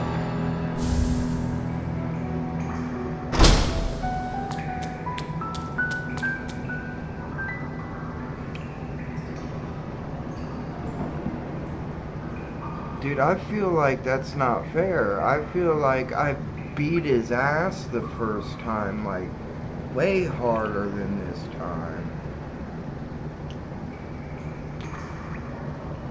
Shit, I guess not, dude. I don't know, man. I fucked him up, though.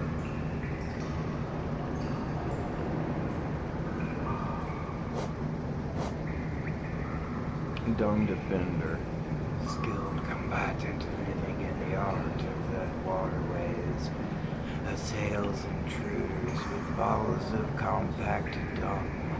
Fighting for honor or for loyalty, you may as well be fighting for dust.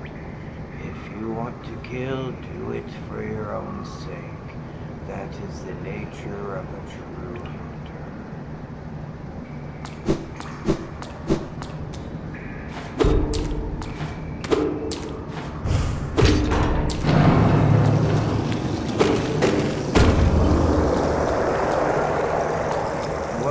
I just sent acid way up somewhere. I don't know where the hell that acid went to.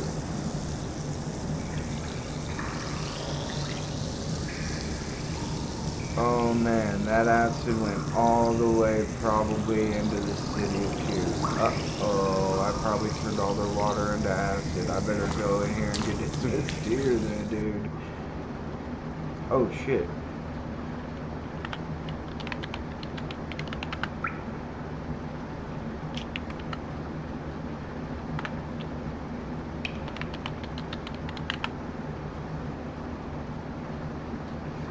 Wild cast form.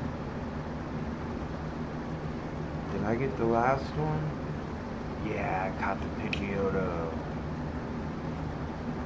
Oh, wait.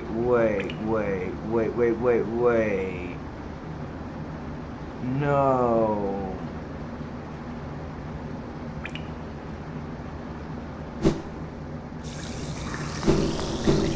That probably raised actually the acid level so I could go down and go, because there was probably acid stopping me from getting here. Now I can go there and go here to get her crest. So that's probably what that did. It probably sucked up a bunch of acid into that.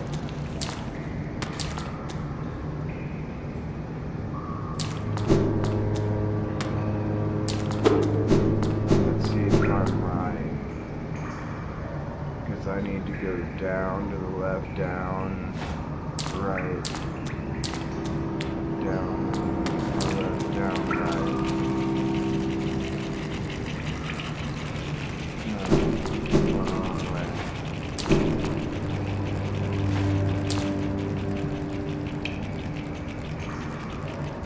Go right, down.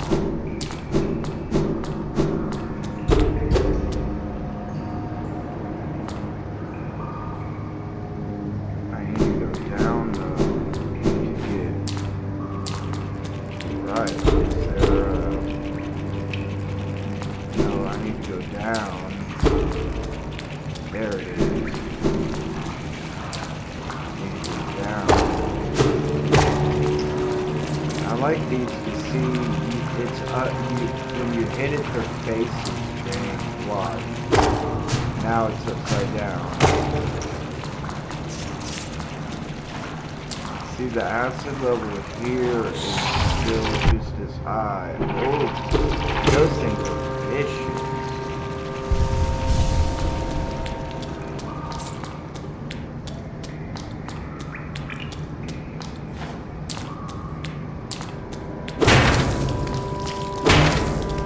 Damn, but I had to defeat the Dung Eater to get this?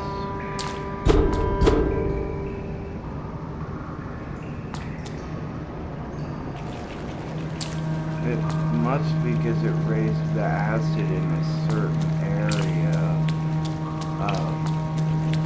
like where there was acid. Whoa.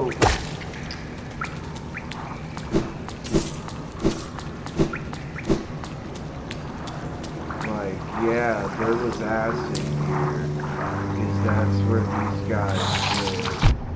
Whoa, dude. Oh. So it raised the acid so it could go through here.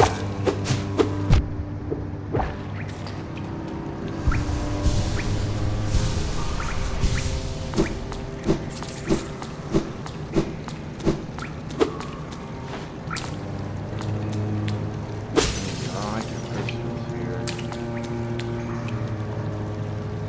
Okay, I'm close.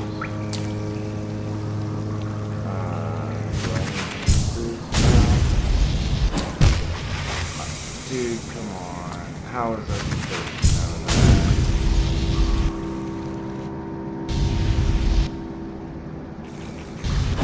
No, no. Oh.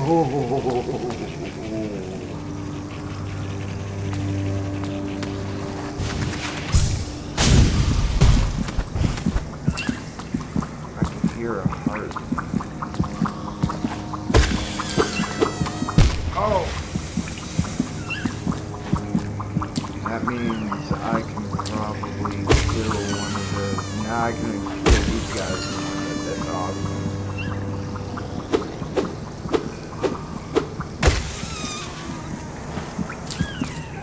Yeah. Oh, hey!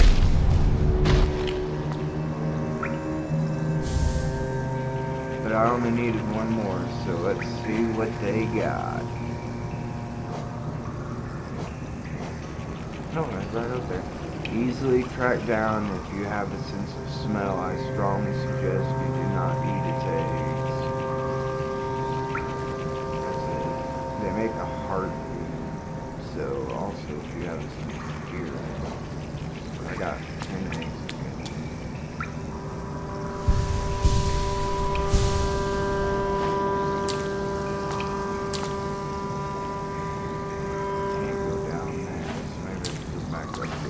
Yep, I can get up there.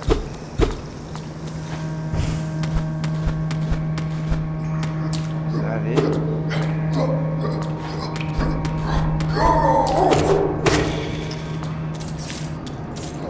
See, there's the thing of acid. It's in a giant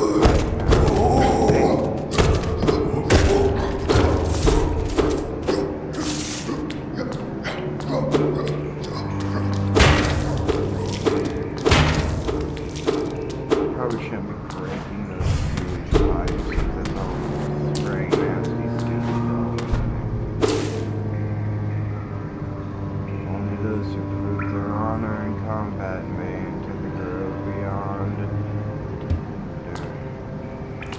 I did prove my combat by killing a dumb beetle, so go.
Oh no, not another fight. Come on, dude. There's gotta be a bench up here then, dude.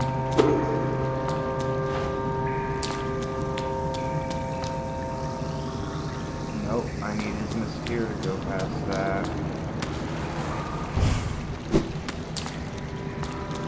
Dude, really?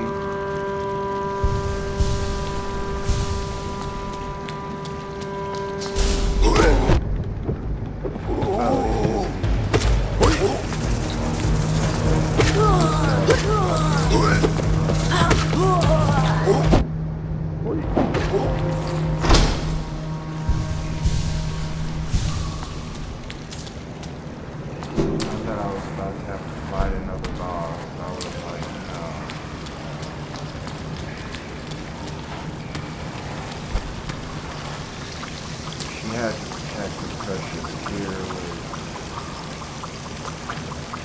something, I guess.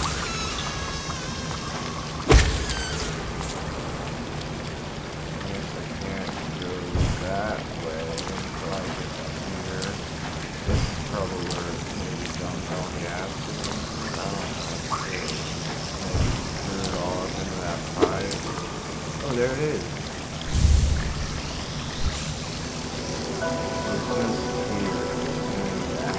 Shall be repelled in active waters without coming to any harm. But yeah, boy. How is nobody on YouTube really? Or am I just whatever, I guess not. Nobody's on Twitch either.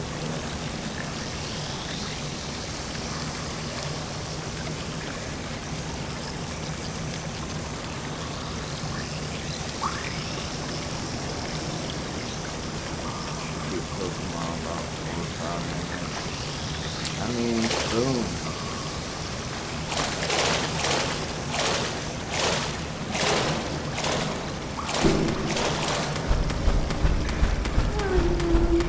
Yeah, little grub homie. Hey, buddy. How you doing? Yeah, I've gotten a lot of these. I wonder what's gonna happen when I go back to meet them again. I hope the infection isn't gone there like it has everywhere else.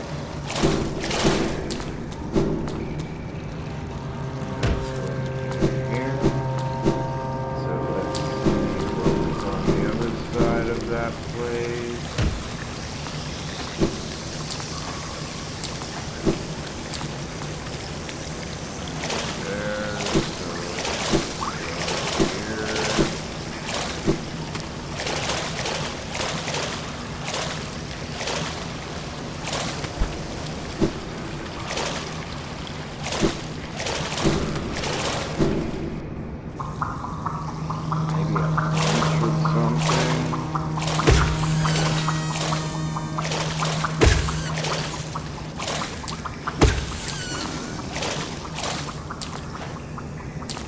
I wonder since maybe the berries will be able to be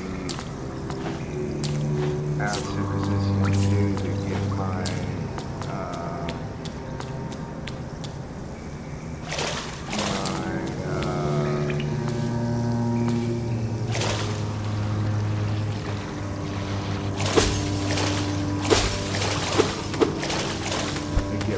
coins. They can't get them if they drop into acid because they're going after them to die. So I wonder if now they'll be acid resistant like I am. Back to here.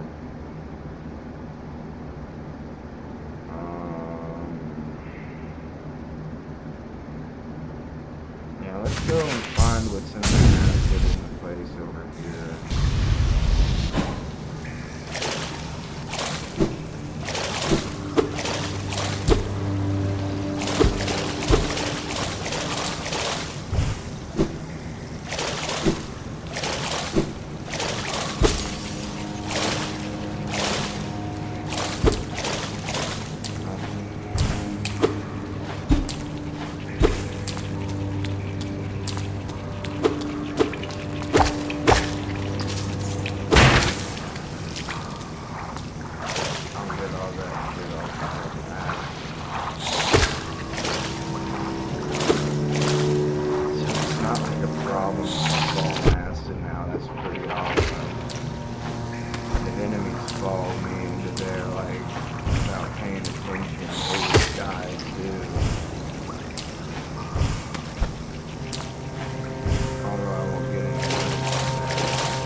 Hey, come on now, I should have definitely got that.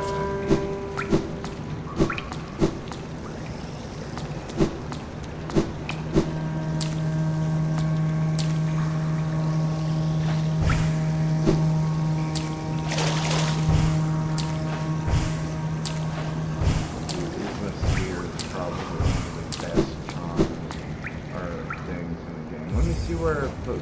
Yep, I was right. They put it right in front of these three things. I knew that's what I was doing.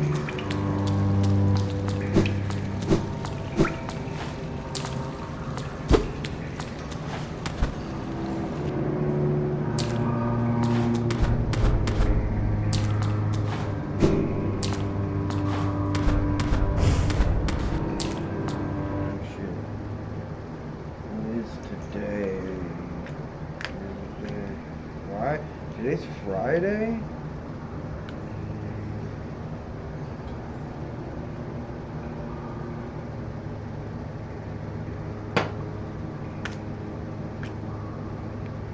No, today's Saturday, right?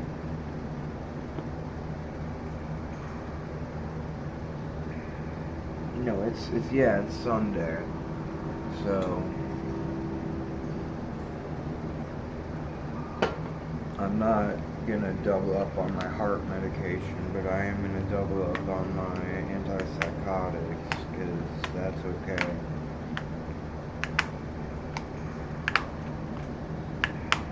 I could double up on my heart medication, but if I've taken the lowest dose, there is a dose that is twice mine, which is the next highest dose, but I don't need it, so I'd rather save it in case I run out one day and like I'm desperate to have it.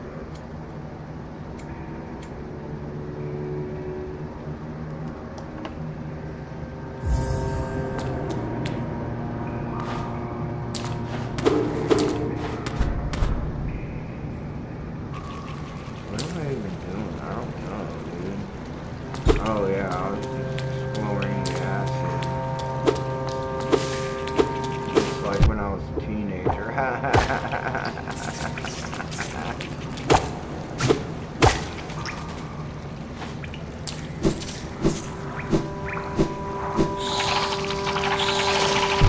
Oh, I can't swim when I'm in water.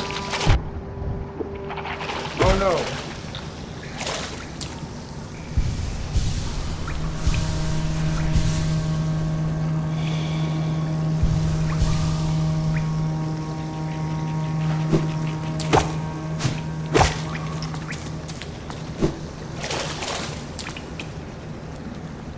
That sucks that you can't swing when you're on water. Or let's be.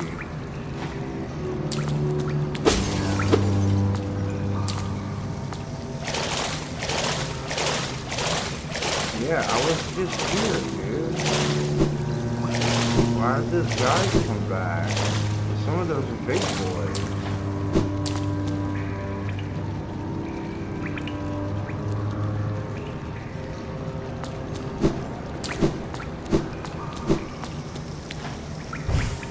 If I wanted to, I could take myself here and then go through to here and stop my thing right in the middle of the nails and fall down and go to here. What is that? In fact, I might do that because I don't remember what that is. What that is. This is going to be a hard one though, so I might need to gather my wits about me.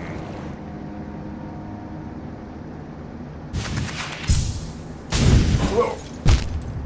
Oh, dude, this is gonna be really hard. Oh, that's what's up, boy. Okay, yeah, because I don't remember who she is.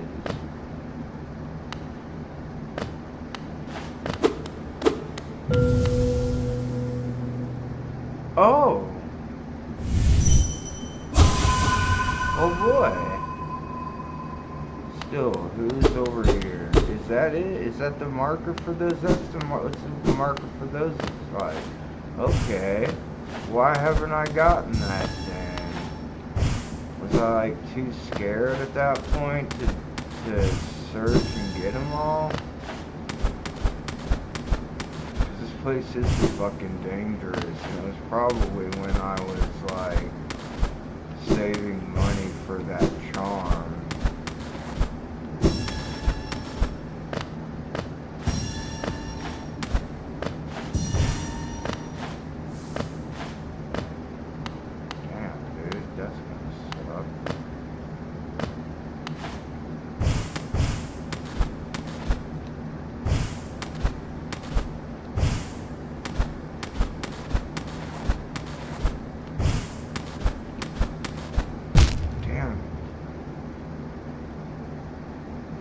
You know what? Fuck that, dude.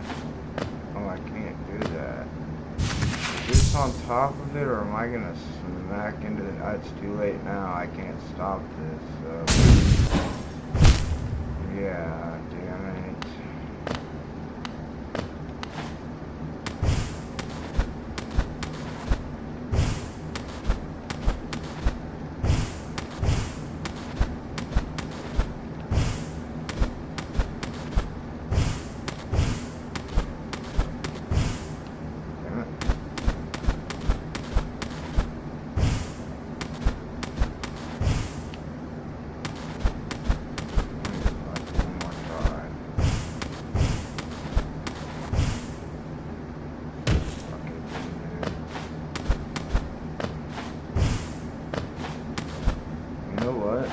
Maybe I can just... Oh yeah! Didn't even have to fucking do it. Hey, what? Shit. No, don't do that.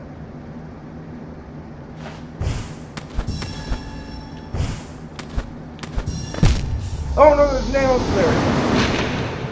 Cocksucker, dude. I want to be so far away from here.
I didn't even need to go down there because there's no fucking way I could have healed from or gotten it. It was, dude.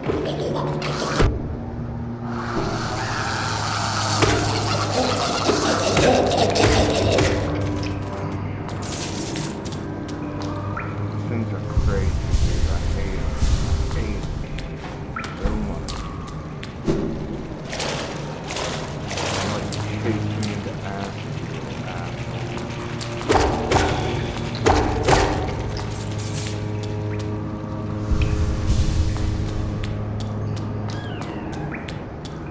What is that?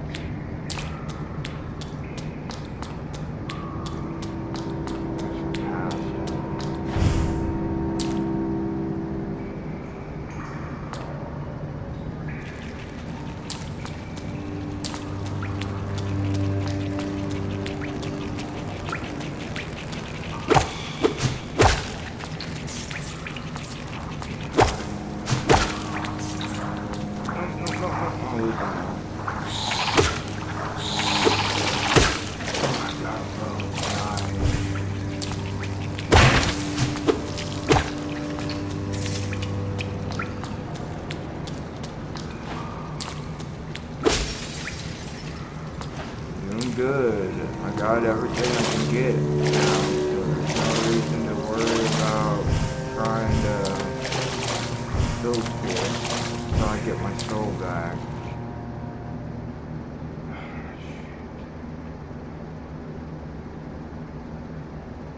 It's right above me too, man.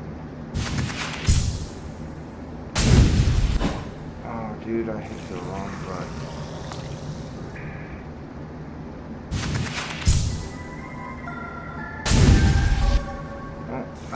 Maybe I did hit the wrong button. I just didn't hear the input. There we go.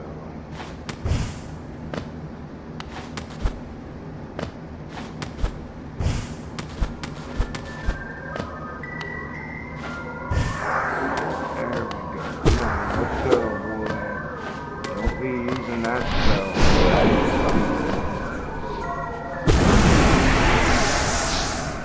Oh, bitch.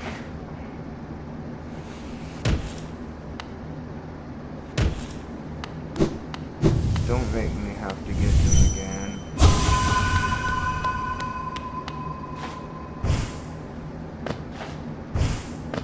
I hope I kept all the ones I got.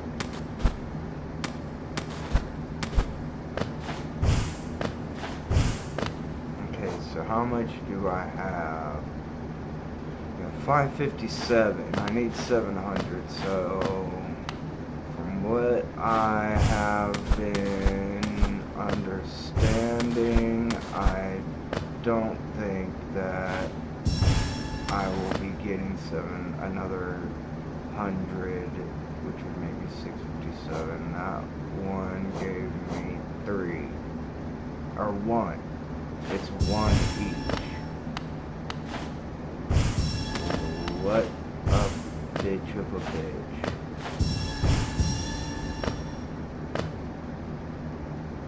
Wait, wasn't there one down? There it is.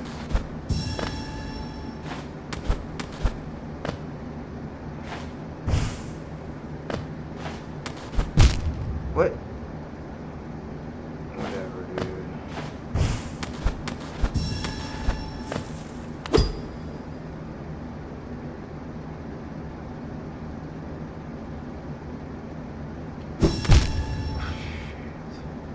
It's like some of them you're like not meant to be able to get without dying.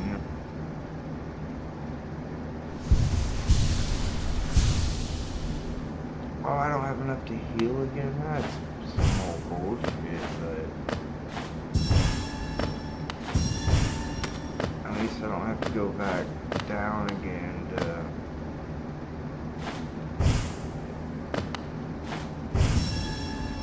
worry, because I'll hear the tree actually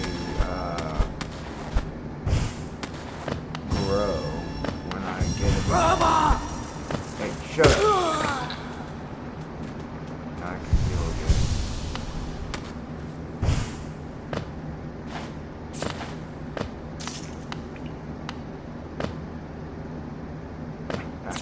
Got all your money.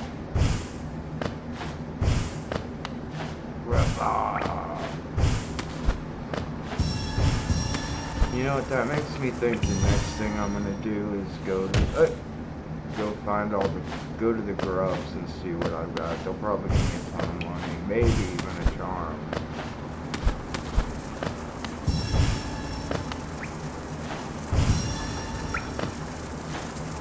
Hey, whoa, I did not see or hear you.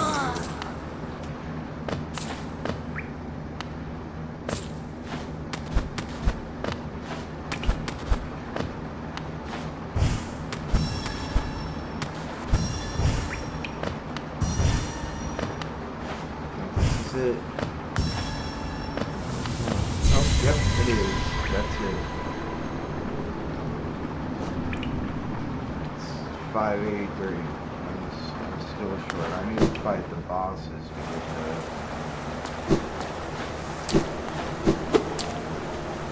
Okay, so I should be really close to it. Yep.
got her with my heavy hit last time with my sword with the big hit heavy now.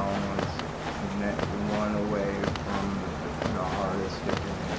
So when I get that, I'll hit her again.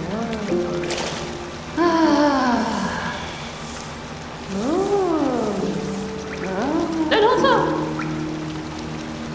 Garofle, Gio. I have nothing left. I suppose, you might might be on your way now, Chris? Yes, I think that would be the best. Yeah, like I can't enjoy this place if your ass is here. That almost makes me want to get you again.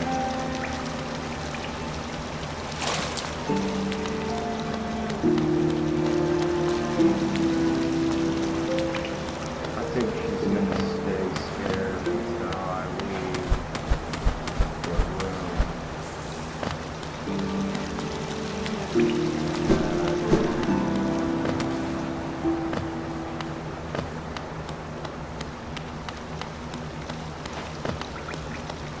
This is where she was. I got 1 point for absorbing her, but I was doing it to free her soul.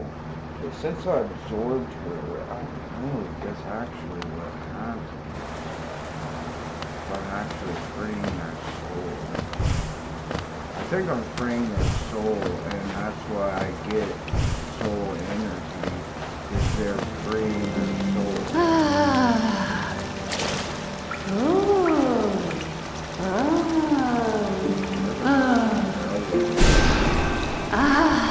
Bello.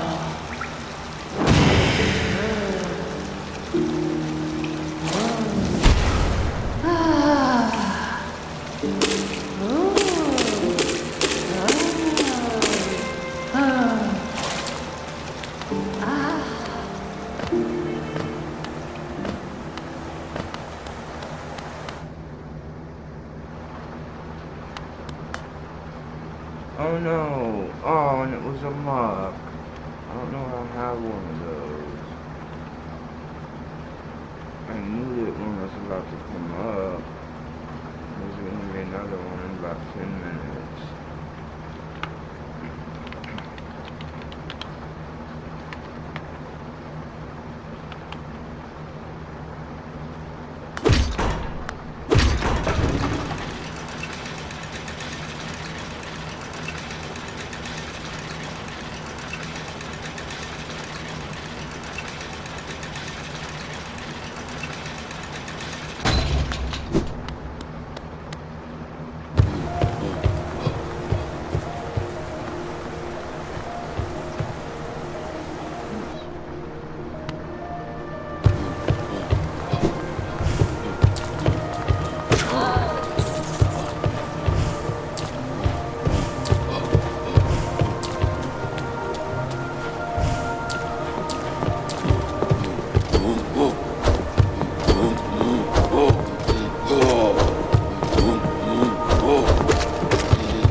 Tiema Palava.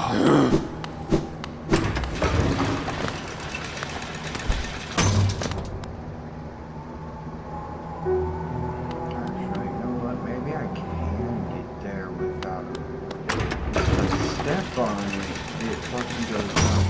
But maybe I can. Nope, it comes up no matter what.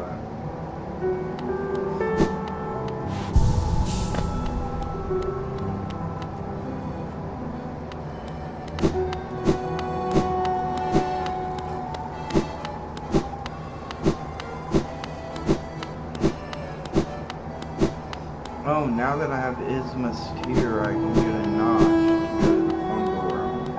But I wanted to see if any of these people had anything to sell. Is he permanently out? Like, does he never ¿Qué volen? ¿Más? Yeah. Oops.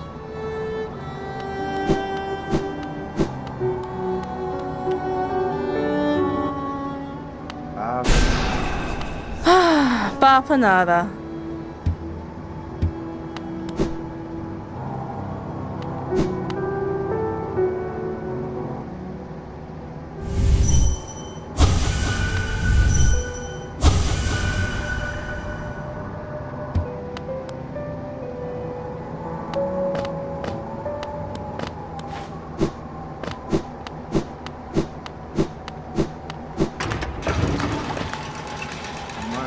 Should I go through that way?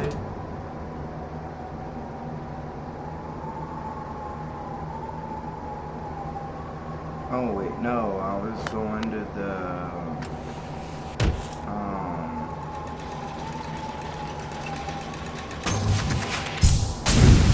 grub homies.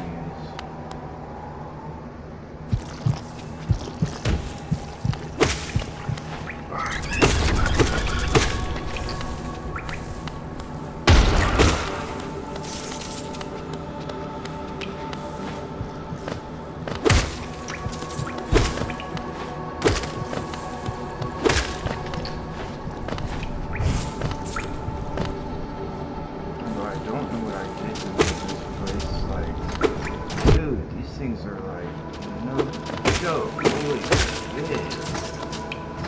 Damn, dude. Come on, die.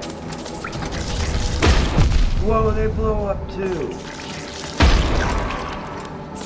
Explosions do double damage.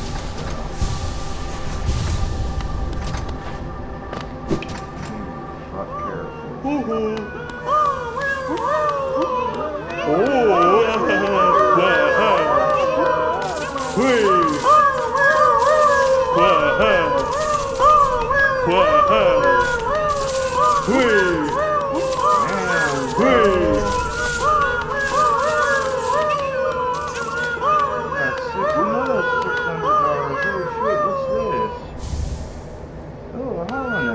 That's $450. Thank you.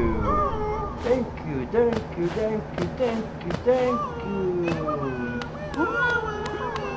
So I got 1, 2, 3, 4, 5, 6 left. 7 left. And let's say count those 2 in the background, then I've got 10 left. 3 in the background. But I don't think those ones in the background are caught, because I don't think I've caught 1, 2, 3, 4, 5, 6. And 7, 8, 9, 10, 11, 12, 13, 14, 15, 16, 17, 18, 19, 20, 21.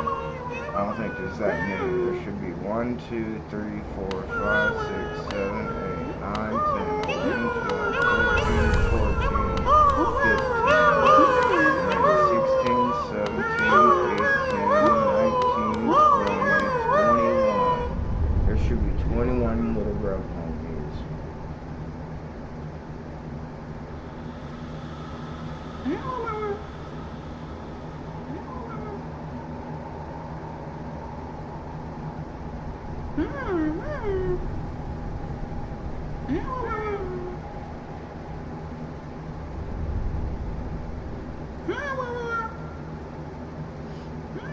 One was a fake, and I had to keep going past the fake to get the real one, and it turned out to be an enemy that like had like opened his mouth and had those crazy teeth that are all around like some of the other enemies, and he fucking came after me, but I immediately beat the shit out of him, killed him.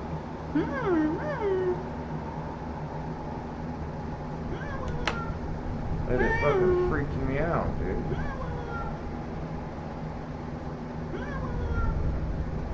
They're in Hollow Knight. There are 46 grub.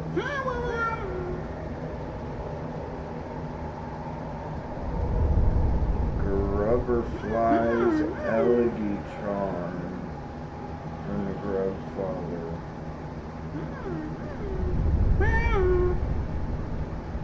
The Grubberflies Elegitron. Oh, dude, you fire projectile beams from your nail when you're at full health, like in Zelda, dealing 50% of your nail's damage and providing a ranged attack with infinite enemy piercing. Fuck yeah, that's awesome. This charm is excellent for delicate flower quests and radiant boss fights, where taking damage is disastrous and it costs 3 charm notches to equip.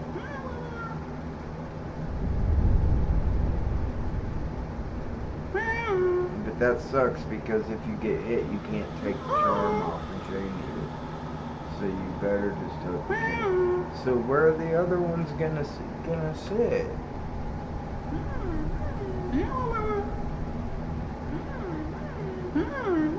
How do I know how many I've gotten? So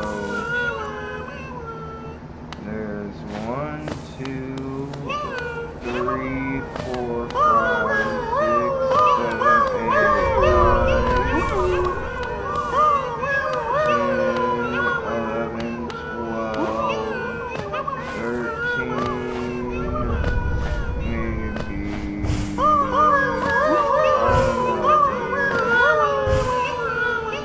That's what it looks like.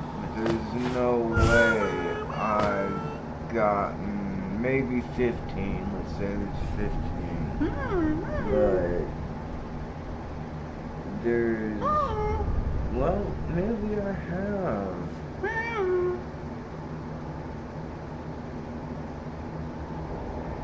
Gotten 31 grubs. How do you know how many grubs you get? How do you know how many grubs you saved? Hollow Knight.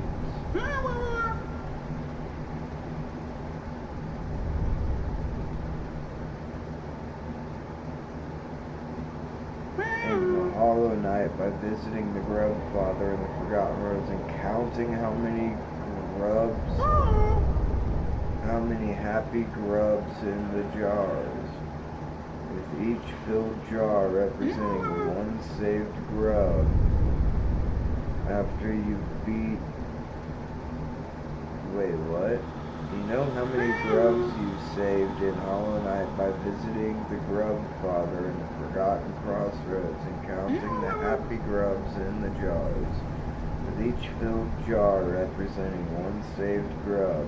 After you beat the Collector, you'll receive Collector's Map, which marks the location of all the remaining grubs on your map. Easy to see where to go next. Counting grubs. Locate the Grub Father. Travel to the Forgotten Road. Find the launch chamber filled with empty egg-shaped houses where the Grub Father resides. Count the happy grubs.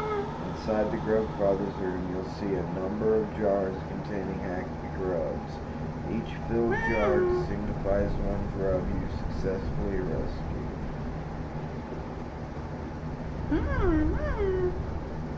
Defeat the Collector. Progress through the game. The Collector is a boss found in the City of Tears. I gotta get his ass, because then he's got a map of all the grubs.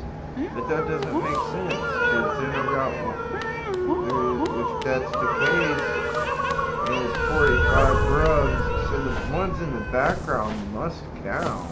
So I've got 1, 2, 3, 4, 5, 6, 7, 8, 9, 10, 11, 12, 13, 14, 15, 16, 17, 18, 19, 20, 21, 22, 23, 24. So I've gotten about half. Just 1 over half. But then that's 1, 2, oh, there's some up there. 3, 4, 5, 6, 7, 8, 9, 10, 11,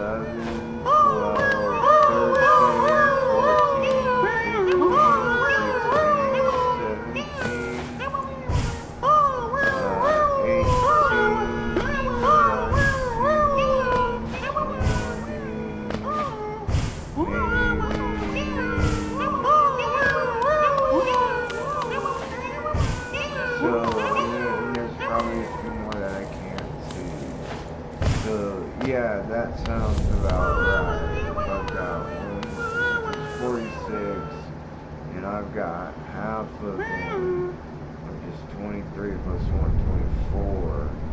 So another 20, 44. So I'm losing 2 seconds. That's probably right. Damn, the infection is like trying to come in here, but it's being held out, thank God.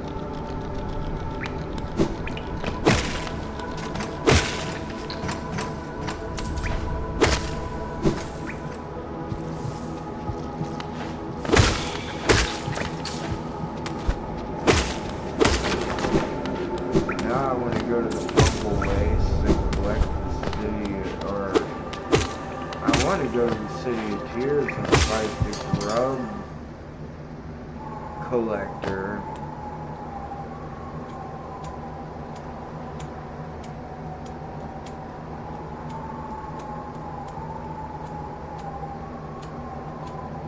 God, dude, these things suck so bad. Their strikers are so bad.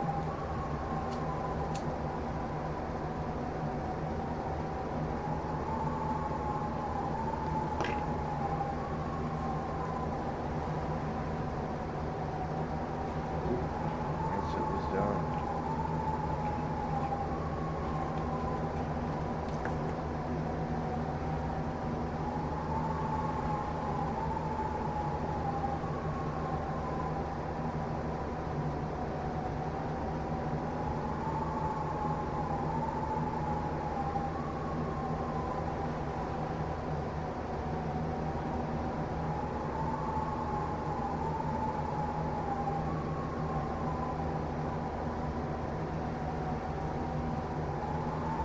Although,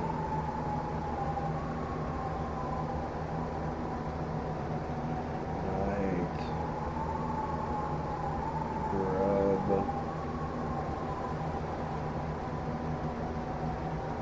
Collector. I could just look up the locations, but if there's a way to find them in game, I'd rather do that.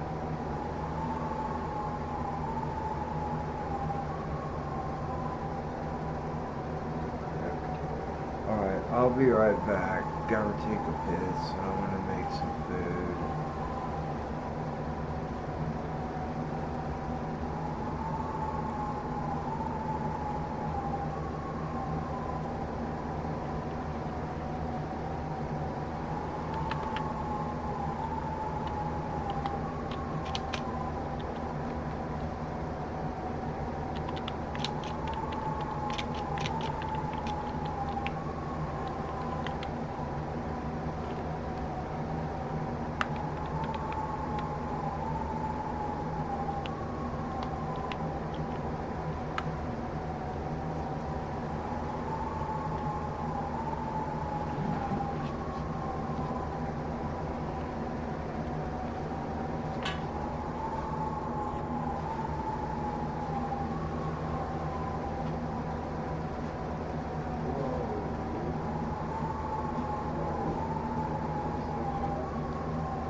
Okay, I'm back.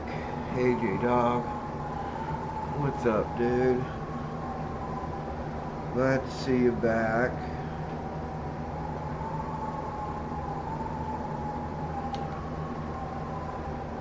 Hope you're doing well.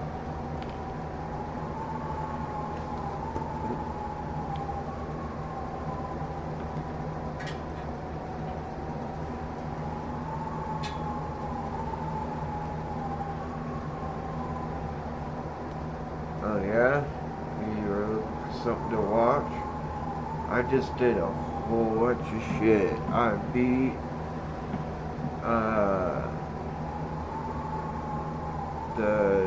the Dung Lord or whatever his name is. I think it's the Dung Lord.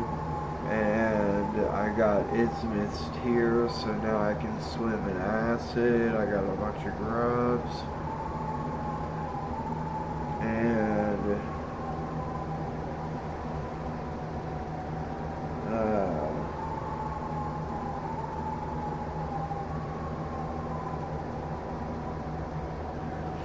I'm gonna go explore some places where there is acid in them, like the bumbleways. I'm doing alright. How did I never got that? What? That's why I didn't have that thing?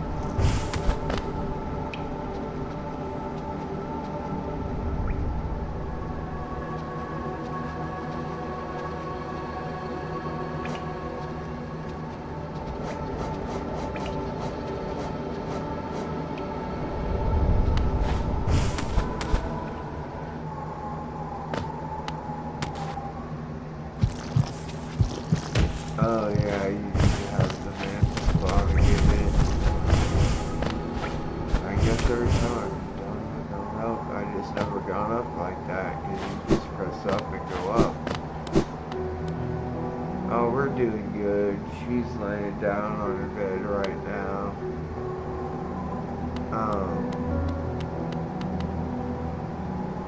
I don't know how much longer I'm gonna be live. Probably honestly not that much longer. I'm probably gonna, because I didn't wake up till like real late today, because I stayed up till really late tomorrow morning. So I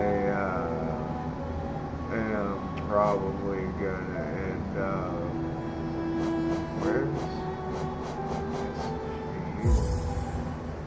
going to bed early to try to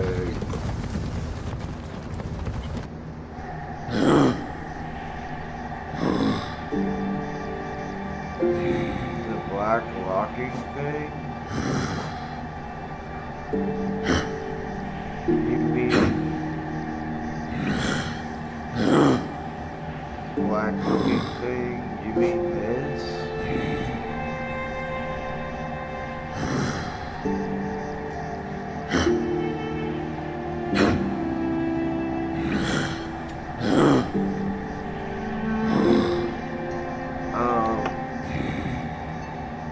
That's the temple where that guy is, where that egg is. And once you find the people, the person who tells you what it actually is, it marks it as the black egg temple. You can see it on the bottom of the map key.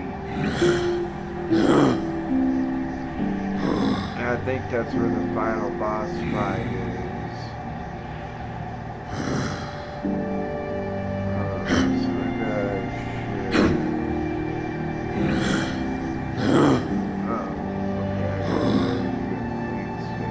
Tiena Palava.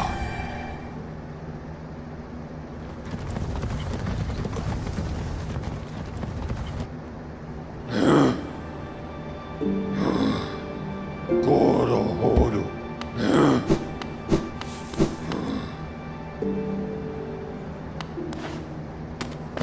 But yeah, I'm gonna stay up for a little while longer. It's almost 3 o'clock. Yeah, dude, I still haven't beat the end game of that, and I'm not gonna get the DLC. The DLC seems like such a rip-off, especially for 20 bucks. But dude, it was so good. Donkey Kong Bonanza was awesome, and Claire Obscura was also awesome. And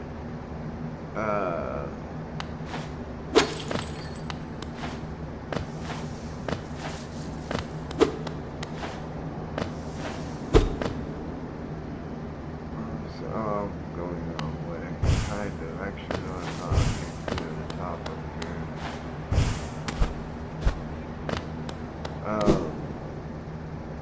But yeah, I just want to reset my sleep schedule because I don't want to just keep falling. I just don't want to start falling asleep playing the game. That happens to me a lot. See, now I can swim in acid because I got infinite spear.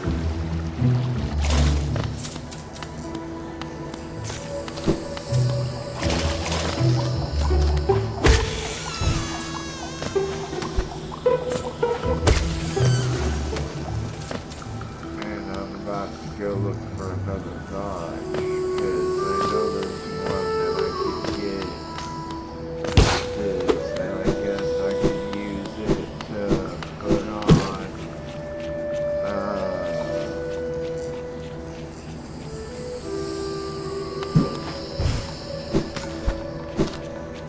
the one that brings me money. Because I got the one that extends your meal 15% and the one that extends your meal 30% or 25%. So I got my nail percent 40%. Oh! So I bet I can even hit this dude. Oh, dude, if he came to the end, I could. I can see it coming through this to the end.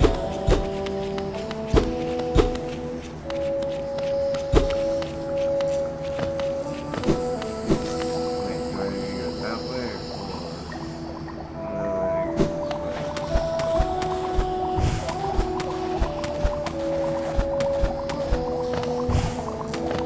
Yeah, I do want to play. It's such a good game.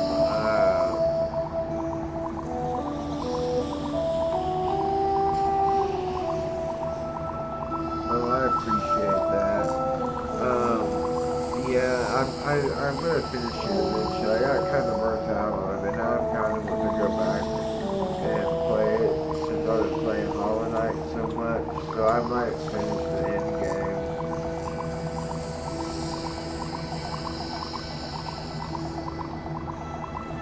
The end game is actually pretty big, though. I appreciate that. I try to be nice, and respectful of other people. That's just how I was raised, and I know it doesn't feel good to be disrespected or anything for whatever reason that, you know, so, for acting weird or acting different or something. I mean, if you're disrespected because you're doing something mean to someone, that's different, but if you're not mean to me, I've got no reason to be mean to you, you know?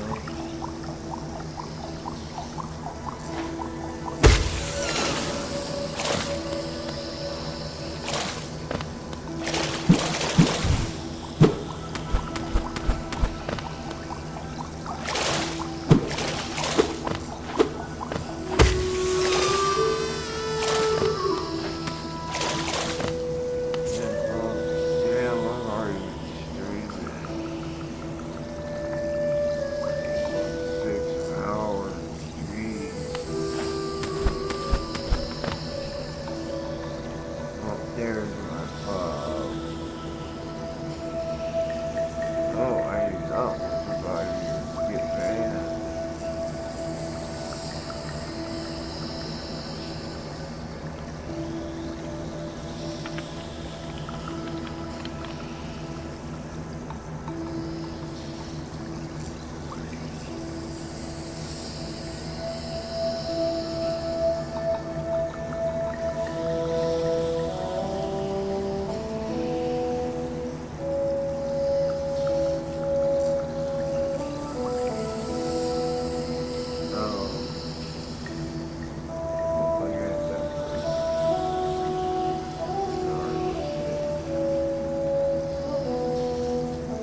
thing said, the charm says it repels acid from you. So you can see that there's a little bubble around you that the acid repels from. But I guess because of like fluid dynamics, you can still swim in it.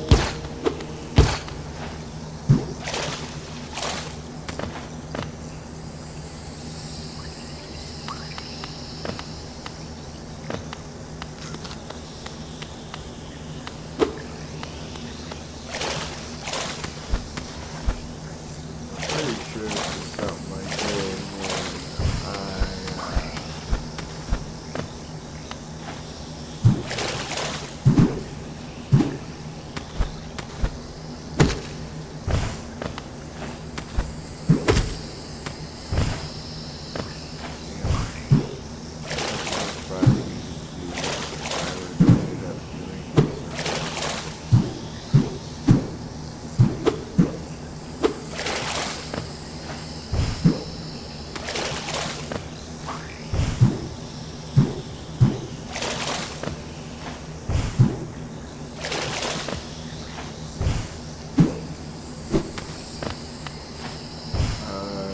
yeah, there's an empty grub container up there, I think.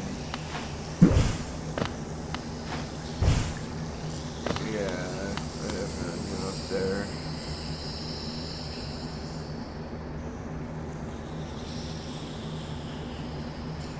Um,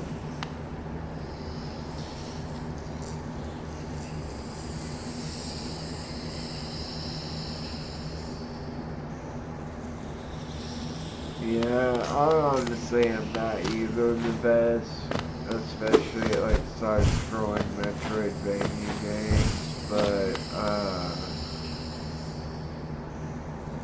wait, what?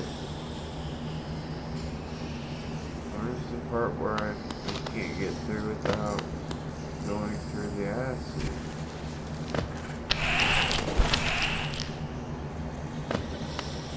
Wait, what?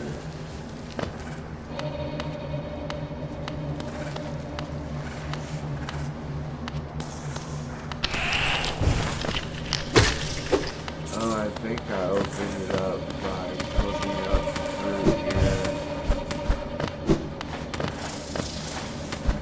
I'm finding my way through here and coming up here.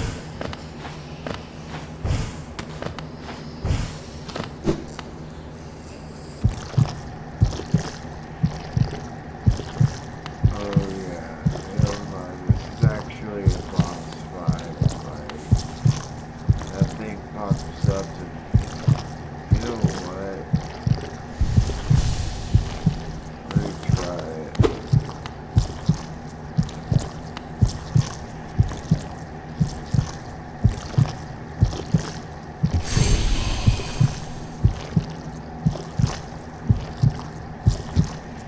Okay, this isn't that fine.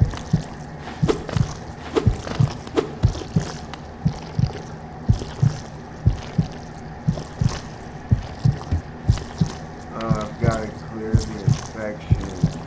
That's probably why the regular place is so infected. And I've got to clear it, and then I can talk to this guy or fight him, whatever I do.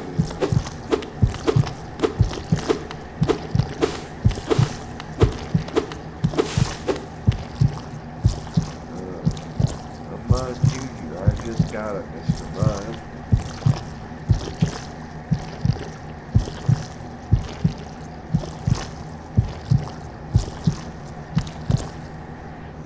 I could have swore there was a spot around here somewhere that you needed to get in the acid and then you go under a thing and then around it. Yeah,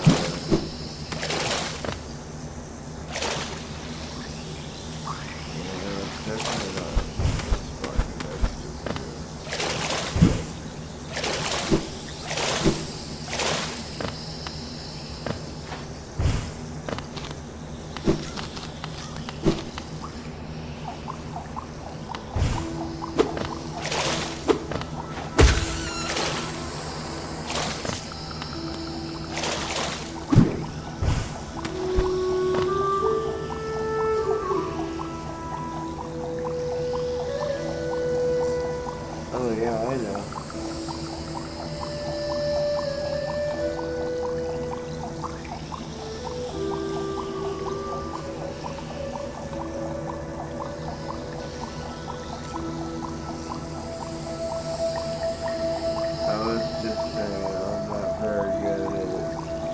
know that's super good at Metroidvania games either, or 2D side scrollers necessarily, even like Mario.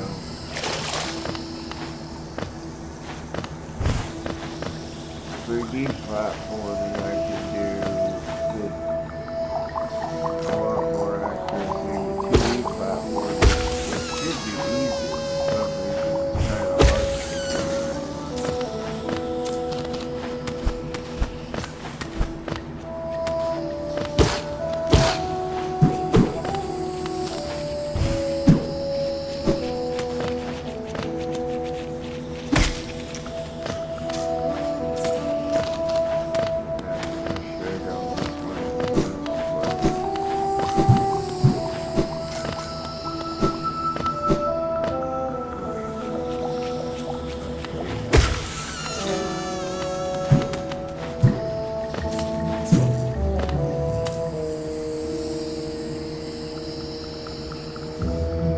yeah, I'm going to. I'm probably going to end the stream just a little bit, honestly.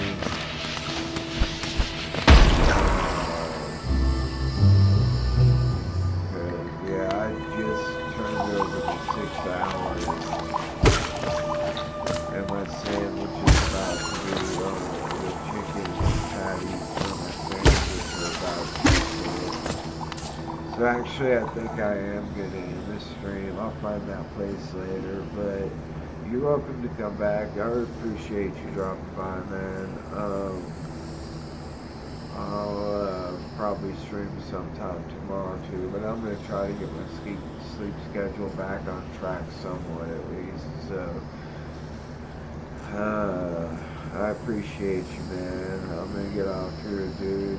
Love you, man. Thanks for coming out. And everybody else, I appreciate you all, man. Love you guys. Peace out.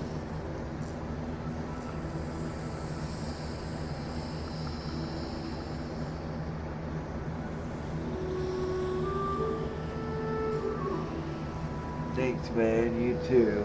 Have a good one.